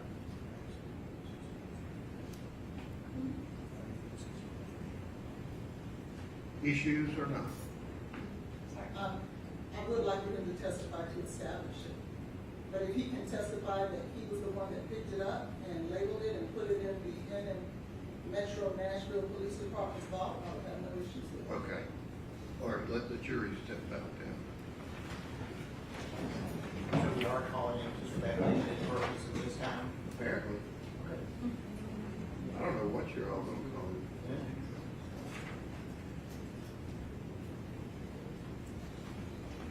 Would Dr. Bruggeleri know when the second sample was taken?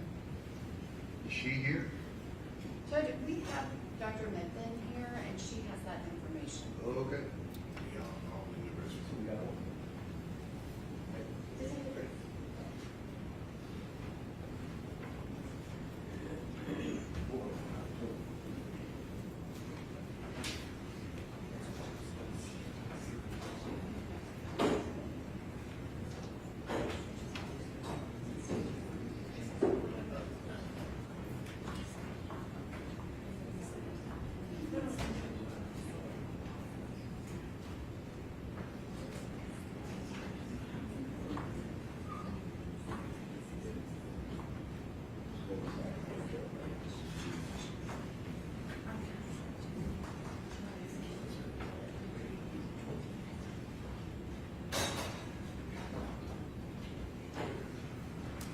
Just have a seat back there. The jury's taking a short break.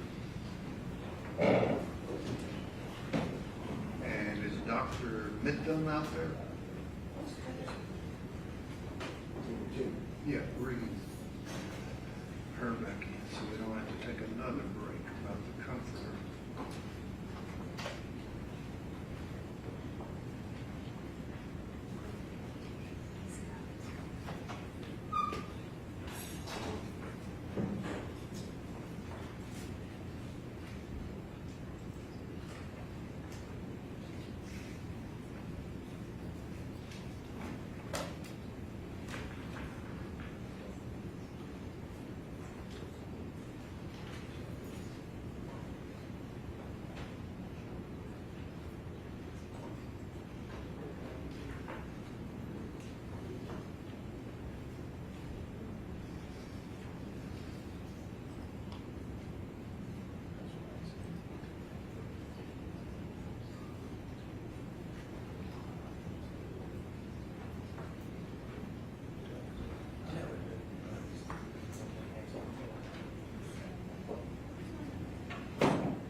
Yes, yes, step up, raise your right hand. You swear to tell the truth, so help you God. I do. Have a seat.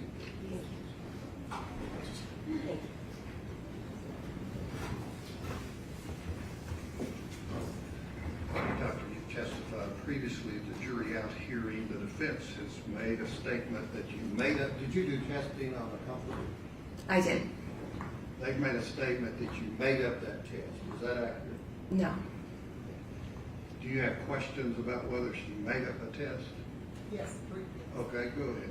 The testing that you You can, so we can hear it on the I'm mic. sorry, thank you.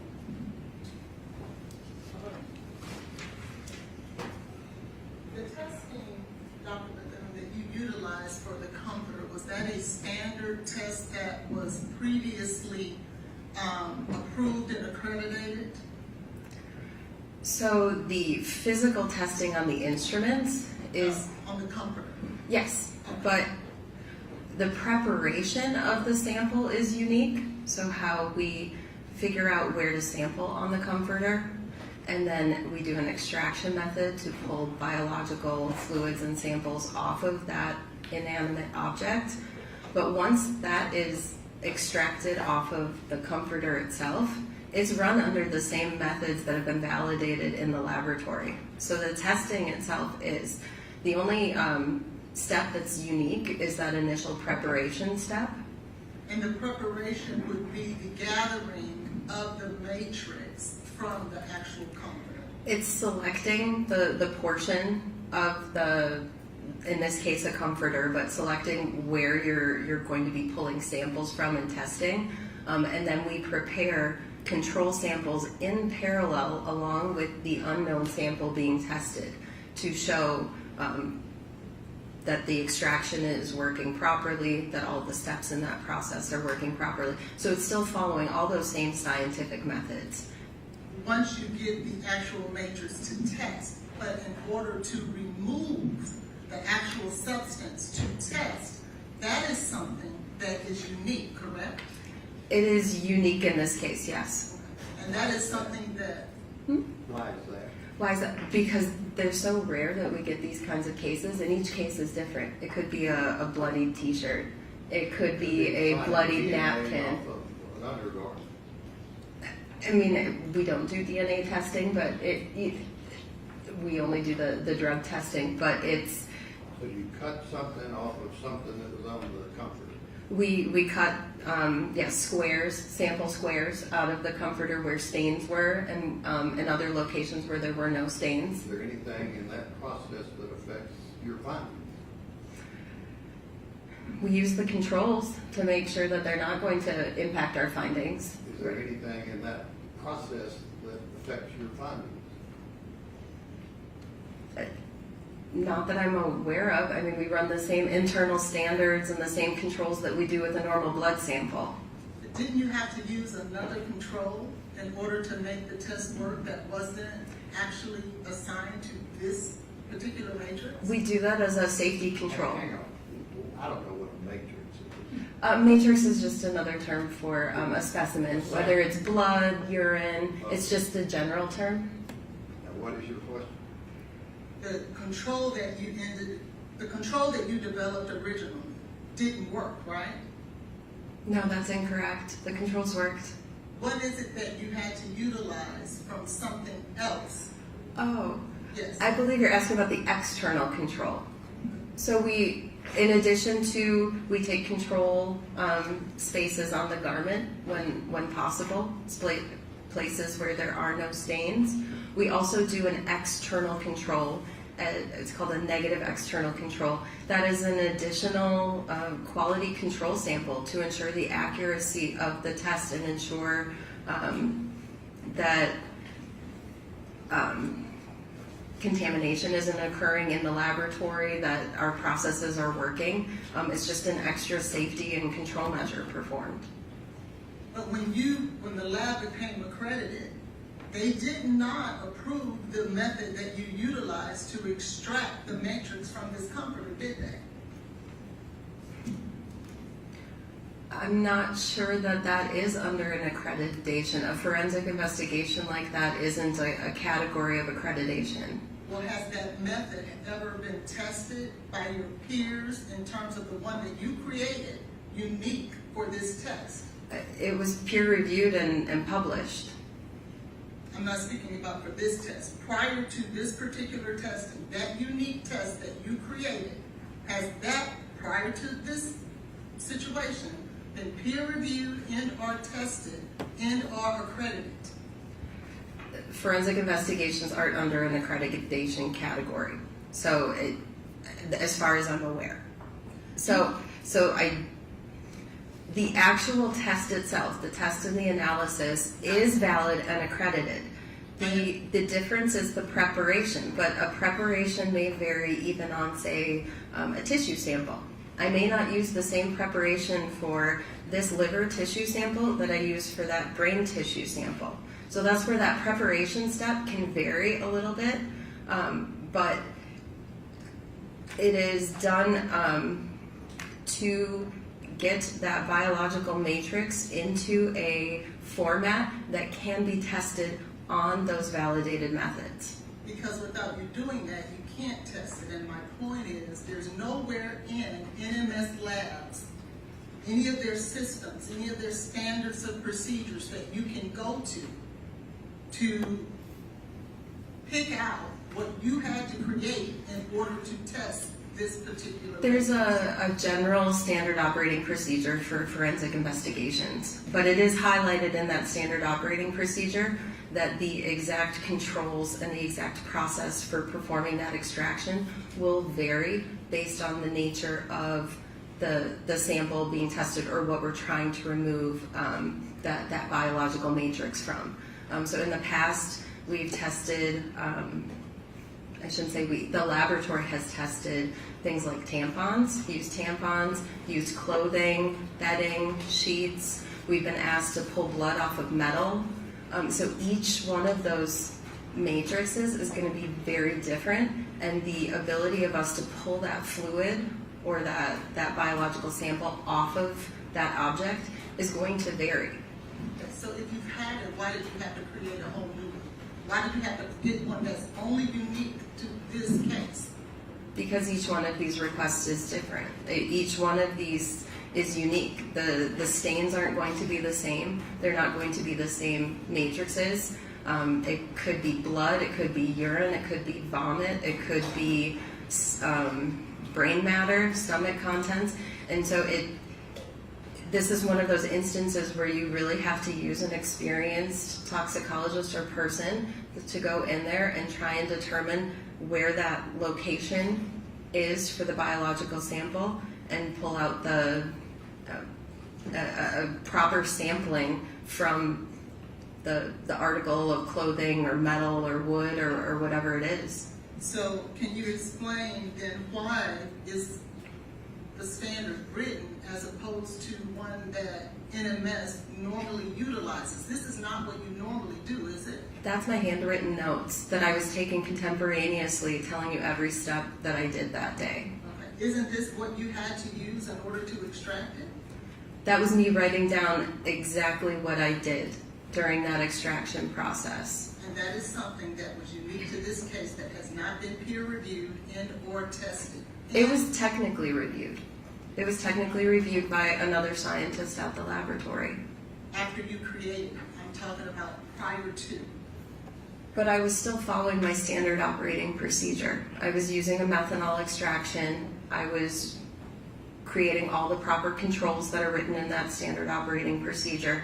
I was following the method, but that method or that procedure gives me some flexibility in how I need to do that. So I was giving you very specific documentation of how I specifically did that.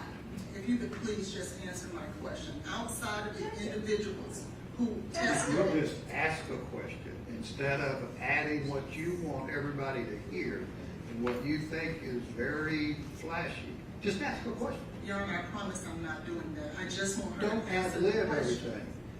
Has it, outside of the people in NMS, after you created it, is there anyone else that has peer reviewed this test so that it is Nobody a has to peer accepted review science? this test under 702.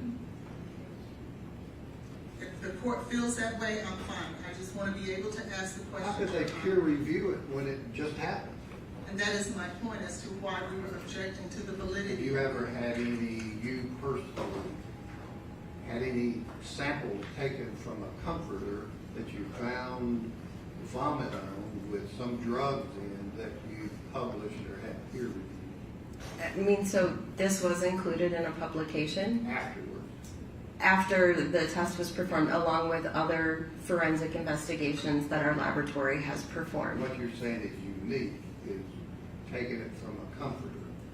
It's not even that part is unique, it's just the having to do some extra steps to really prepare that sample is unique. I can't treat it just like a blood. So what you did that makes your results unreliable. I don't believe so. Okay. Anything else? No, Your Honor, we would object ask for a ruling from the court as to Object based on what?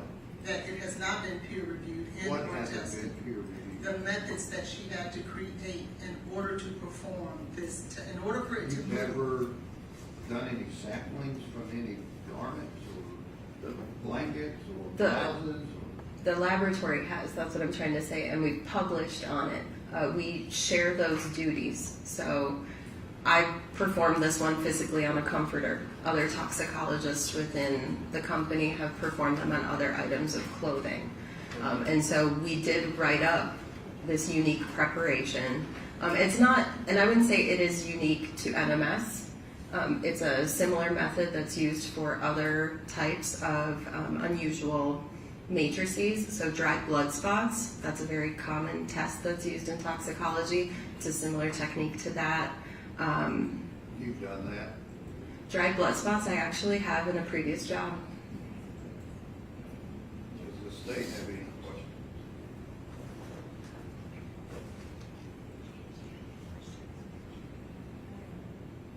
On their objection, do you have any questions on this problem? No, Judge, I feel like she's fully explained. Okay, you can step down. Thank you. The court is overruling my objection, Your Honor. I've not gotten there yet. Will. 702, Dahlberg, GE versus Joyner, Kumho Tire. That list that's proposed under those cases is not all encompassing. It doesn't apply to every field. This lady, according to my understanding, sufficiently says that her findings aren't reliable just because you haven't heard notes that she's never cut up a comforter doesn't mean that her findings are not reliable and would assist this jury. So I'll allow her to testify about the comforter. All right, let the jury step out there.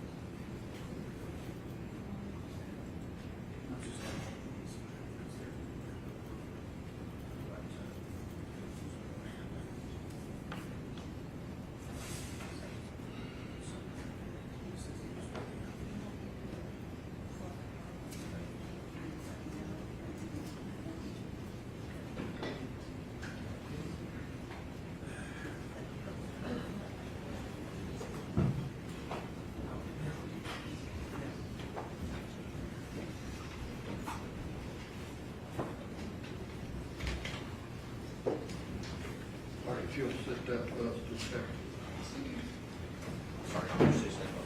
Yes. Do you swear the testimony you're about to give is the truth, so help me God? I do.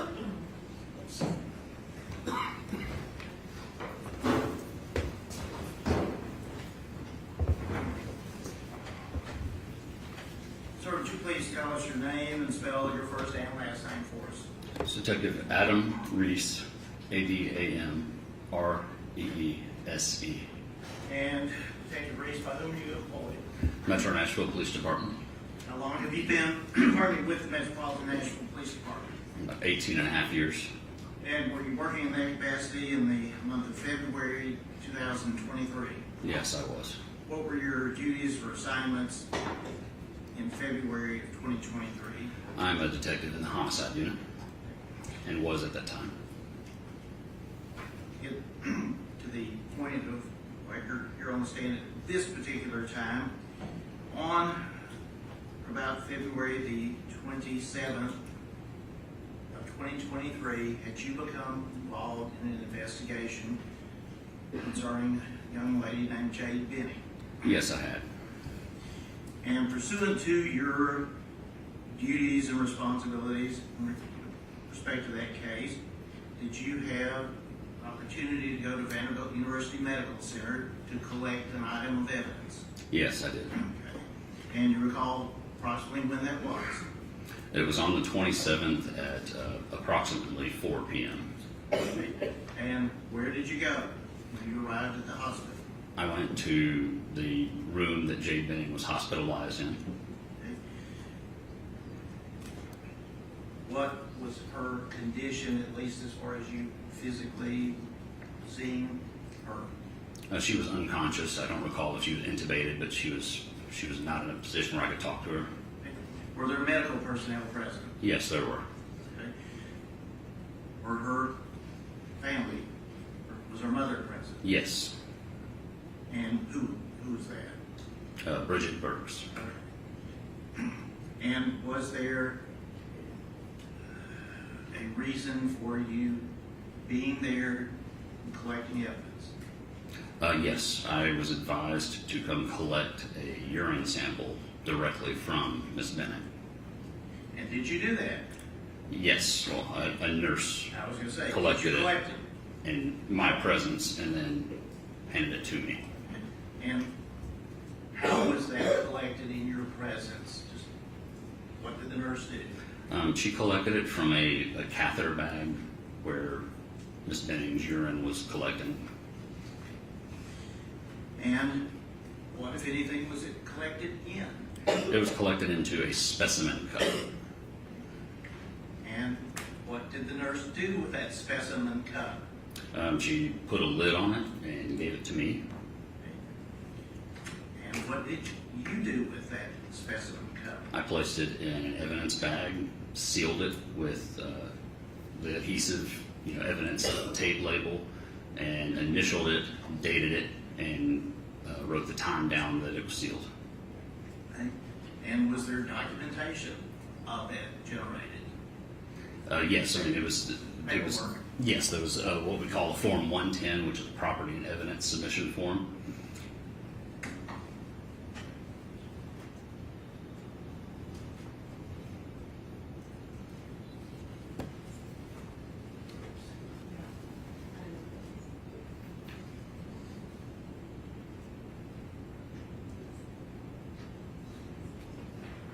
No objections. All right, if I could have this group of 5 photographs be passed to you. Detective Reese.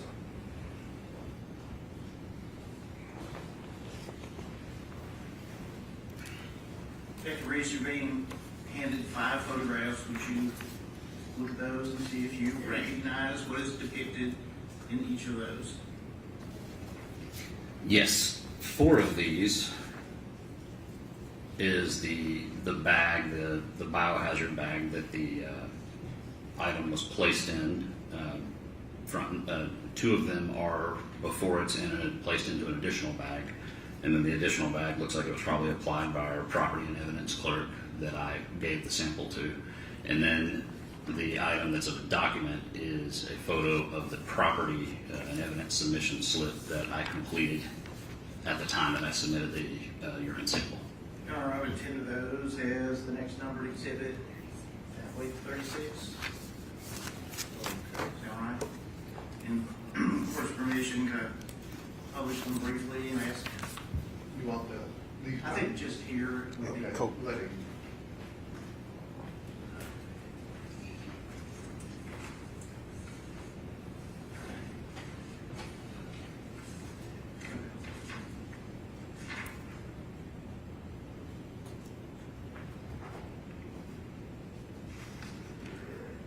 Yeah, put up what I believe I just arbitrarily labeled A, which is now 36A, but what are we seeing in this photograph? That is the property and evidence bag with the sample of urine that I just talked about placed inside. Okay. And I believe you referenced there may have been additional labeling because the case went on from the property room. Correct. So I placed it in one bag initially that was labeled for biohazard, and I sealed that with evidence tape. And then when I took it to the property room, they put it in an additional bag, and this barcoded label you see here is applied by them. So is that the same specimen cup of urine that you watched the nurse get out of the catheter bag? Yes. And this is B. I might need to zoom in a little bit on that, but can you see anything that you recognize as being your handwriting? Yes, there on that blue evidence tape, it's a little bit washed out by the light, but I can read it. It's a AR, which is my initial, and then a 2/27/23 for the date of February 27th, 2023, followed by 1603 HRS, which is 1603 hours military time, 4:03 p.m.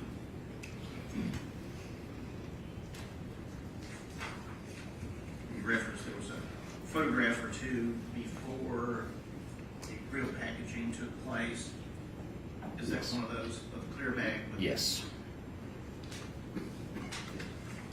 And then as things went on, biohazard added Yes, and that's just the other side of the bag. the other side.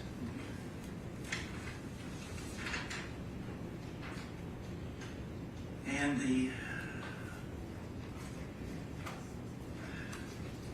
this the form that indicates collection time, case number,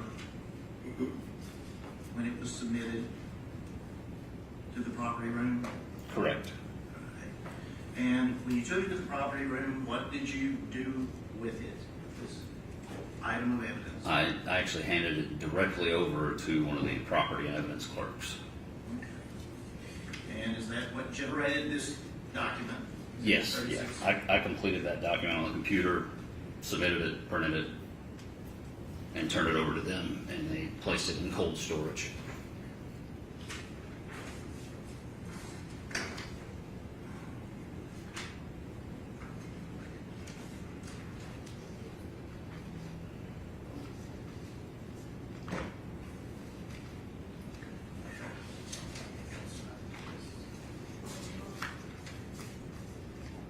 Those are my questions relevant to this issue. Okay. Any questions from the defense? No, Your Honor. Thank you. Who's the next? Amanda Sweet.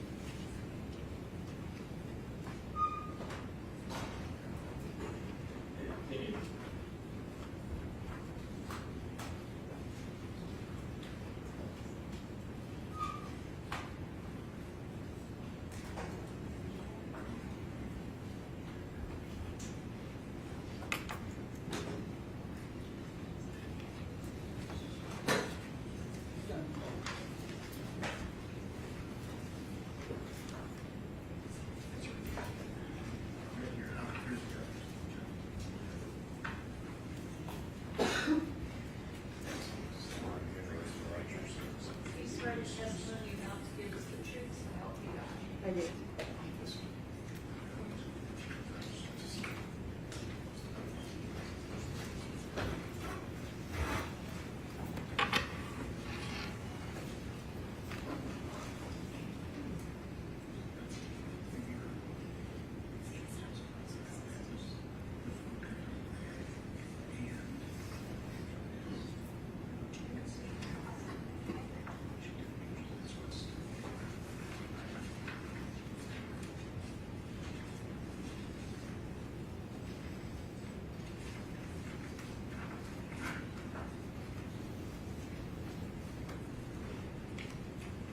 Thank you.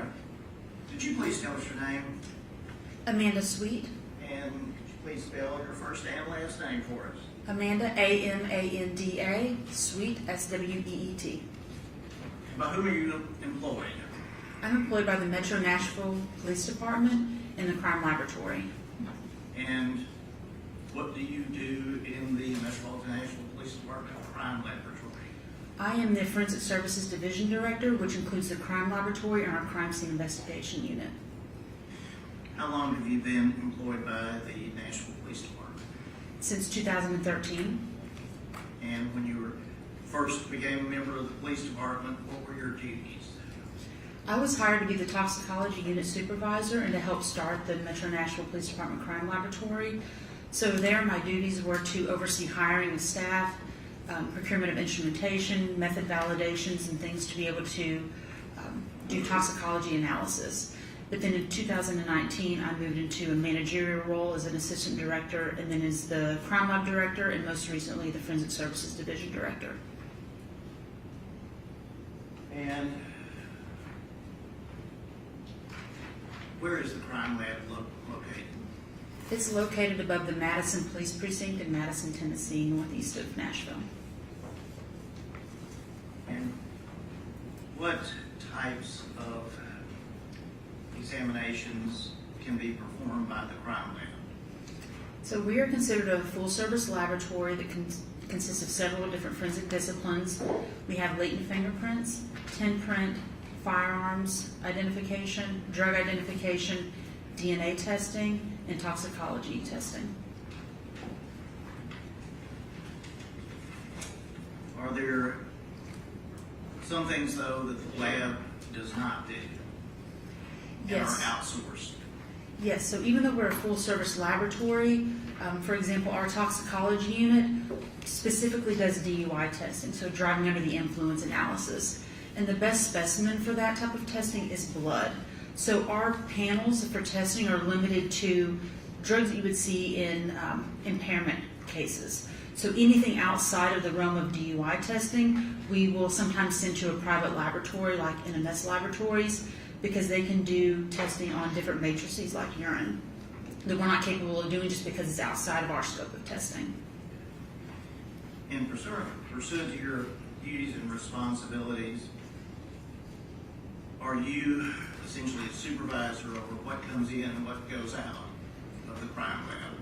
Yes, so as the division director, the crime lab falls underneath me in all those disciplines. Those supervisors report to a crime lab director who ultimately reports to me. So I oversee the operations and what samples come into the laboratory, what evidence we accept, and make sure that it's within the scope of testing that we can perform. And are there certain protocols as far as accepting evidence into the crime lab? Yes, we have an evidence receiving unit that has their own set of standards of how evidence is received and accepted. And we also follow accreditation guidelines. Our laboratory is accredited by ANAB, so we follow a set of national guidelines on how we receive evidence, how things are documented, and how reports are issued from our laboratory. And is that documentation retained with each specific case? It is. We have a software called Justice Tracks, in which we image all evidence that's received. That's where we have all of our notes, all of our analytical testing results, and our reports are issued through that system so that everything is tracked and documented. And specifically, with respect to your laboratory case number 23-001060, involving Ms. Jade Benning, have you reviewed the materials and chain of custody, everything to do with that case as far as the crime lab is concerned? Yes, I have. All right, this time, could she be handed exhibit number 9? It's the previously introduced.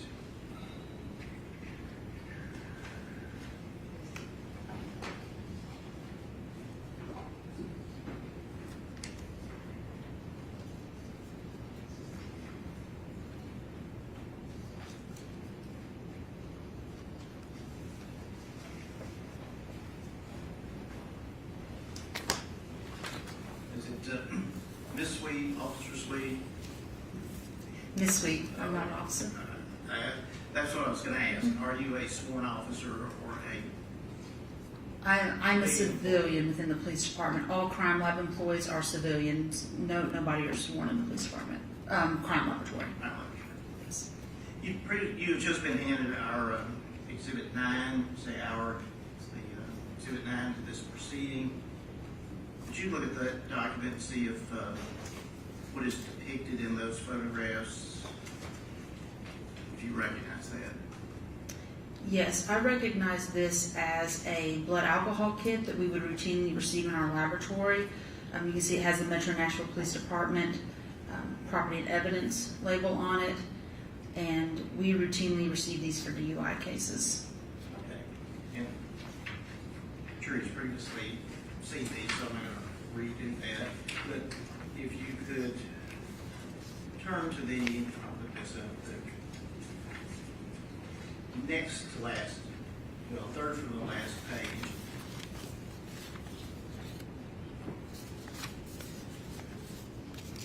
Alcohol.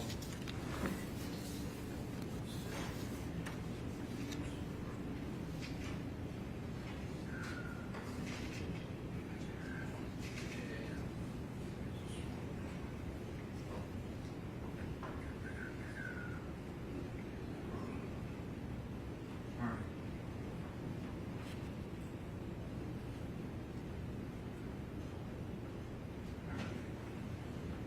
Maybe did something, it's coming back up hopefully here now.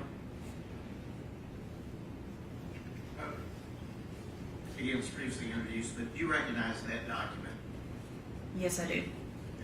And does that indicate there's alcohol toxicology request?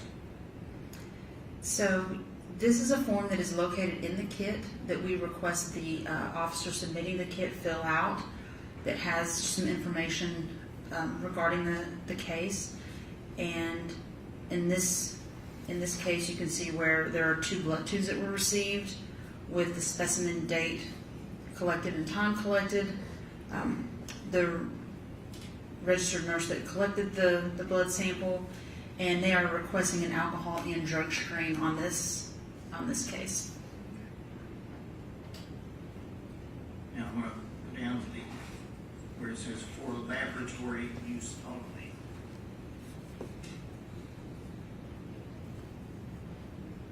What is that part of the document reflecting? So the top half of the document is where the officer will fill out the form. The bottom half is once we receive it in the laboratory, the technician that receives the blood actually opens the kit up, will document the specimen accession date and time. So that's the date that she received this into the actual toxicology unit from our evidence receiving unit. The time that she opened the kit, she's indicating that the kit is sealed, what the unique crime lab number that was assigned this kit is, her name, and what specimens were received. So in this case, there were 2 blood tubes. They were labeled 001-01, 001-02, an approximate amount of blood in those. And these were full tubes, so there were 10 milliliters of blood. And down, excuse me, at the very bottom of the, is that a picture of the tubes? Yes, it is. That's a picture of the tubes that were received within that kit. You say received, how does that take place? From the Metropolitan National Property Room, or where stored, how does that get to you, and is that accounted for in your chain of custody document? So we receive samples directly from our property and evidence storage location. An officer will bring evidence out daily to the laboratory and hand it off to our evidence receiving technicians to log it into our system and to store it in the evidence in a vault until it's ready to be analyzed by a scientist.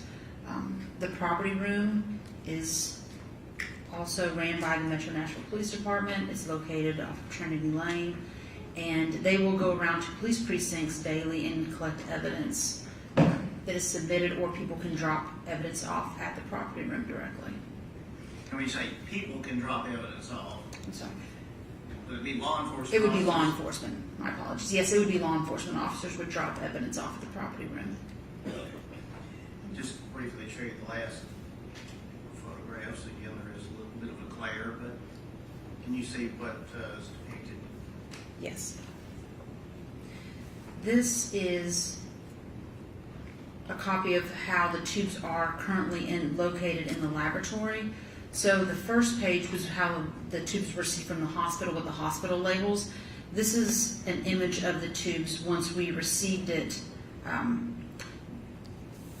once we put our labels on it and how it's being stored currently. There appears to be a little something that looks yellow. You can see on one of them. Does that have any significance? Yes, so that is a return label from NMS Laboratories. So we kept tube 1 in-house to perform an alcohol analysis. We shipped tube 2 out to NMS to perform drug testing on this sample. So tube 2 came back to us with a return label from NMS Laboratories.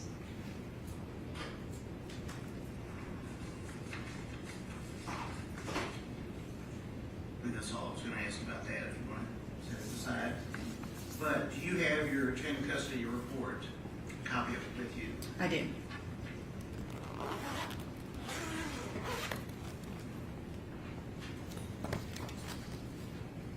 And counsel's been provided a copy of this. You referenced that one of the tubes was designated as 00101, is that correct? Yes. And the other was 00102? Yes. All right. Now, does it start off though as just being collective 001? That is correct. 001 is the actual kit. It's given that number, and then any item within that kit is sub-itemized and given a unique number. And that's where the 001-01 and 001-02 come into play, the two separate tubes. Okay, when you say kit, is that the collection box? Yes. Evidence box. All right. And does it indicate when and from whom that item came into the crime lab's custody? Yes. The kit was received by the crime laboratory on February 27th, 2023 at 10:25 a.m. by Daryl Osment, and that is an officer with our property room. And was it then logged into the crime lab? Yes, it was received by Barbara Reed, and she is an evidence receiving technician with the crime laboratory. And she, once she received it, that's when she would image the kit, and then she would give it a unique crime lab number, and then it goes to a storage location, which is a vault within the evidence receiving unit.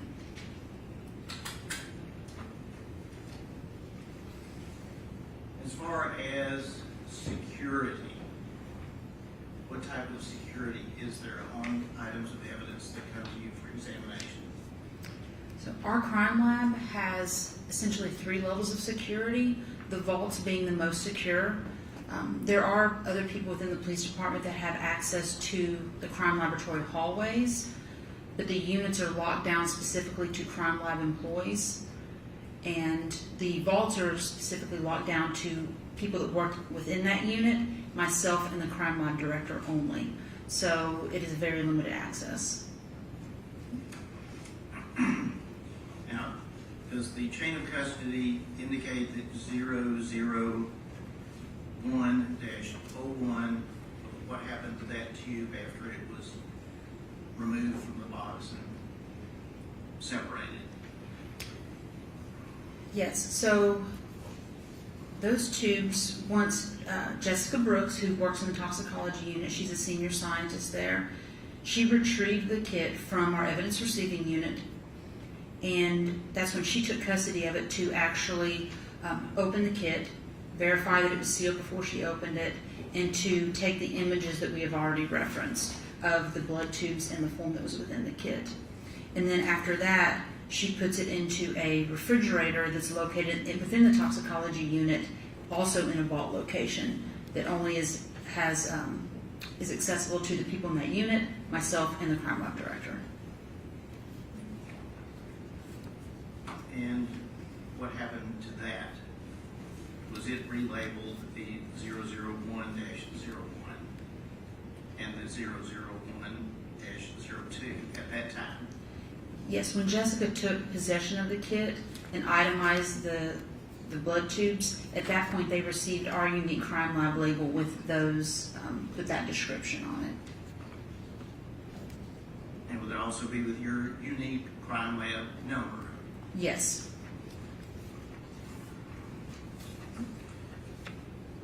And what, if anything, occurred with 001-02?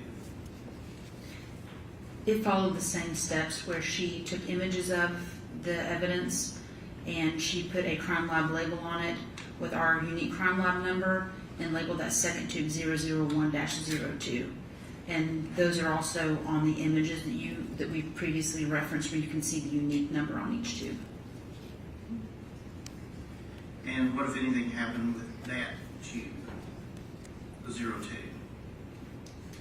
Was it examined by a your lab or referred out? 02 was the tube that was sent to NMS Laboratories. 01 is the tube that remained in-house for the alcohol analysis that was performed. Now, are you familiar with NMS labs? I am, yes. And how so?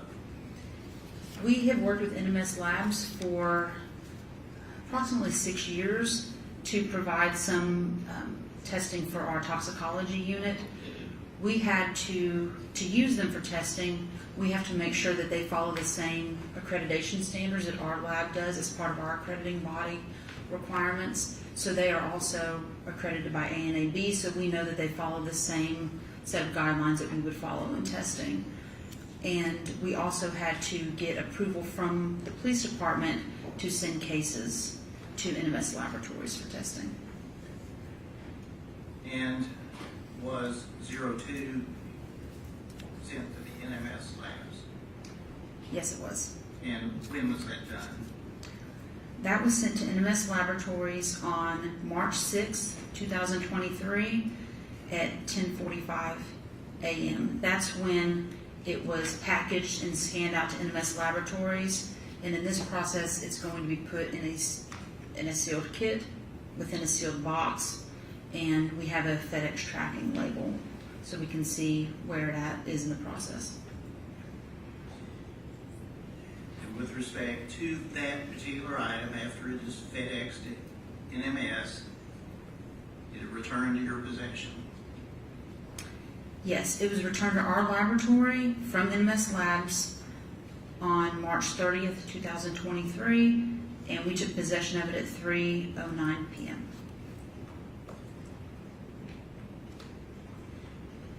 And where are those two tubes today? Those two tubes are currently being stored in a hold refrigerator within our toxicology unit at our crime laboratory.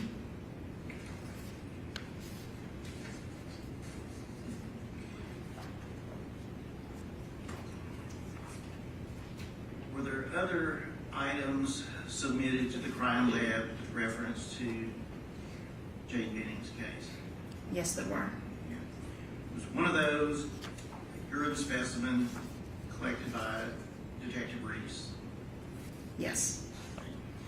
And did it go through the same protocol as far as being brought to the lab, checked in, given its own number? It did. And what was that particular item? What number was it given? The specimen cup of urine was given item number 002. And, pardon me, when was it received into the crime lab? That was received on March 2nd, 2023 at 12:21 p.m. from our property room. The same officer, Daryl Osment, also brought that sample to us, and it was received by Barbara Reed, our evidence receiving technician, and then placed into an evidence freezer for storage.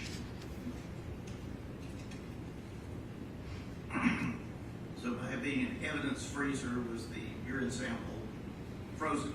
Yes, it was stored frozen at that time. And is that protocol? Yes. Policy? What was the progression of that item from the freezer? So that item, the original container that the urine came in stayed within our laboratory, but we took an aliquot, a portion of it, to send to NMS Laboratories. We did not want to send the entire specimen. We wanted to preserve some at our laboratory. So it was itemized as the cup of urine was 002-01, and then the aliquot taken to send to NMS Laboratories is 002-01-AA. When you said aliquot, could you spell that and tell us what that is? So that's essentially taking a sample of it. We took a portion of the urine from the original cup, so that we didn't send the entire sample out in case we needed to do additional testing in the future. So it's just a portion of it that was put in a separate vial and given a separate label with the 002-01-AA to recognize that it came from 002, but it was a separate portion taken out, and that followed its own chain of custody that was being sent to NMS Laboratories so that we could track the original container as well as that sample that was taken. Did the original container ever leave Metropolitan National Crime Lab? The original container never left our crime laboratory. It just moved from an evidence vault into the toxicology unit for storage in a refrigerator there. And is it still there today? It is. Now, with respect, though, to the sample, what happened to it, the one that was taken from the original container? So that portion of the urine was sent to NMS Laboratories on March 6th, 2023 at 10:45 a.m. That's when it was scanned and put in the box to be sent via FedEx. Same procedure as they discussed previously, correct? Yes, it is. And, pardon me, was that ultimately received back from NMS, or did they keep it? That was received back from NMS on March 30th, 2023 at 3:09 p.m. And then it has been stored in a vault location within the toxicology unit since it was received back. And are there photographs documenting what you just testified about with respect to the items and their receipt into the crime lab? Yes. Or if I could ask this to be passed to witness and counsel as well.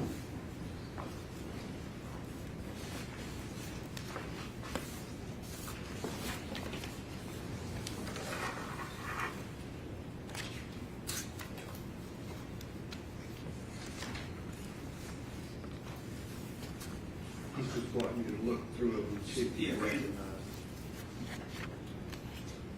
And see if they're pertaining to the urine specimen we've just been discussing.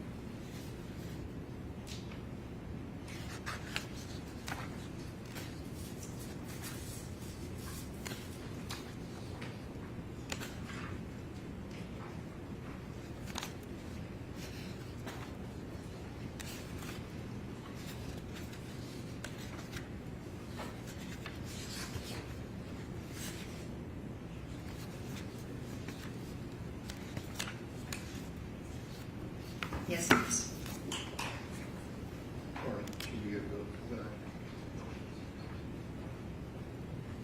Yes, sir. Like, ask those be marked as the next way to exhibit and allowed to publish. 30 seconds. Go ahead and Oh, make thank you. 30 that one.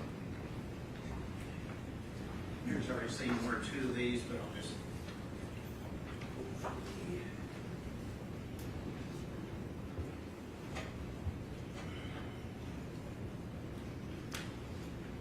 And does that appear to be standard Metropolitan Police Department packaging and have the documentation? Yes, it does. You can see that the larger label, that is our property room label where it went there prior to being submitted to the laboratory. And then the label kind of on the right with the barcode is the crime laboratory label with unique crime laboratory number. And it's hard to see here, but it says it's 002 is the number.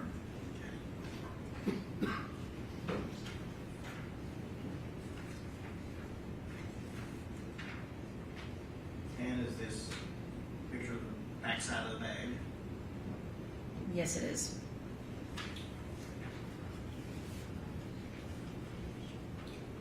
You've sort of seen this with a picture of the bag, of the urine container in the bag prior to it being labeled.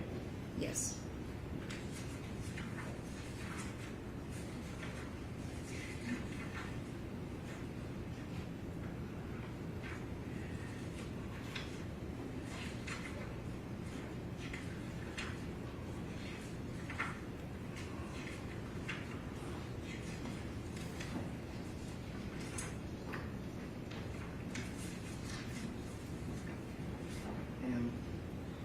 reference to barcode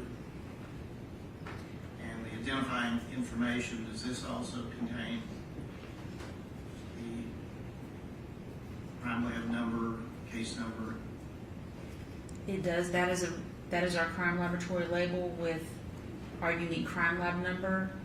And you can see now the outer packaging was labeled as 002, but then now the sub item for the actual urine is 002-01. So that's the label that went on the actual urine. The one that went into the freezer? Yes.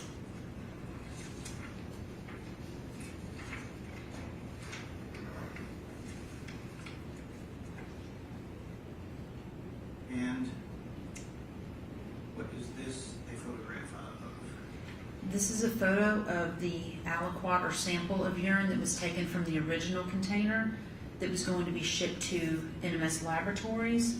So you can see it now has a crime lab label that the submission is 002-01-AA to represent that it came out of that original urine container, but that it is a separate sample so that we can track its movement specifically to NMS Laboratories and back to our laboratory.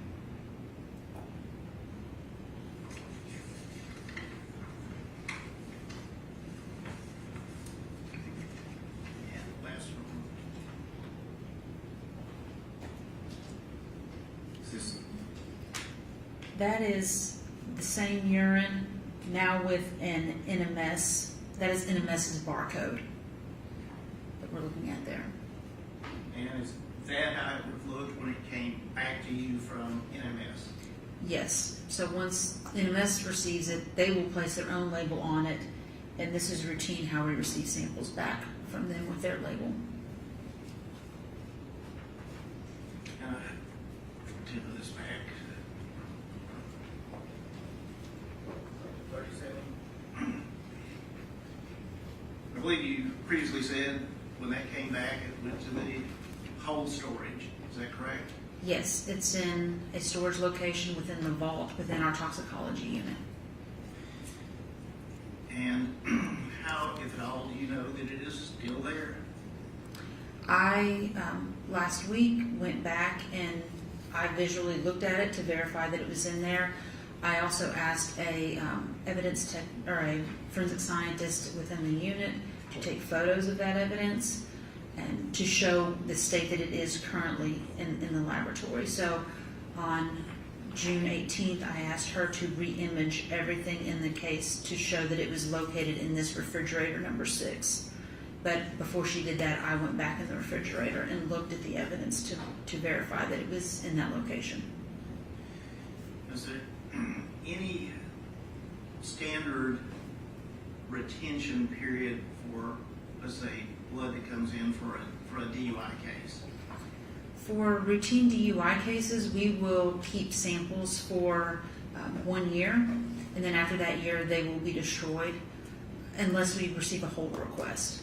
But anybody, the defense counsel or the prosecution or an investigator can always send us an email requesting a sample to be held.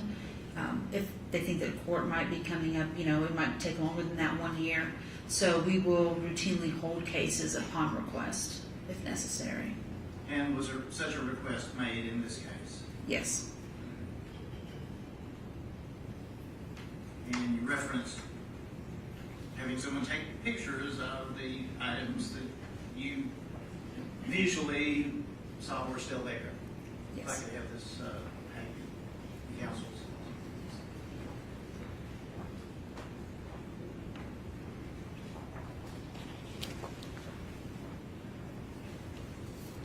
If you take a look through those and see if you recognize those photos.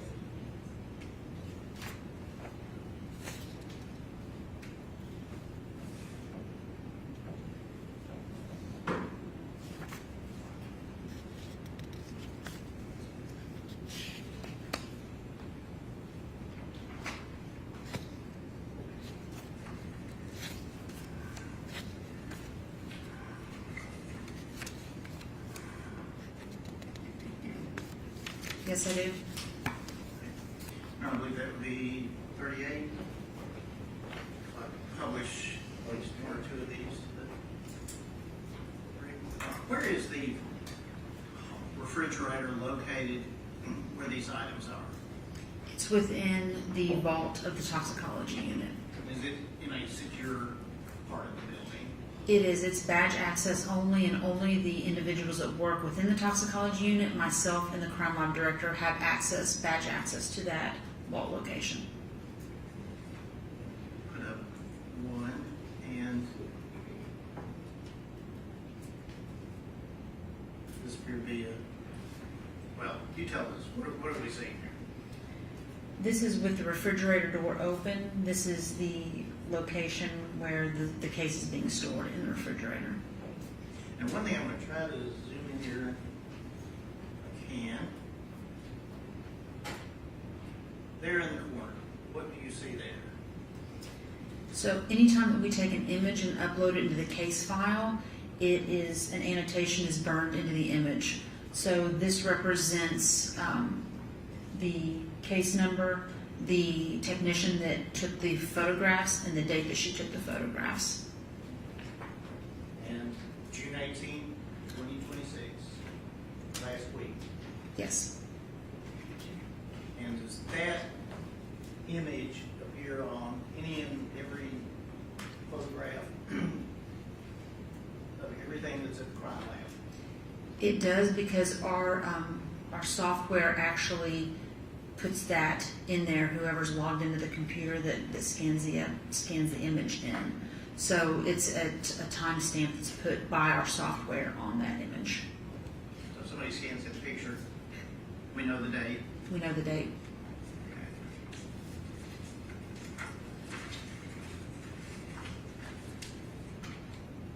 Show you this one just for the sake of.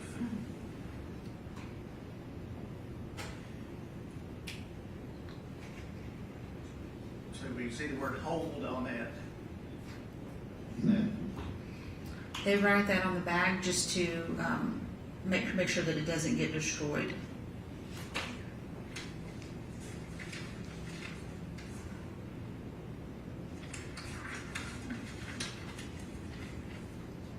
This one we can see not only the hold. Does this also appear to be what you talked about, the tubes that are still there? Yes, and you can see the actual crime log number, the CL-23-001060. You can see that on the labels within that bag, within the hold bin.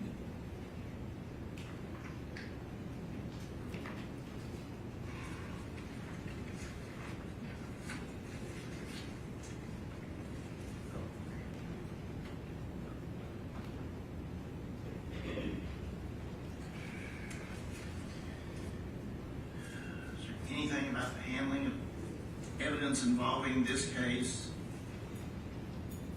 out of the ordinary as far as using FedEx, NMS lab, retaining the evidence?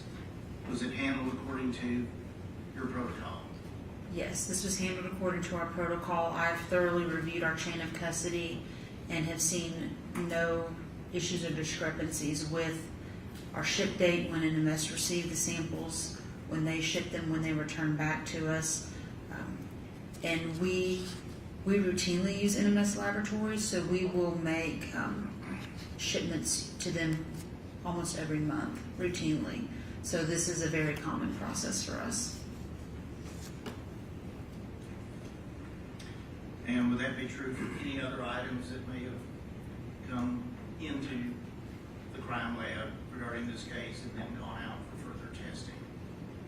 Yes, we also outsource cases for DNA to another laboratory, and they follow the same standard protocols. And larger items or items, containers, do they eventually go back to the property room? So it depends on the type of analysis requested in the unit. Toxicology cases do not go back to the property room. They stay in-house for 1 year, and if we have no hold requests, then the evidence will be destroyed after 1 year. Those are my questions, Roger. My question. Yes, thank you.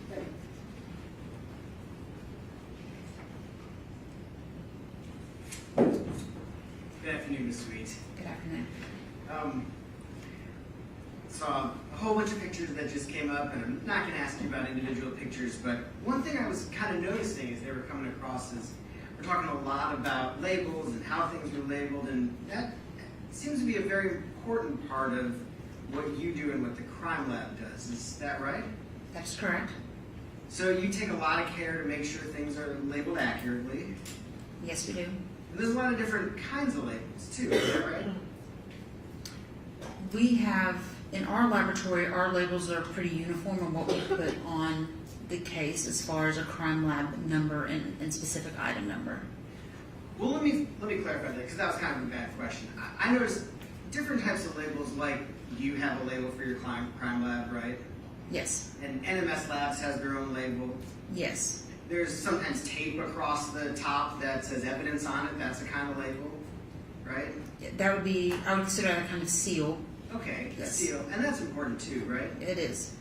There was even on one of those outside bags, someone wrote in marker hold on it, right? Yes, that was somebody in our toxicology unit.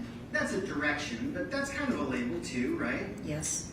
So there's all, and I'm being a little like, big picture here, but there's all kinds of labels that help people know what to do with certain kinds of specimens, right? Yes. And it's important that those labels are accurate, right?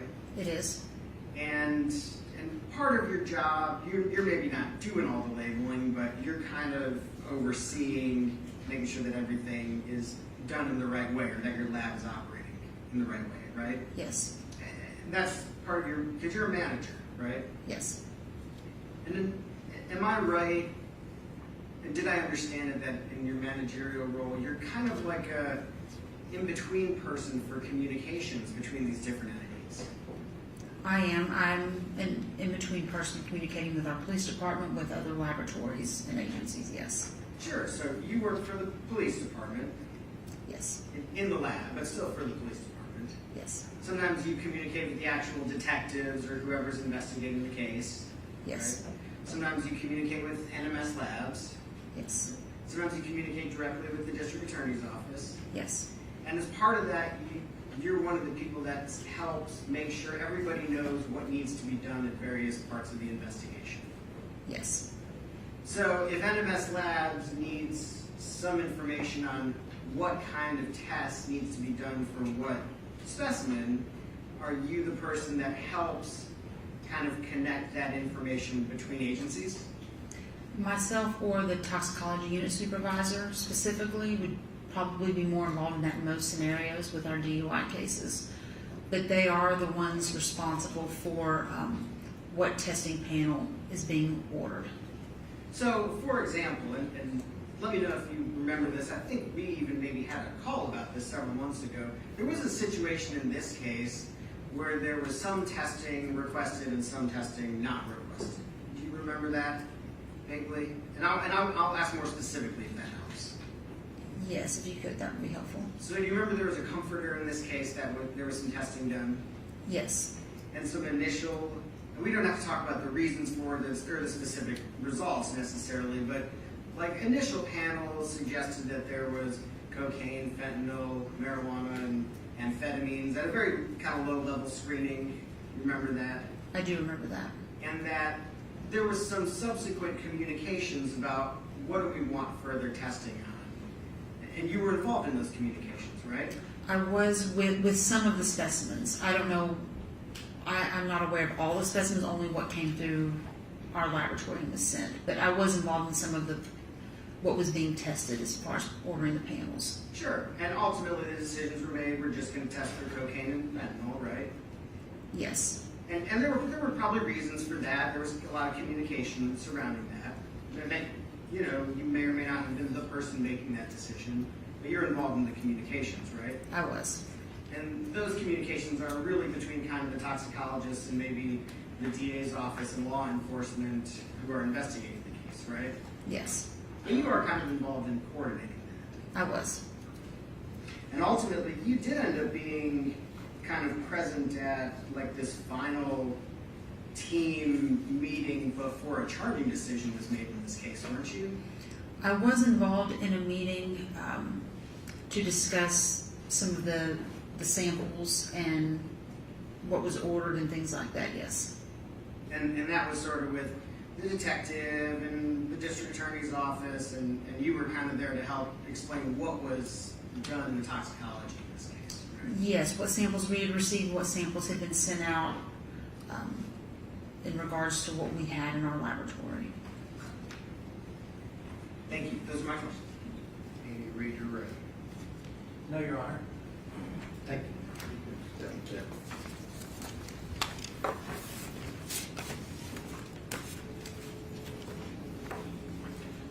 Who would the next witness be?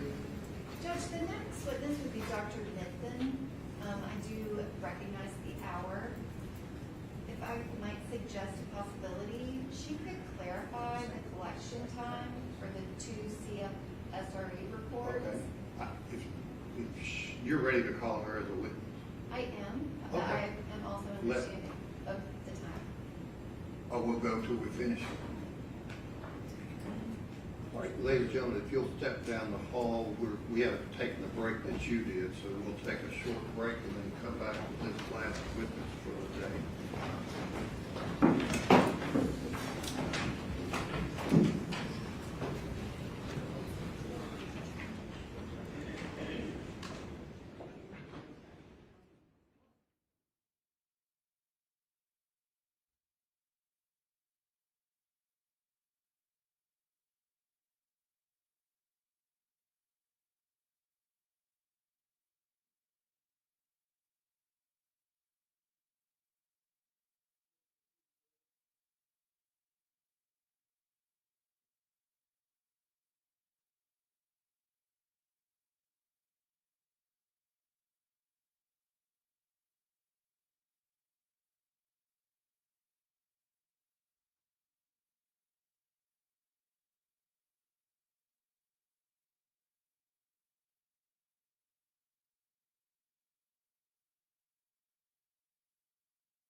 Thank you.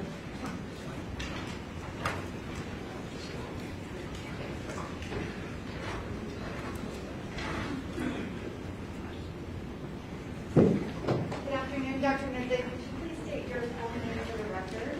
Carrie Midthun. And could you please spell your first and last name for the court reporter? First name is Kari. Last name is Midthun.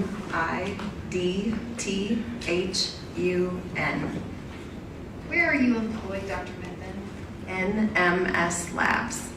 And can you describe what is NMS Labs? NMS Labs is a large private toxicology laboratory. They specialize in both forensic toxicology, so driving under the influence of drug investigations, postmortem toxicology testing, specialty testing for things like metals, volatiles, special matrices like hair, neonatal testing, and then they also perform clinical testing.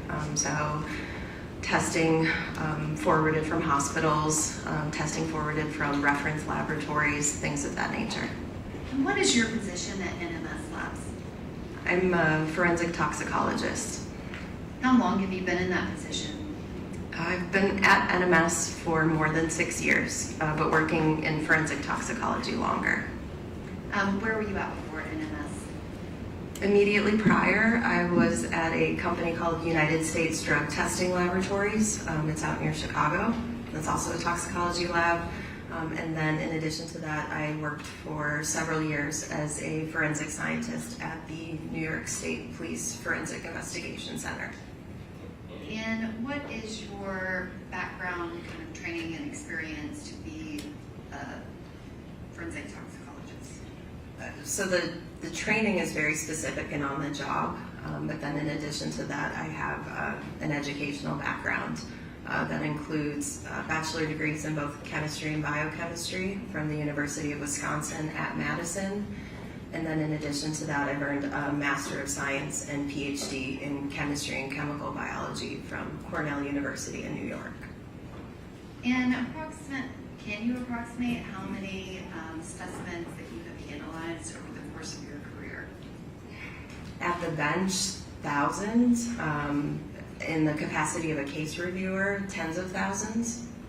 And have you been previously qualified as an expert in toxicology? Yes. And have you, how many states have you been qualified as an expert? I have no idea off the top of my head. It's more than 10. This year alone, I've testified in California, Montana, Florida, Pennsylvania. Trying to think if I did any video testimonies. I did a video testimony with the state of Washington. And you were qualified as an expert witness, is that correct? Yes. Did you analyze samples related to Ms. Jane Benning? I did. Or at this time, you would tender Dr. Mithun as an expert in toxicology? No objection. Okay. All right, again, ladies and gentlemen, this witness will be allowed to give an expert opinion.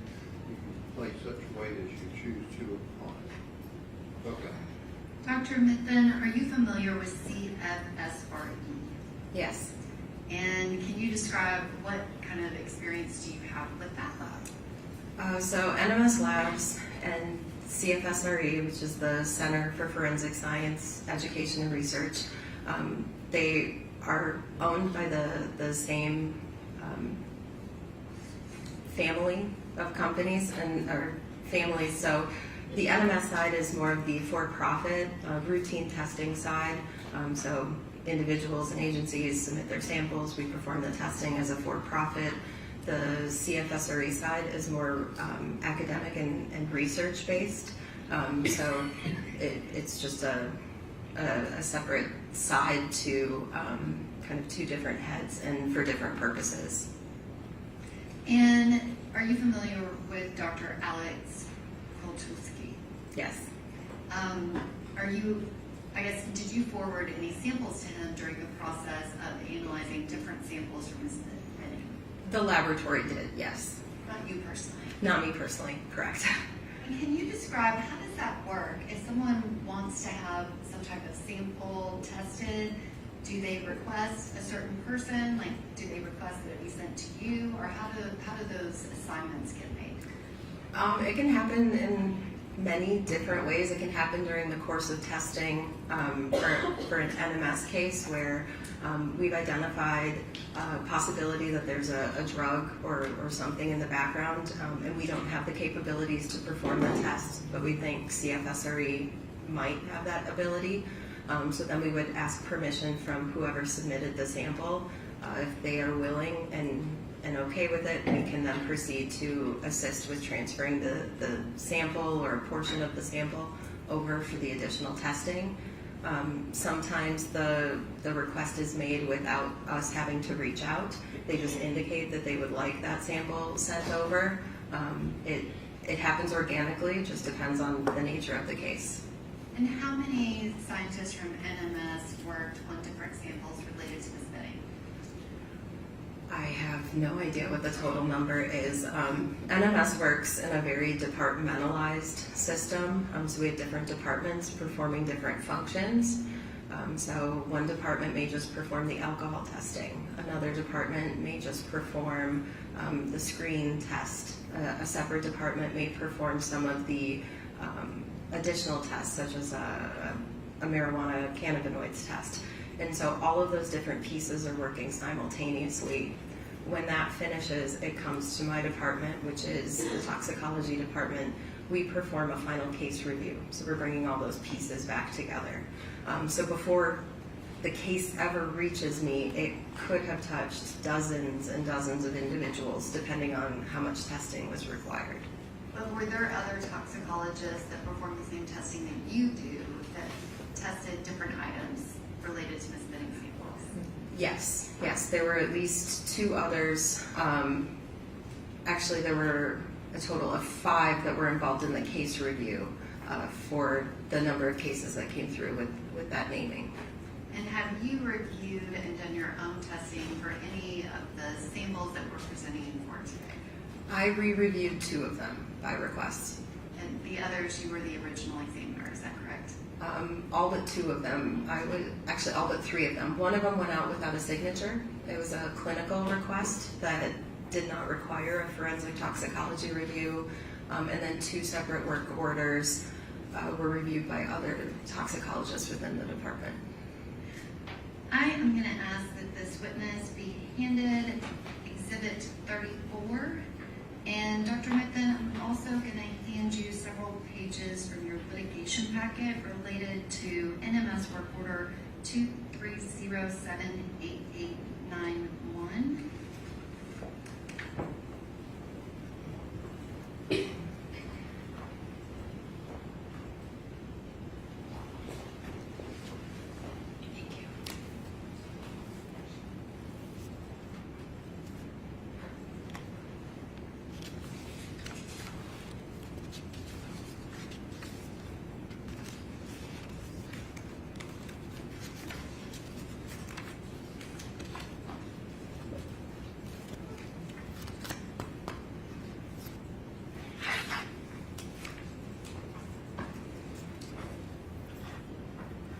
Dr. Mithun, do you recognize those 2 items? I recognize the NMS final report. And does the NMS final report for work order 23078891, does that match the CFSRE report? There is an indication here, yes, that they refer to each other, yes. And there were samples from NMS that were transferred to CFSRE, is that correct? Yes. And these 2 things correspond? Yes. There was a page denoted with a post-it in the litigation pack paperwork. Yes. Can you describe that barcode in the middle of the page that is titled Analysis Requisition?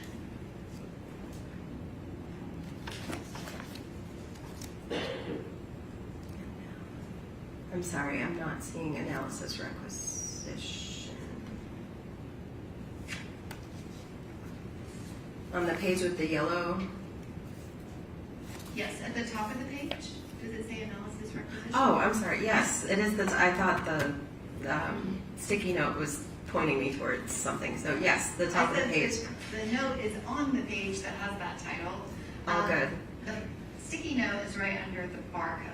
Can you describe what is that barcode? So this was a barcode placed on the requisition or submission form by the agency prior to it.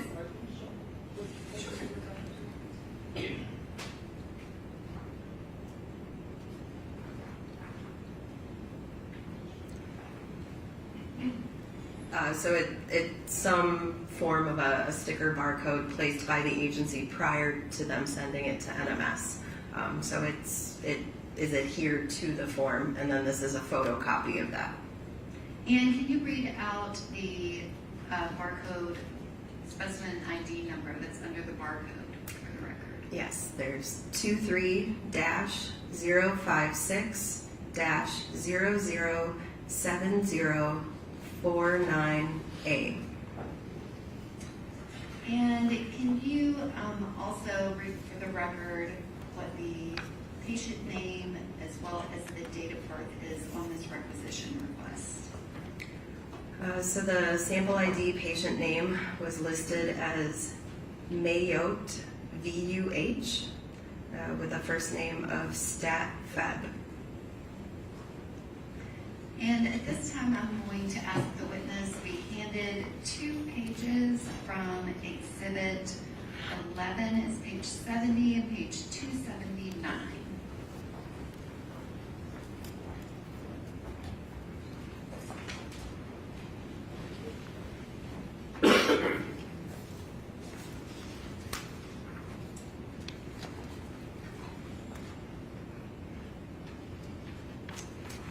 And there is a sticky note on the first page. Is there a corresponding specimen ID number on that page 70 of the medical record? So there is a specimen collected with a test ID noted that matches that number I just read from the barcode, which matches the same number that was on the sticker of the requisition form. And is that specimen collected at 22:59 on February 25th of 2023? According to the timeline here, yes. And that was submitted to NMS Labs for the NMS work order 230788891, correct? Yes. And then that sample was then transferred to CFSRE, is that correct? Yes, no testing was performed on that sample at NMS. It was transferred directly over. And Your Honor, at this time, I would ask that the NMS litigation packet be entered as the next numbered exhibit. And I would also ask to publish the first page of that along with previously introduced exhibit number 34. Okay, cool. Let them pull out the exhibit they're wanting more.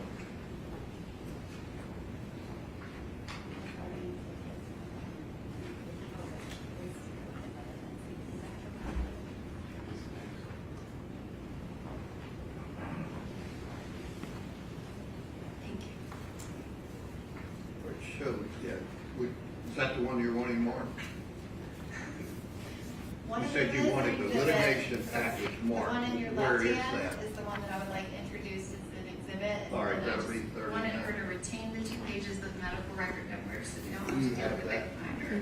Okay, go ahead.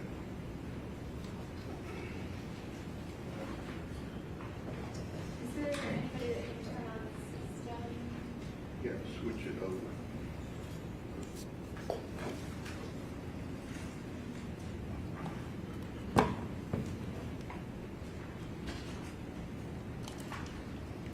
Switch it to, you want it on the card? I want it on the Computer. computer.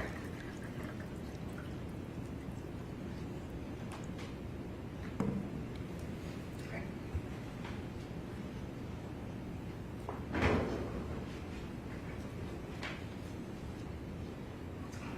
And Dr. McFinn, again, you have your work order on your report, and then that same work order number is on the CFSRE report, correct? Correct. And this is for the urine specimen from Vanderbilt University Medical Center, February 25th, 2023, collected at 22:59, and you have matched up that specimen ID, is that correct? Correct. And this is for patient Jade Benning, date of birth March 6, 1998. It's at the top of the medical record that you have. Oh, yeah, I'm sorry. I Or was you gonna have say it's to not assess on, the it's not on either of the CFSRE or NMS lab reports at this time, but it does, yes, correspond to the same medical number on the top of the medical records for Jade Benning. And you have page 70 of the medical record that gives the collection time, as well as page 279 of the medical record that lists that same specimen ID, and it has a reference to the NMS Labs report and has your signature on it. Is that correct? Yes. Thank you.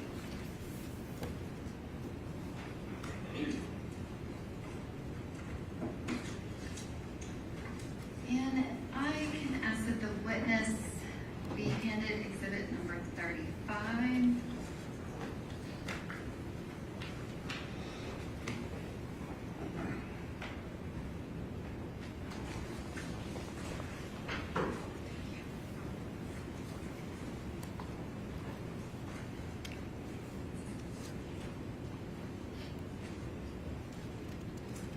And if you could just retain that, I'm going to ask that you be handed NMS final report 2307889, as well as a portion of the litigation pack from that same report 2307889. It's pages 6 through 10 of the litigation packet.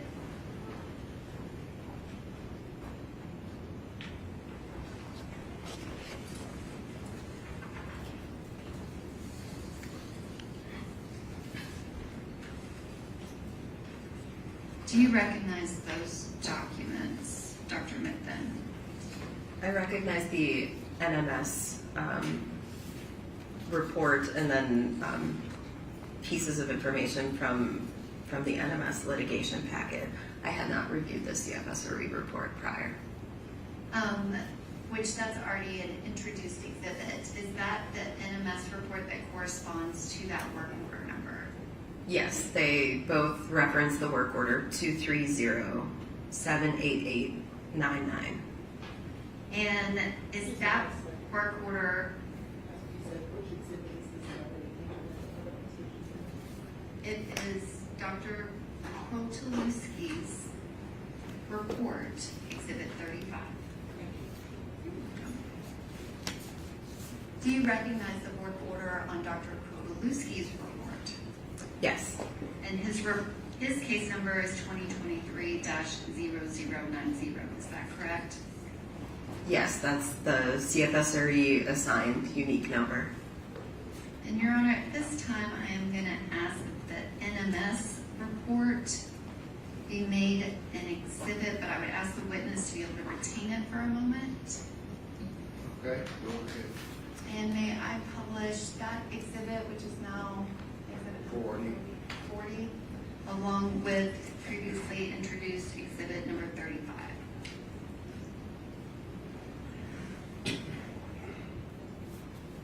And again, Dr. Mithun, do we have the NMS work order number on both of these reports? Yes. And I am going to ask that Dr. Mithun be handed pages 320 and 321 from Exhibit 11.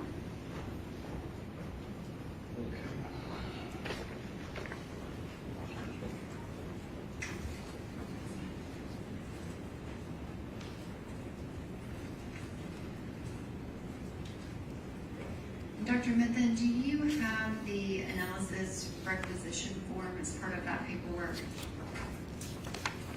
Yes. with the barcode? Yes.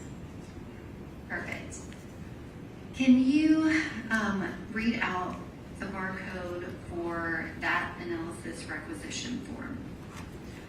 So beneath the barcode, the number is 23-057-00 I believe it's 143A. And the medical record that you were handed, the 2 pages, do you see that exact same specimen ID in those medical record pages 320 and 321?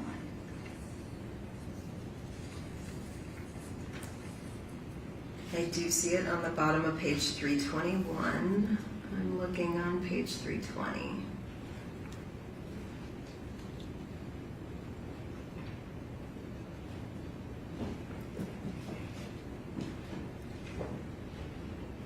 I think it's just on 321, those 2 pages just go together. Okay. I see it, yes. It is clearly noted on the bottom of page 321.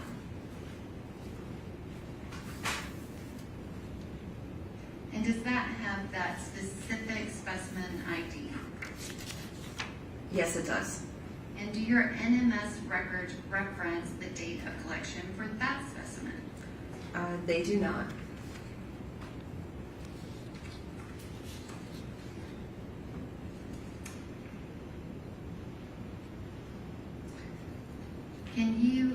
So you validated the specimen ID, correct?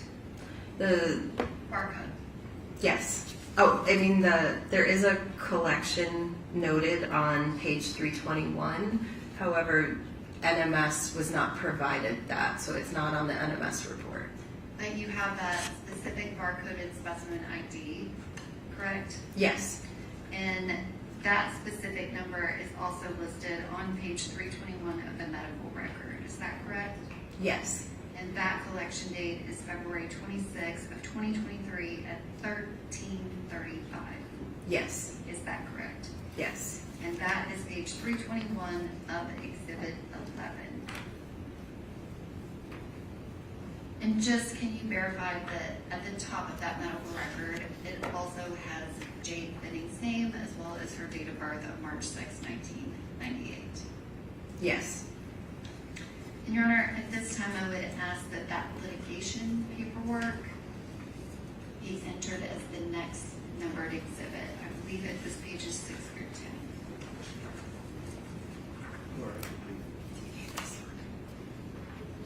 Get her report, she was gonna hold on to it. It was gonna be 40, and then you want the package? To be 41. Okay. Right, yeah, get those to the clerk.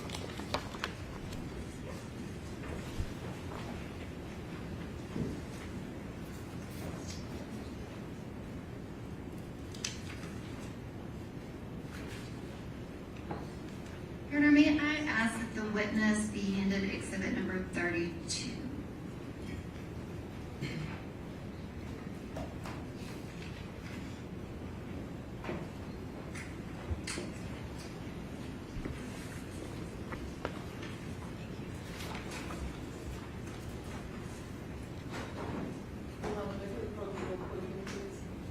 Okay.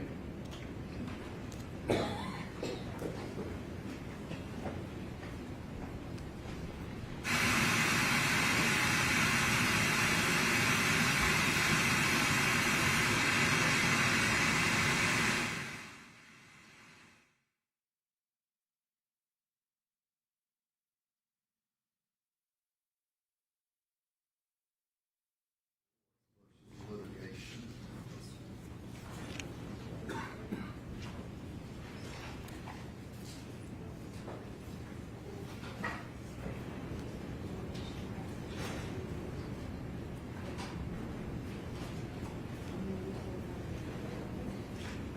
Okay, well, we don't need that.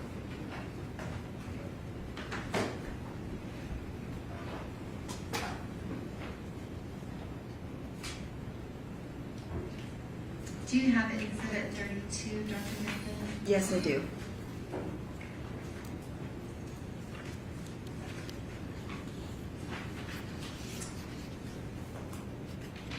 And can you turn, I apologize, I don't have the page number with me, but there is an NMS report that is incorporated within Dr. Kearney's autopsy.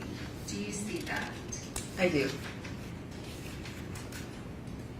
And I have pages 15 packet, as well as a copy of NMS Report 23126889, report issued March 19th of 2026. I'm going to ask that the witness be handed these two items.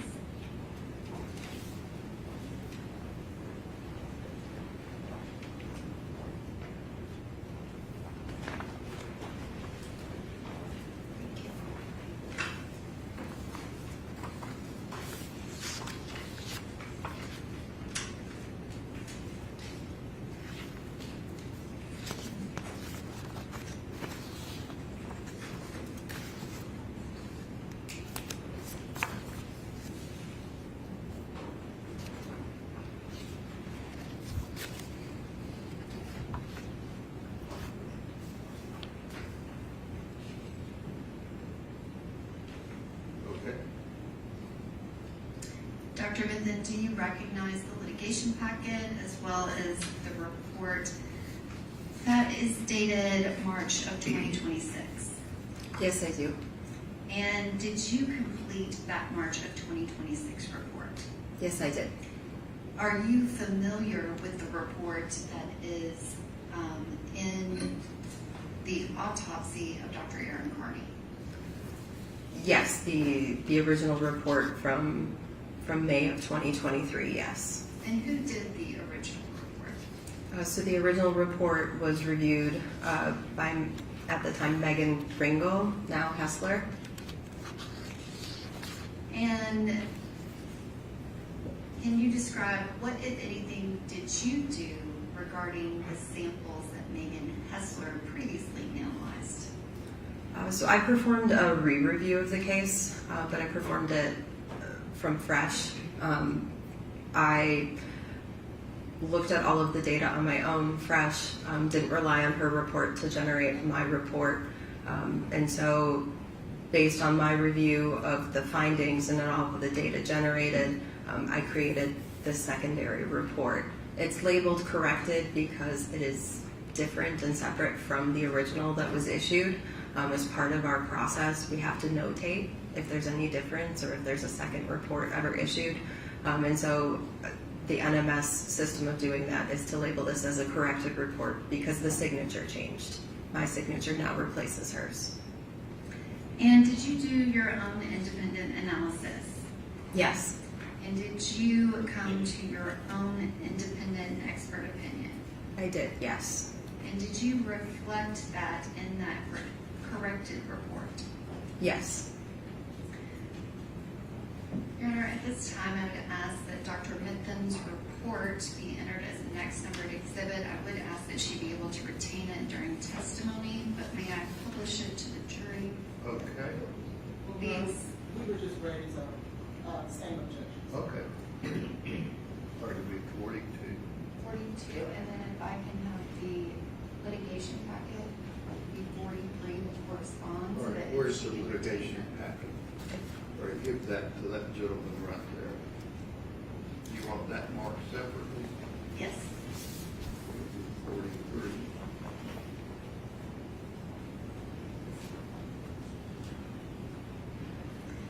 And Dr. Mithen, do you recognize the document that is on the screen next to you? Yes.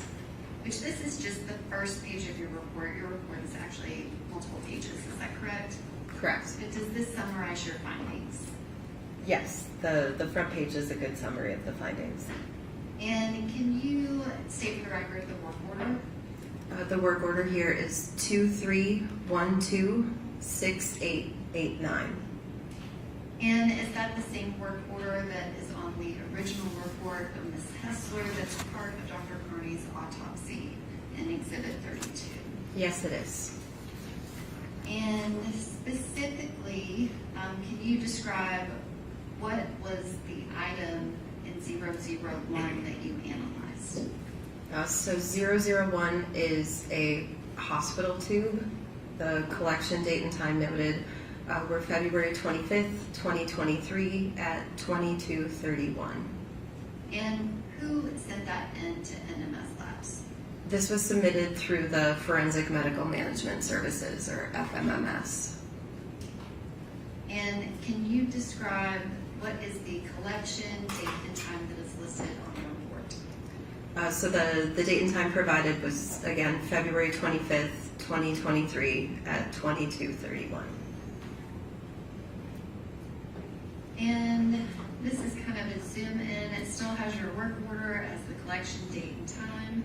Can you describe your findings for hospital blood 001?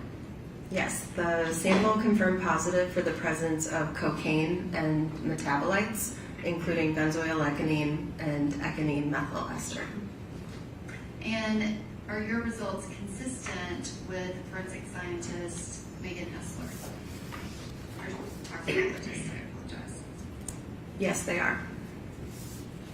And are you familiar that Dr. Carney, who does something completely different than you do as a toxicologist, that when she is trying to estimate the number of the parent cocaine when she has ecgonine methyl ester, that she adds those two numbers together?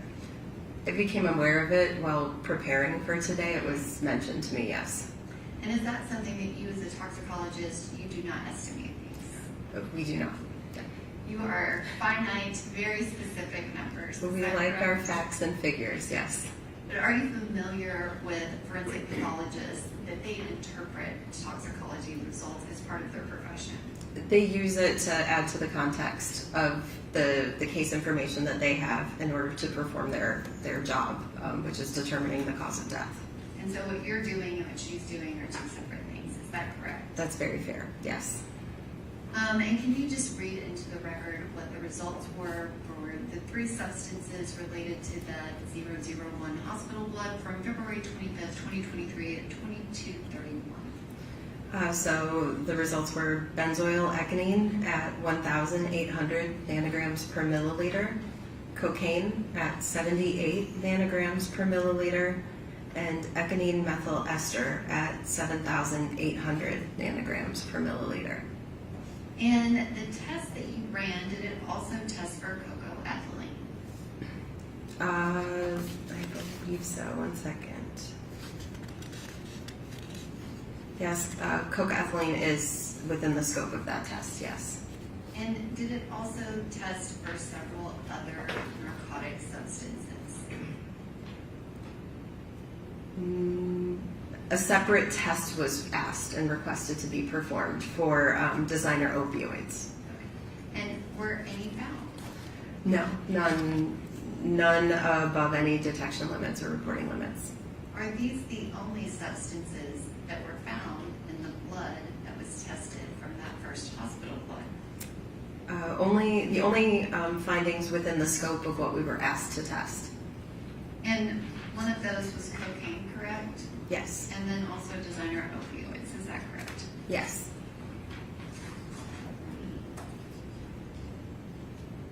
And specifically, did you also test the item 003 of the liver tissue?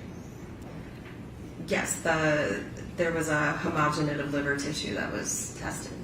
And that was also submitted by Dr. Carney with Forensic Medical Services, is that correct? Correct.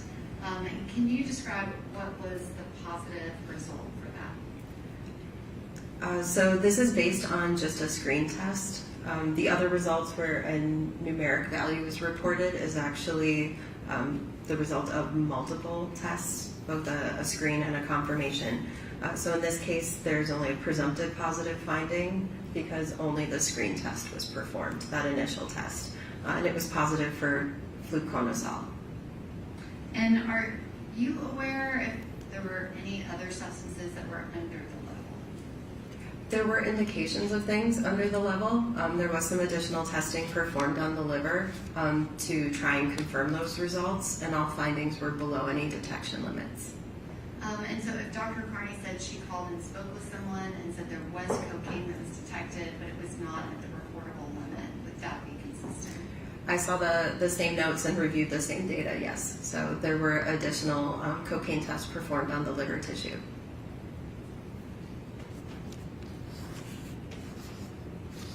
Thank you, Dr. Smithson. believe I asked that she be able to retain the last two exhibits, but if those could go to the clerk, I believe it's 42 and 43. Okay. I think you already took the one. I think it's just that one.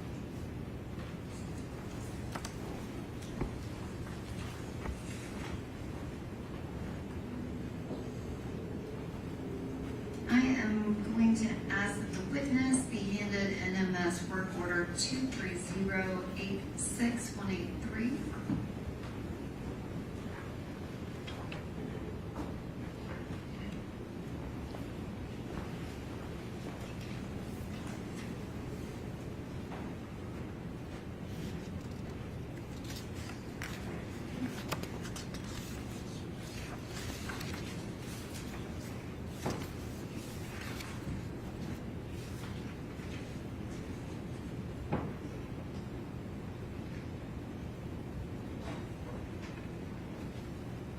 Do you recognize the report that was just handed to you?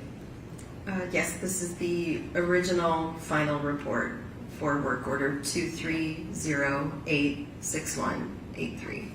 And is that report dated March 17th of 2023? Yes, it is.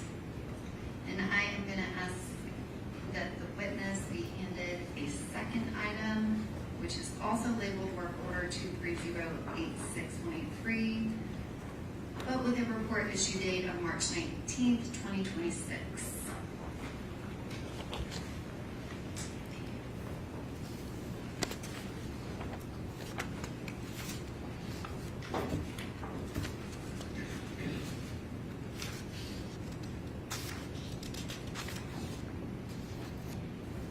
Do you recognize all of those items?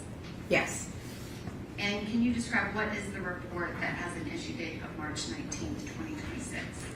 So this is the corrected report that I personally issued for the same work order when asked to perform a re-review in preparation for today. And did you analyze the samples independently? Yes. And did you form your own expert opinion about the results? Yes, I did. And did you document those results in the report issued on March 19th, 2026 at 1500? Yes. And if I can ask that the witness be handed another item, it is pages 17 and 18, and then I believe 41 through 43 of the litigation paperwork.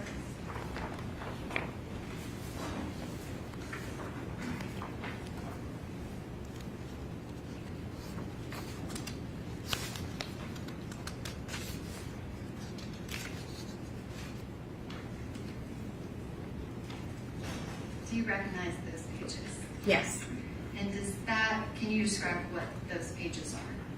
So this includes the submission form and then documents noting the inventory of the items received for work order 23086-183.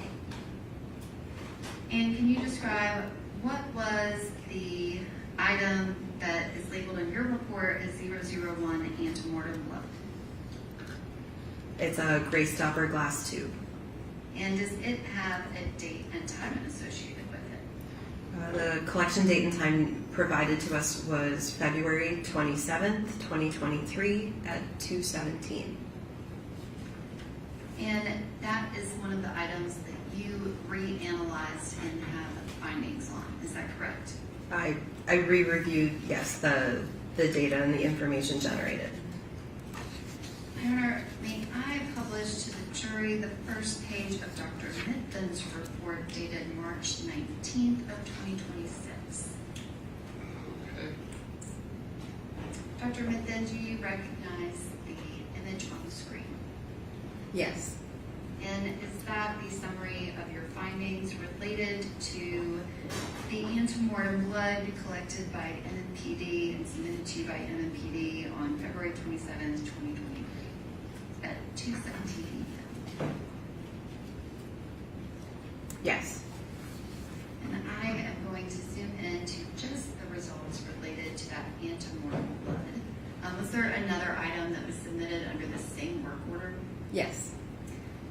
just focusing on the antemortem blood, can you describe what testing you performed and what your results were? So in this instance, the request made by the Metro Nashville Police Department Crime Lab was to perform a more expansive blood test. So this includes looking for common drugs of abuse and misuse. It includes looking for common therapeutic prescription drugs, over-the-counter drugs, things of that nature. And I'm sorry, what was the second part of your question? So could you explain your findings of, I guess, what you were testing for, but then also what you found based on that testing? So this was a more expansive blood test that was performed. It did include looking for things like ethanol and various volatiles. And so the results concluded from the blood sample, they were positive for acetone, positive for lorazepam, which is a benzodiazepine, positive for cocaine and one of its metabolites, positive for a drug called levetiracetam, and then positive for fentanyl and its metabolite norfentanyl. And can you describe the cocaine and the BZE? Are those consistent results with the prior testing that was done on Miss Benning's blood? From the autopsy report that had an earlier, that had an earlier collection time, is that consistent based off of the collection time of this blood sample? I mean, yes, they're both present. So we're still seeing indications of the active cocaine, and then we're also seeing indications of that metabolite, yes. And is it, I guess, can you describe, like, does cocaine, is it going to dissipate over time, not all at once? As the body is metabolizing it, yes, your body metabolizes a portion of it at a time. So we typically indicate that as a half-life, so the amount of time that it takes for approximately half of the drug to leave the body is one half-life. And it can take anywhere from 6 to 8 half-lives for a drug to fully eliminate from the body. But there can be some very big variations there, depending on the drug involved. Some drugs have a longer half-life, some have a shorter half-life. In the case of cocaine, it gets complicated because cocaine itself is a very unstable drug. It can actually break down even when it's in a glass tube. So we have to keep that in mind. That's why it's hard to really compare apples to apples there. The cocaine, it's possible it broke down when it was in the first tube. It's possible that some of it broke down in this tube as well. And have you seen results of cocaine in blood samples of this level before? Because we do a lot of postmortem autopsy testing for all 50 states in the country, yes, I have actually. And this particular result, I guess I'll wait till we get to your final test to kind of connect the two things. Can you describe the acetone that had a positive result? What is that indicative of? The presence of acetone in blood or urine can indicate a couple different factors. The key part being that there's some sort of ketoacidosis going on, and so that is the formation of these ketone bodies like acetone and isopropyl alcohol in the body. But what is indicating, it could be from a variety of different reasons. It could be diabetic or alcoholic ketoacidosis. You can see it happen in trauma. You can see it happen in like a flight or fight response. You can see it happen during times of starvation when the normal way that the body digests food and metabolizes food isn't working, and the body actually starts to work on using its fat reserves as a food source. So it could be in there for a variety of reasons. And is it consistent with Miss Benning arriving at the hospital dead, having to be intubated and then placed on respirator to help her breathe? Your Honor, I'm going to object to this witness answering that line of question.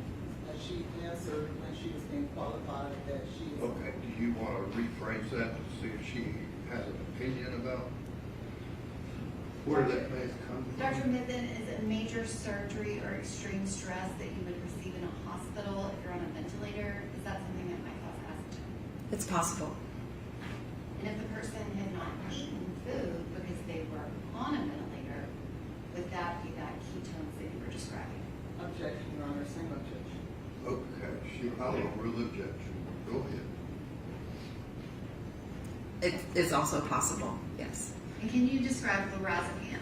Is that something that you see when someone is in the hospital undergoing medical treatment? It can be administered. It is a prescription benzodiazepine. It's typically prescribed for conditions like insomnia or possibly to assist with reducing and limiting seizures. And you've already talked about the BZE and the cocaine. The next substance, can you describe what is that positive result? So it's positive for levetiracetam, at a result of 24 micrograms per milliliter. Levetiracetam is commonly known as Keppra, which I think people may be more familiar with and is definitely easier to pronounce. So that is also an anti-seizure drug that is commonly provided or administered during medical treatment. And the next two positive results are for fentanyl and norfentanyl. Are those also common medications when someone is in the hospital and on a ventilator? They can be. They can be commonly administered depending on the nature of the trauma or event that's happening with the individual. Fentanyl can also be used as an anesthetic during surgery. And if the medical records indicate that Ms. Benning was given fentanyl sometime on February 26, 2023, then this test on February 27th, or collection on February 27th, 2023 would be consistent with that. It would be very possible to still detect it, yes, depending on the dose provided. Well, she was continuing to get fentanyl from February 26th of 2023, I believe up until the point that she was removed from the ventilator on March 6th of 2023. So if it's continuously being added, then yes, it's certainly possible to be able to detect it. Thank you. And going back to, this is the exact same report that you have been testifying to. There is a second item, which is the 002 urine. Can you describe what testing did you perform on that? So similar idea. The request made was to do an expansive test on the urine sample as well. The scopes may be slightly different for the drugs that are being tested for between the urine and the blood. That's just due to the nature of those two samples. Urine tends to see more metabolites because the body has processed it. It's on its way out of the body. And so the scopes are slightly different between the two. And can you refer to the analysis requisition that is part of the litigation paperwork as it relates to that item 002 urine? Can you describe the information listed for the collected date, time? We were not provided any specific information for a time, but a date of February 27, 2023 was provided. And can you indicate which officer requested that testing be done? This was requested by Adam Reese with the Metro Nashville Police Department. And can you review the subsequent pages of the litigation paperwork, and can you verify where that sample came from and where it was returned to?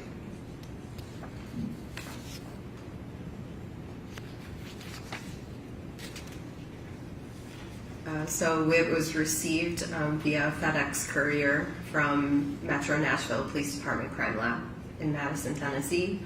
And then as far as return, it was returned to the Evidence Return Department at the MNPD Crime Laboratory in Madison, Tennessee.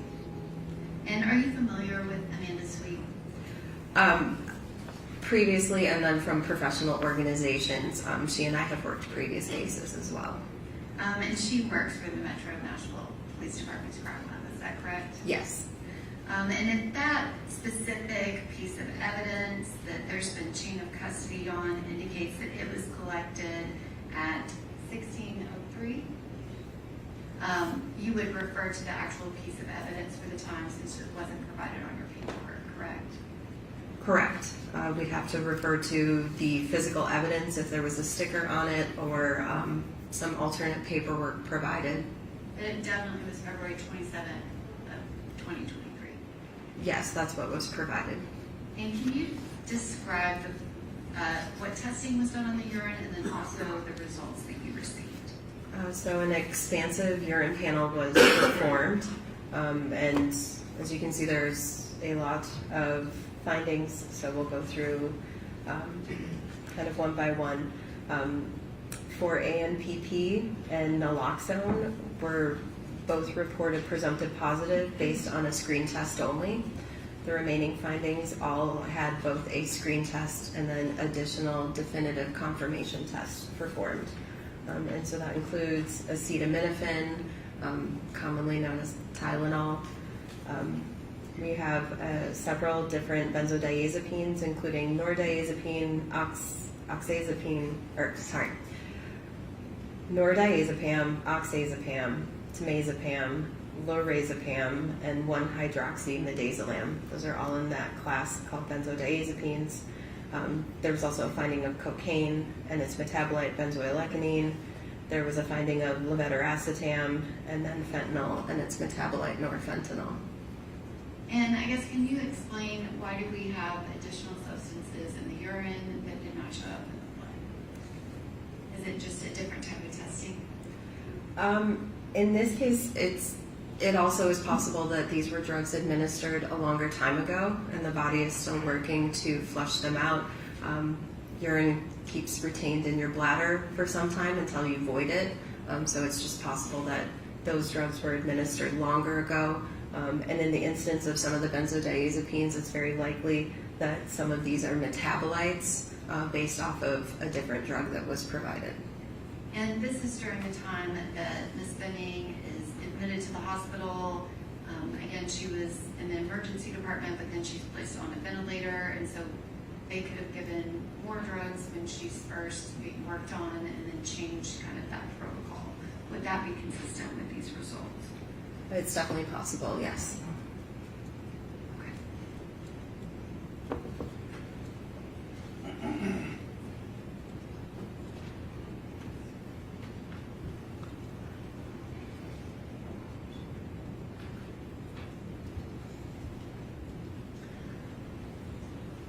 And I guess kind of comparatively, the urine result of the 4,000 nanograms per milliliter of cocaine compared to the result in the blood, can you kind of give some context to that? Does it make sense to compare a blood result to a urine result, or are they different types of matrices? They're different types. If you think about the idea that urine can be stored in the bladder, you can have an individual who's dehydrated or who's drank a lot of water and kind of gotten overhydrated. That can really change the concentration in urine. So I would say we look at urine more qualitatively typically and look to see if there's a lot of a substance in there or a little of a substance in there, but we don't necessarily rely on the hard values just because there can be a lot of variability there depending on how often someone's going to the bathroom and voiding their bladder.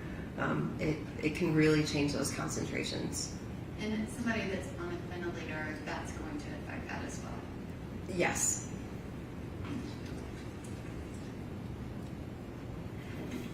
And Your Honor, at this time I would ask that her report, the original report, and the litigation packet be made a collective exhibit 44.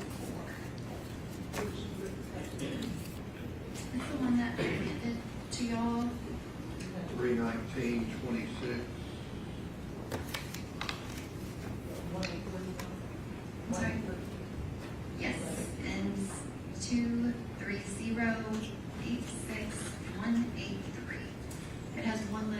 pack with 2 different samples. Okay.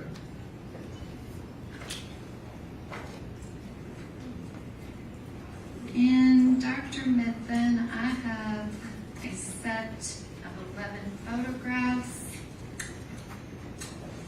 as well as an NMS report, work order number 23129-285. I'm going to ask that you be handed both of these items.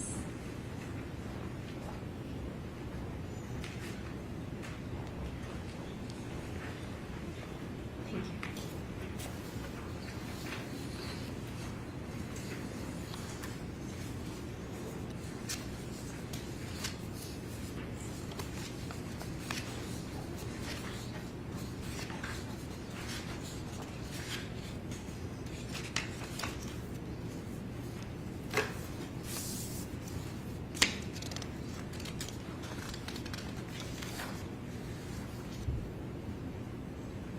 Dr. Mithun, do you recognize that report?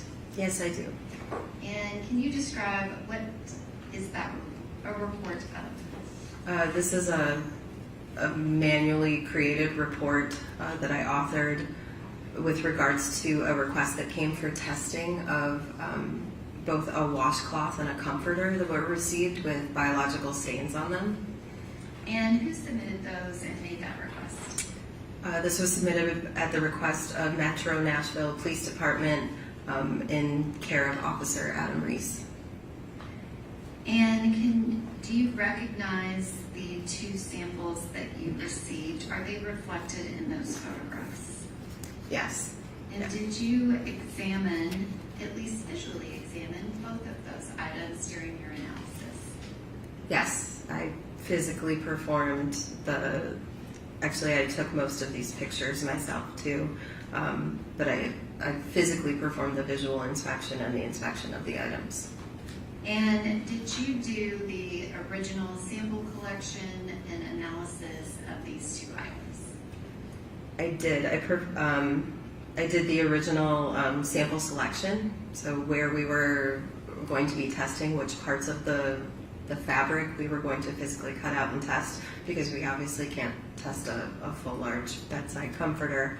And then I prepared the samples and got them to a point where they were then able to be entered into the laboratory in the normal flow of samples.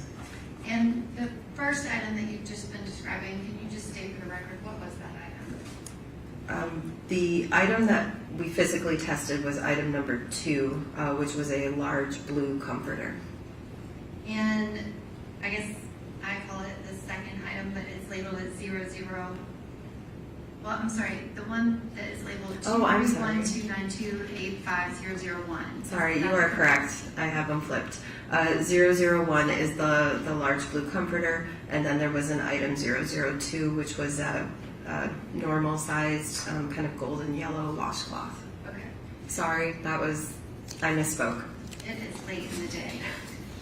Your Honor, may I publish Dr. Mithun's June 30th, 2023 report, work order number 23129-285?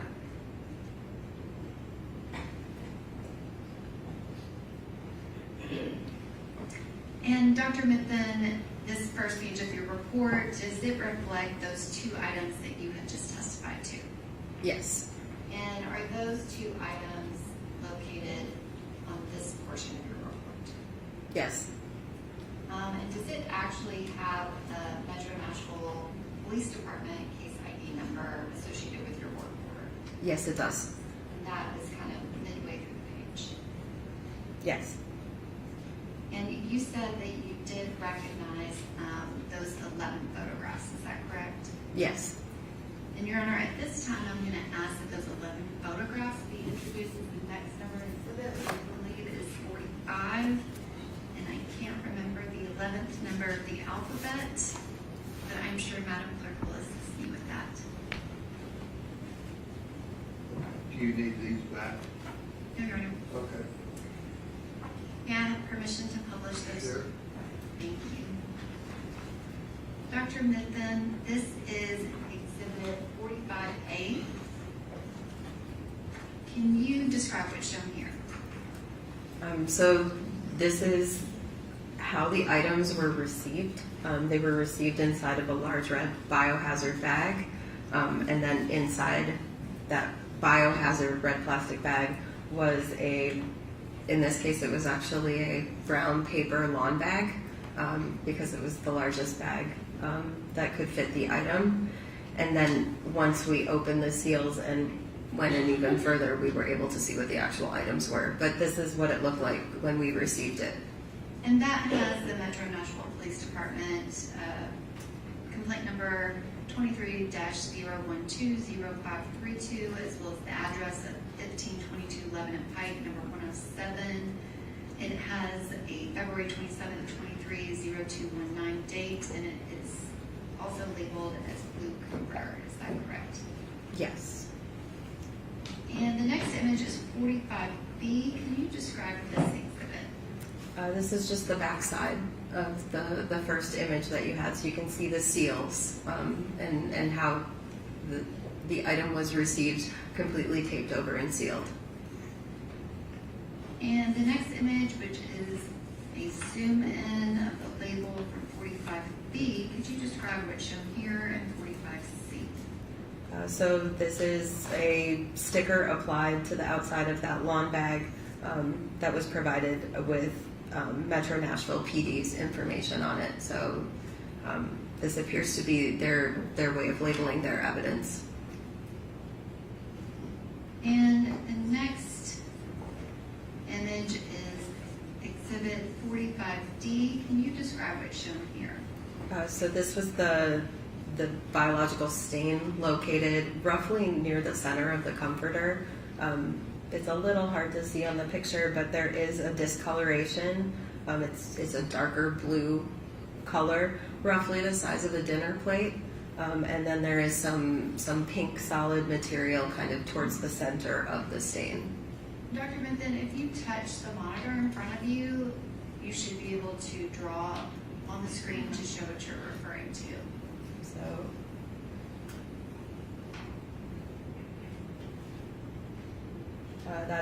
that's approximately, it fits within that. And can you describe, I guess, your visual examination of this blue comforter? What is the substance within that circle that you have circled? It was labeled vomit as we received it. So we believed it to be some sort of gastric contents, vomitus. It's unclear, and we don't necessarily know when we receive items what they are, but it was labeled and told to us that it was some sort of a biologic. And the next image, which is 45E, can you describe what's shown here? Same picture of the stained area, but with a ruler added just to help with sizing reference. And the next image, which is 45F, can you describe what's shown here?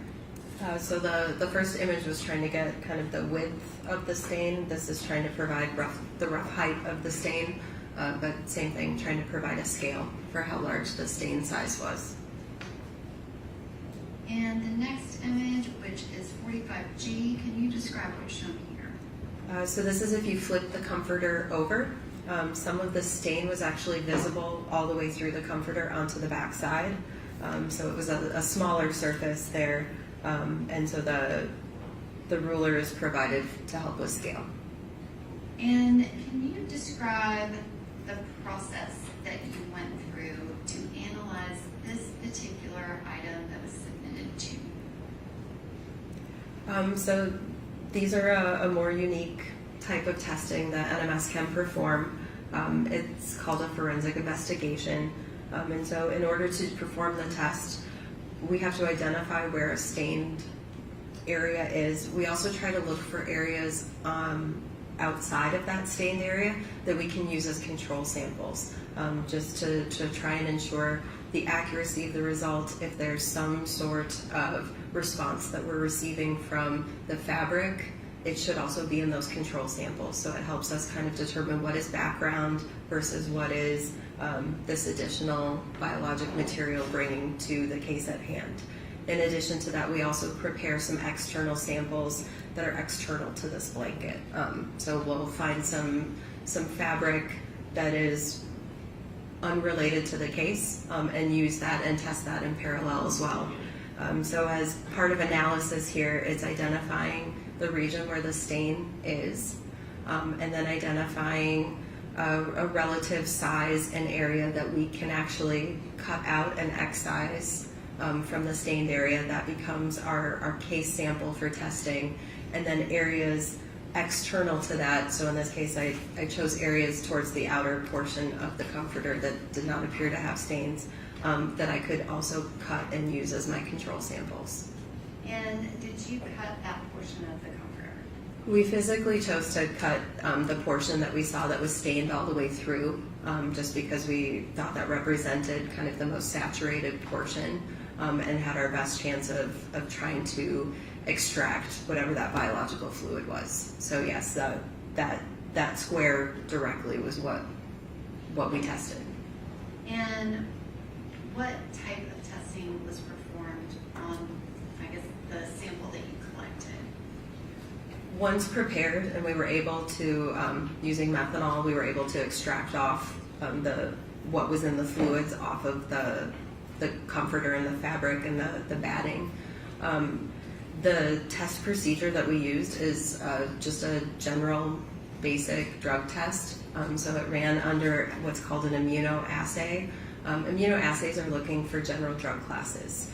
So it'll look for things like cocaine. There's a test that can be performed for the drug class of cannabinoids or marijuana.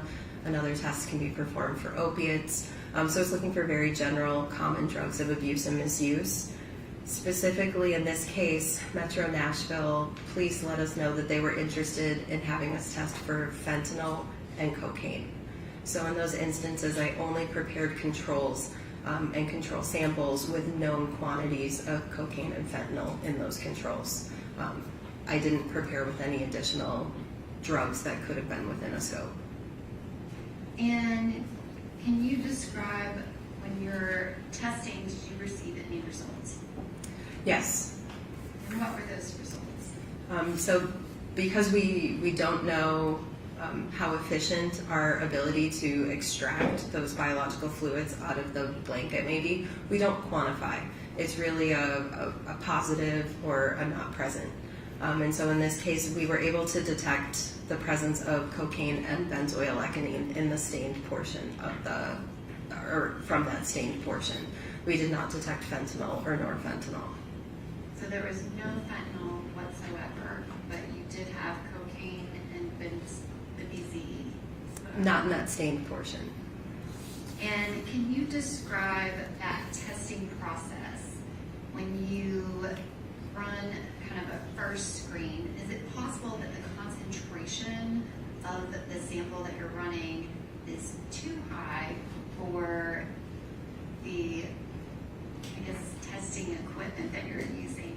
Can you describe that testing equipment a little bit? One issue and limitation of immunoassays, just because they work like a lock and a key with antibodies. So the antibody is your lock. If a drug is present, it's the key, and it goes and binds in. And then it's called a sandwich assay because we have a detection molecule that then comes back on the other side, and so they sandwich the drug in between. And one limitation of performing a style of test like that is that if you have too much drug present, it can cause something called a hook effect and lead to a false negative sometimes. And that means that you have so much drug, it's binding to the antigen on this side and the detection molecule on that side, and they aren't able to fully form that sandwich. And so it can actually interfere with your ability to properly detect. And what was the, I guess, concentration level of the cocaine in this sample? Did you have to run it multiple times? We did have to repeat the test. The initial attempt with the cocaine exceeded the ability on our confirmation testing. It exceeded our analytical range. So when we create these tests in the laboratory, we set them up so that we can run them repeatedly, and they fit the vast majority of our case samples. So concentrations usually fall within a specific analytical range that we're looking at. In this case, the case response exceeded that original analytical range. So we had to go back and repeat it on dilution to ensure that we were getting an accurate result, that there were no interferences, that things were running properly, and we had an accurate response coming through on all of our indicators and acceptability for the criteria. And what is a typical BZE amount?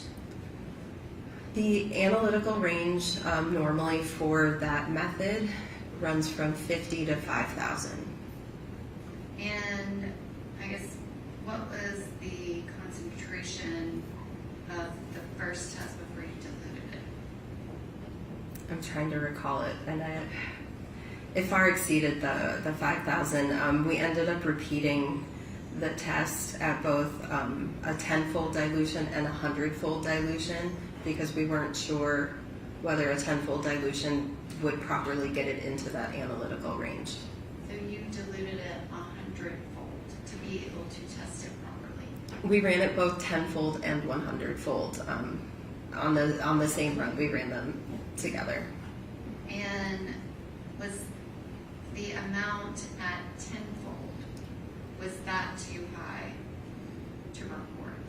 Is that why it was diluted again? I don't recall off the top of my head if the 10-fold result was acceptable, or if the acceptable result came from the 100-fold run. I'm sorry, I don't recall the exact.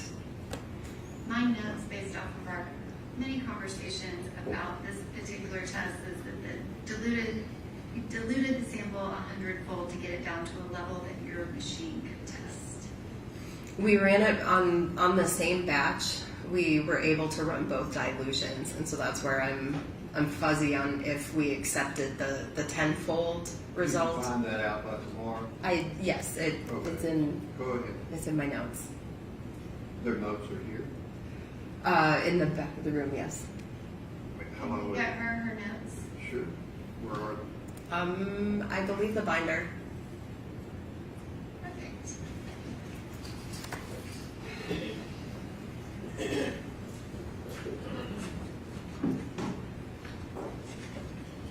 And Your Honor, may we ask that we be allowed to look at those notes as well, please? Were your notes included in the litigation packet? No, these were just my notes for trying to remember all of the runs today and trying to keep all the work orders straight. Notes you've made recently. Yes, in preparation for today. Okay. Find them and we'll make a copy.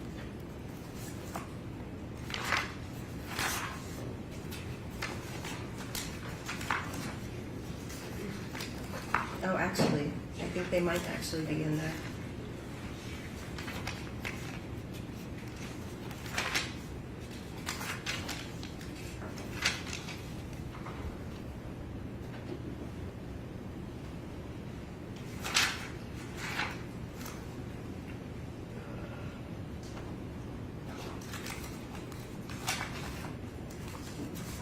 I'm sorry.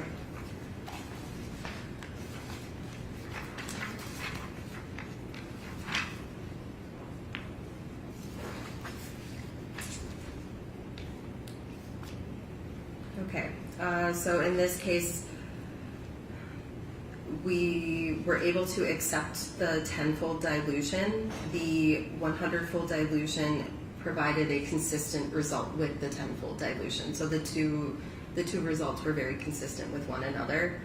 Since they were consistent and the lower dilution was acceptable, we accepted that result. Okay. But you did both of them, correct?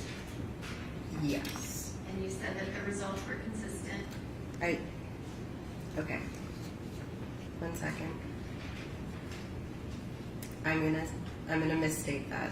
That I misstated that. Both results, I was looking at the high control sample. Both results were accepted from the 100-fold dilution. And those were the ones that were reported, both the cocaine and the BZE were accepted from the 100-fold dilution. Not the tenfold. Not the tenfold. I'm sorry, I misstated that. I was looking at one of the control samples. I So- apologize. The 100-fold dilution, so if the amount that you typically would test would be 50 to 5,000 nanograms, we are now looking at up to 500,000 nanograms per milliliter. Yes, so 5,000 to, yes, 500,000. Yes. And what was the result? So we reported as positive because we don't have a true quantitation running there. We reported as positive. We don't report that quantity. What was the number that you obtained to be able to report it positive? In the data, the reported result or the quantitated result was over 87,000. Yes, over 87,000. And 87,000, that is nanograms per milliliter. Sorry, yes. I'm going to object in her attaching a number, a quantitative number, because she has stated she could not do it. Okay, well, you can cross-examine about that. Do you want to ask any other questions about that? I have other questions for her about this. Yes, Your Honor. The data is in the litigation packet. Yes, it was provided to our office as well as Defense Counsel. They have all of that underlying data. Dr. Mithun, can you explain why the report is just reported out positive? So we don't know the efficiency of being able to extract those fluids off. And so we were repeating on dilution to ensure that the sample fell within a proper quantitative range and that the ratios were acceptable and our acceptability criteria is met, but we do not report quantitative values in these instances because it would be hard to assign a number and a value to what's going on there. It's more a qualitative presence of was it present or not present. So that's why I do caveat that is the response off the instrument. Whether that is a true, fair, and accurate concentration, I would hesitate to say that. It was a large value that needed to be run on dilution in order to get an acceptable result.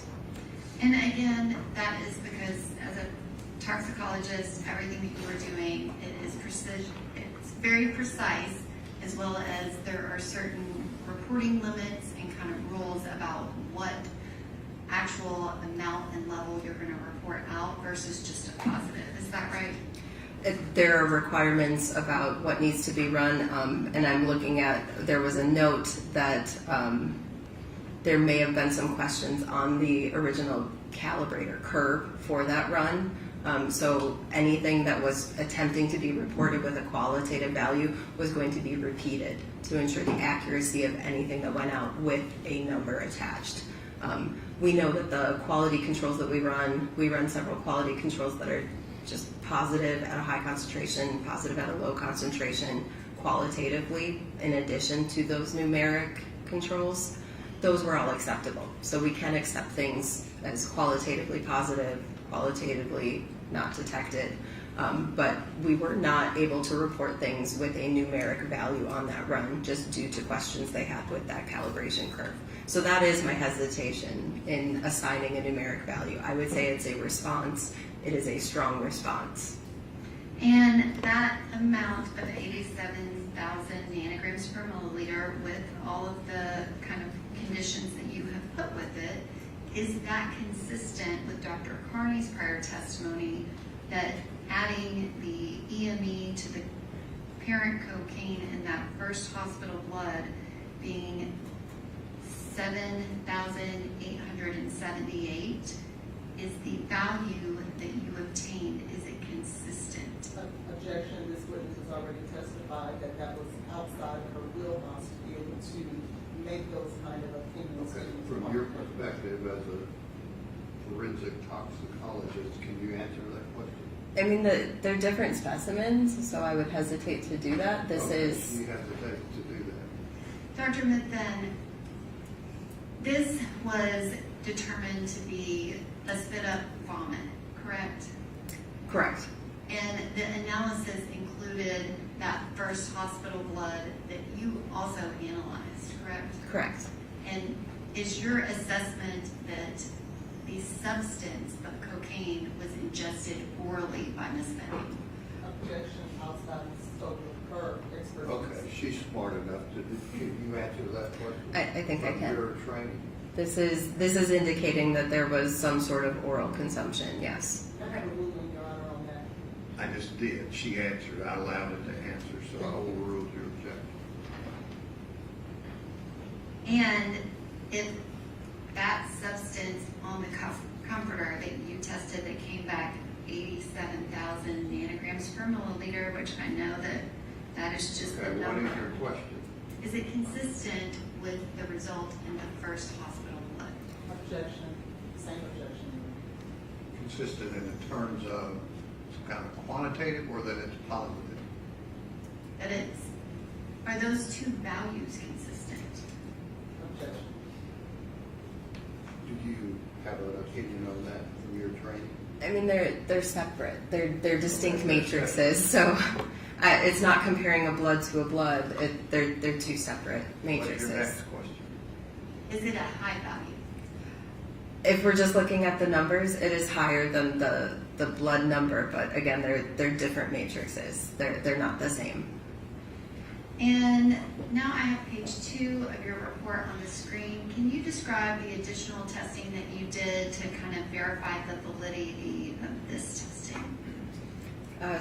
So as I said, we prepared a number of control samples. So in addition to the case sample, the unknown, we prepare a positive control that's at a low concentration of known concentrations. So I physically will go to the laboratory and I took spike solutions of both fentanyl and cocaine and added that to blank pieces of fabric, let them soak in, and then treated them as if they were stained pieces of fabric and ran them through the process.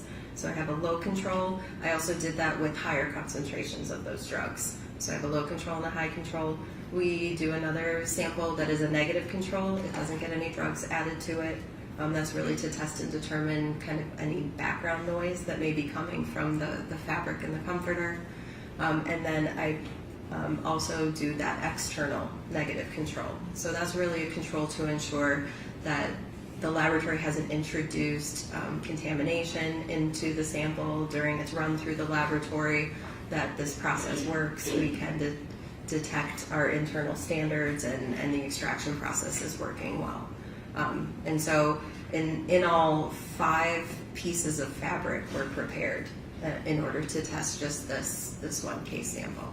And all of those 5 testings were done to validate the results of the testing of the case sample, which is 231-29285-007. Is that correct? 4 controls and the 1 case sample, so 5 total. And so on your report, it is that case sample with the positive for cocaine and the BCE. Correct. And all of the other results that are listed, that is referencing to those other samples. Yes, there is a result for one of the negative control samples, and then other findings, none were indicated. Can you explain what is the case blank in 004? The case blank is that negative control from the comforter itself. So it was not spiked with any intentional fentanyl or cocaine solutions. It was from the outer periphery of the comforter in an area that we believe to be void of any stains. And can you describe what area of the comforter did you take that sample from? If I'm looking at the comforter, it was the lower left corner. And did you pick a spot that was as far away from the actual case sample as you could? That was our attempt, yes. And can you describe the testing and the result that came from that case blank in 004? During the course of testing, the result that came back, there was a slight positive indication for fentanyl and fentanyl only. on a piece of that negative control piece of fabric. There were no indications of norfentanyl, no indications of any other drugs. And it was just above our instrument's reporting limits. So it was a very low concentration, very low amount. And can you describe, what does that mean that there was no norfentanyl in that trace amount? So it can be contamination. It can be contamination from the environment, from someone handling it. It's hard to know how that got there. It did not appear in any of our other control samples. So it does not appear to be something that was caused during the testing in the laboratory, but how that result got there, I can't explain it other than to state it was likely some sort of external contamination from an environment somewhere. But there was nothing about that sample that indicated in any way that it had been consumed and processed by a human body. Is that correct? Nothing visible to our eyes. And it didn't have any of the breakdowns of fentanyl that you would see if it had been ingested. Is that correct? Correct. And it's also true. So when I was spiking with the known compounds, I was spiking with a mixture of multiple fentanyl compounds. So fentanyl, norfentanyl, acetylfentanyl, because I used a common spiking solution that we had in the laboratory so that I knew the exact concentrations I was adding. And I didn't see any of those either in looking at the data. Those were not present. So it wasn't from, say, me misspiking the sample or some sort of issue in that way. And can you describe kind of the value? Was it a small amount? It was just above the detection limit for that assay, which was 0.5 nanograms per milliliter. 0.5 nanograms. Correct. Per milliliter. And it was just above. The response was just above that, yes. And did you try to duplicate that result? How so? Did you do any testing to try to, I guess, put fentanyl on a piece of fabric to get that same result? Yes, I mean, that's the control samples we run. So there was a low control sample. I'm trying to remember. I believe I attempted to spike at 2 or 3 nanograms per milliliter of fentanyl in that low control. It might have been higher, but 2 and 3 nanograms per milliliter are ringing a bell in my head. And then the high control was a significantly higher concentration. It was, I believe, 20 nanograms per milliliter. And so, are you saying that you weren't able to reproduce it? And those controls came back positive for the drugs that they were supposed to come back positive for. And it was also appropriately resulting with norfentanyl and acetylfentanyl and the other drugs that I spiked in that instance. So those responses were agreeable there and what was expected. And can you describe, you testified that it was a trace amount that you feel like came from environmental kind of contact. It's some sort of contamination externally. I object to the testifying in the leading nature of the question. I don't remember the way it's testified today. You want to ask her again what she's already testified about? Yes, can you just clarify what you mean by external in the environment? So it's somehow it was placed onto the fabric, and I'm unclear how that happened. There are a lot of ways it can happen, just from the movement of that object between different individuals and different environments. Where that happened, I couldn't say. It happened before it reached the laboratory.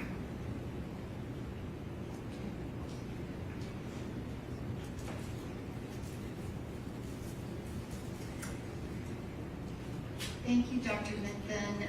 You have described that you also analyzed the second item, and I have 45H on the screen. Do you recognize that? Yes.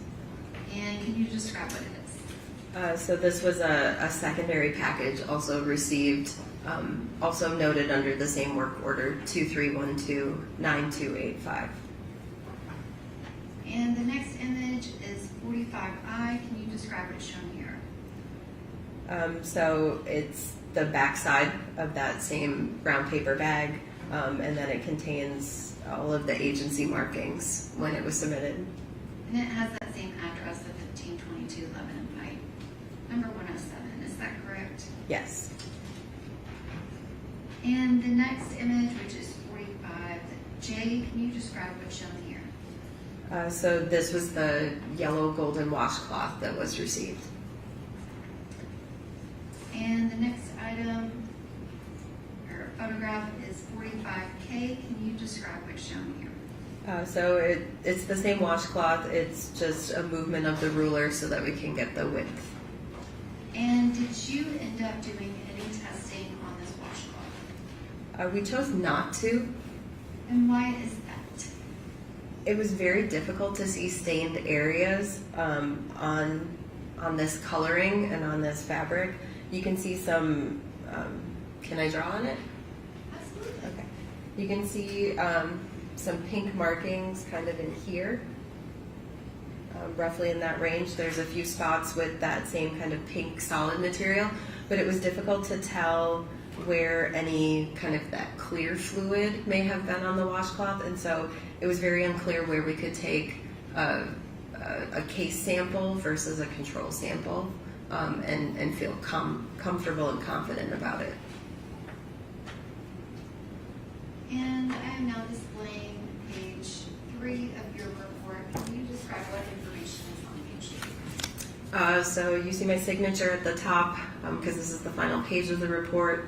It explains the testing was performed under chain of custody, and then it also provides a summary of what testing was performed and which instruments were used to perform the testing. And again, your result is on page 2 of your report, and the case sample is 007, correct? Yes. That is for the comforter, and it tested positive for cocaine and BCE. Yes. Is that correct?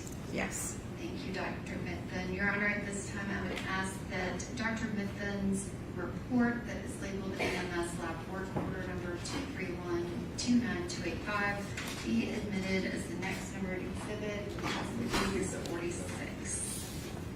We did the 11 foot, who's the to your right? Those were 45A through K. Those are my notes. Right, the 11 photos that you said plus the work order. 11 photos So were now you're wanting the work order. is the next numbered exhibit, 46.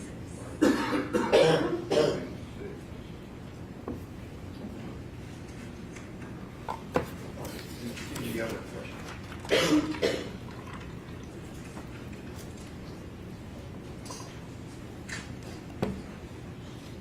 I don't have any other questions, Your Okay, Honor. let the lawyer step up.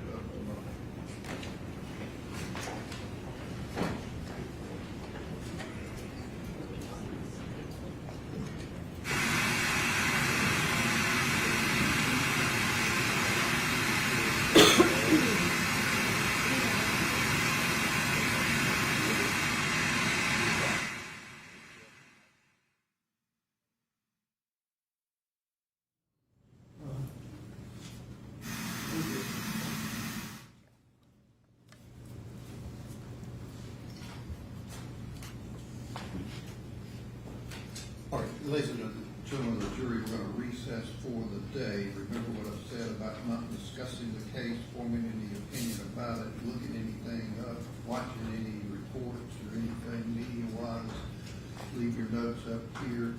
Tomorrow, if you report like you did this morning, downstairs in the jury assembly room, 8:45, 8:50, been pretty good on being on time. So thank you for your service, and we'll see you in the morning.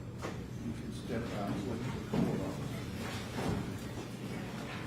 Are you making a photocopy of that, or? Okay. Thank you.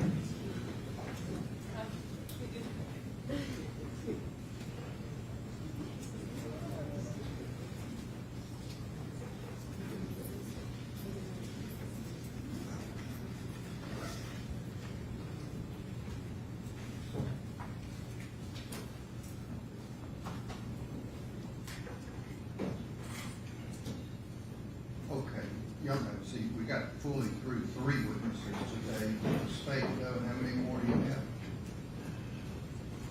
Judge, some of it depends on the cross-examination of Dr. Benson, I would think, before we can develop. Who do you know you've got left?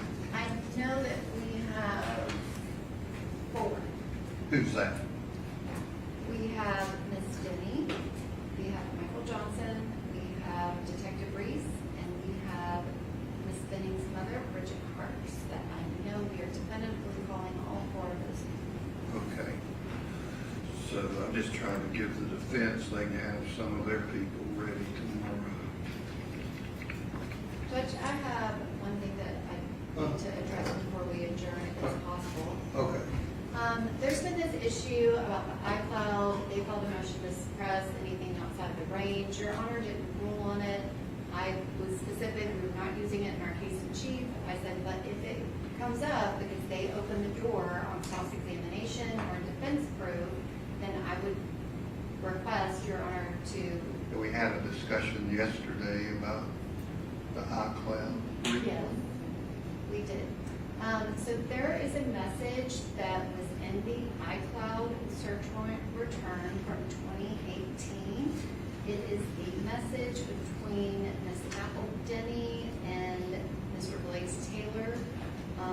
In that message, Ms. Denny references, it's a longer text message, but she references the girl who If I have. may I ask that at least that the media be shut down if she's going to go into any substantive evidence that has not been. How can I shut down the media under Rule 30? Well, may we approach? No. Tell me how to do that. Well, you don't have to, may we approach? No. May I ask that this, she not. The right jurors now, aren't gonna hear this. We haven't opened the door to anything, neither do we plan. I don't know. Judge, I was just making the court. Okay, well, you don't have to read it. You're making them aware that if they mess around too much with Miss Denny, you may try to get into that. Correct. Okay, like I said Monday, I'm kind of a bottom line kind of person. Yes, I have the same message from Miss Denny that was in the iCloud search warrant return. She has it on her phone. So I have it separately from the iCloud return. Okay, so is it outside the time frame or inside the time frame? Well, this doesn't have a time frame because I got it from her today. Okay. Well, do they have a copy of the items you're holding in your hand? I do. That's why I was You do? addressing Yeah. the court. Because I am You don't have to providing- give them to them for those copies? Okay, let's let them look at them and then they can go into their thought process and think tank about how they're gonna dwell with Miss Denny. And Your Honor, just for the record, there is a separate iMessage that specifically references another part of Ms. Denny's testimony that I may ask the court to be able to use as well, depending on the cross-examination. Okay, well, let's just deal with what the court's approved Miss Denny testifying about, and then we'll see what the cross is. Thank you, Your Honor. And I'm trying to, Can I just clarify? This is the message from Ms. Danny's phone. This is the message. they're both, one's in the iCloud and one's on her phone currently. And I had Detective Tom Miller, I sent him the images from her phone, and he validated that it was exactly the same. Can I just inquire why the state is looking through Mr. Taylor's iCloud outside the scope of the search warrant? I don't know, I thought we weren't gonna do that. Your Honor said that we could not use it in our case in chief. Yeah. The detective already reviewed it.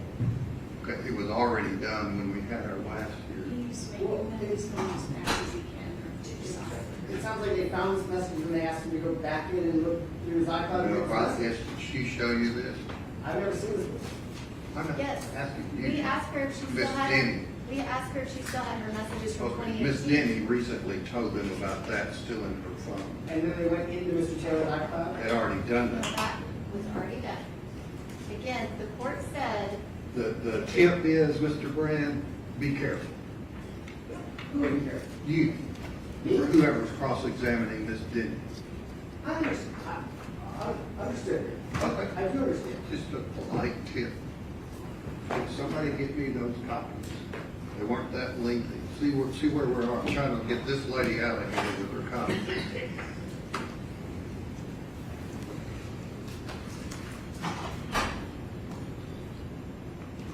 I guess then. Don't guess anything.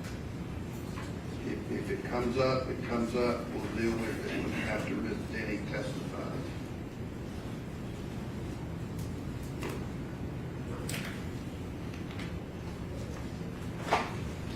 Thank you. Putting it together, but these are her notes. Those are her notes. They're getting one copy. He put them together. They're getting you copies of the notes that she's referenced here. You get everything back? Just double check.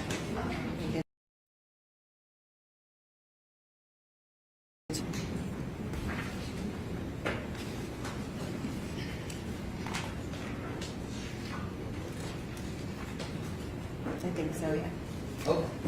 Our will be recessed until 9 a.m. tomorrow.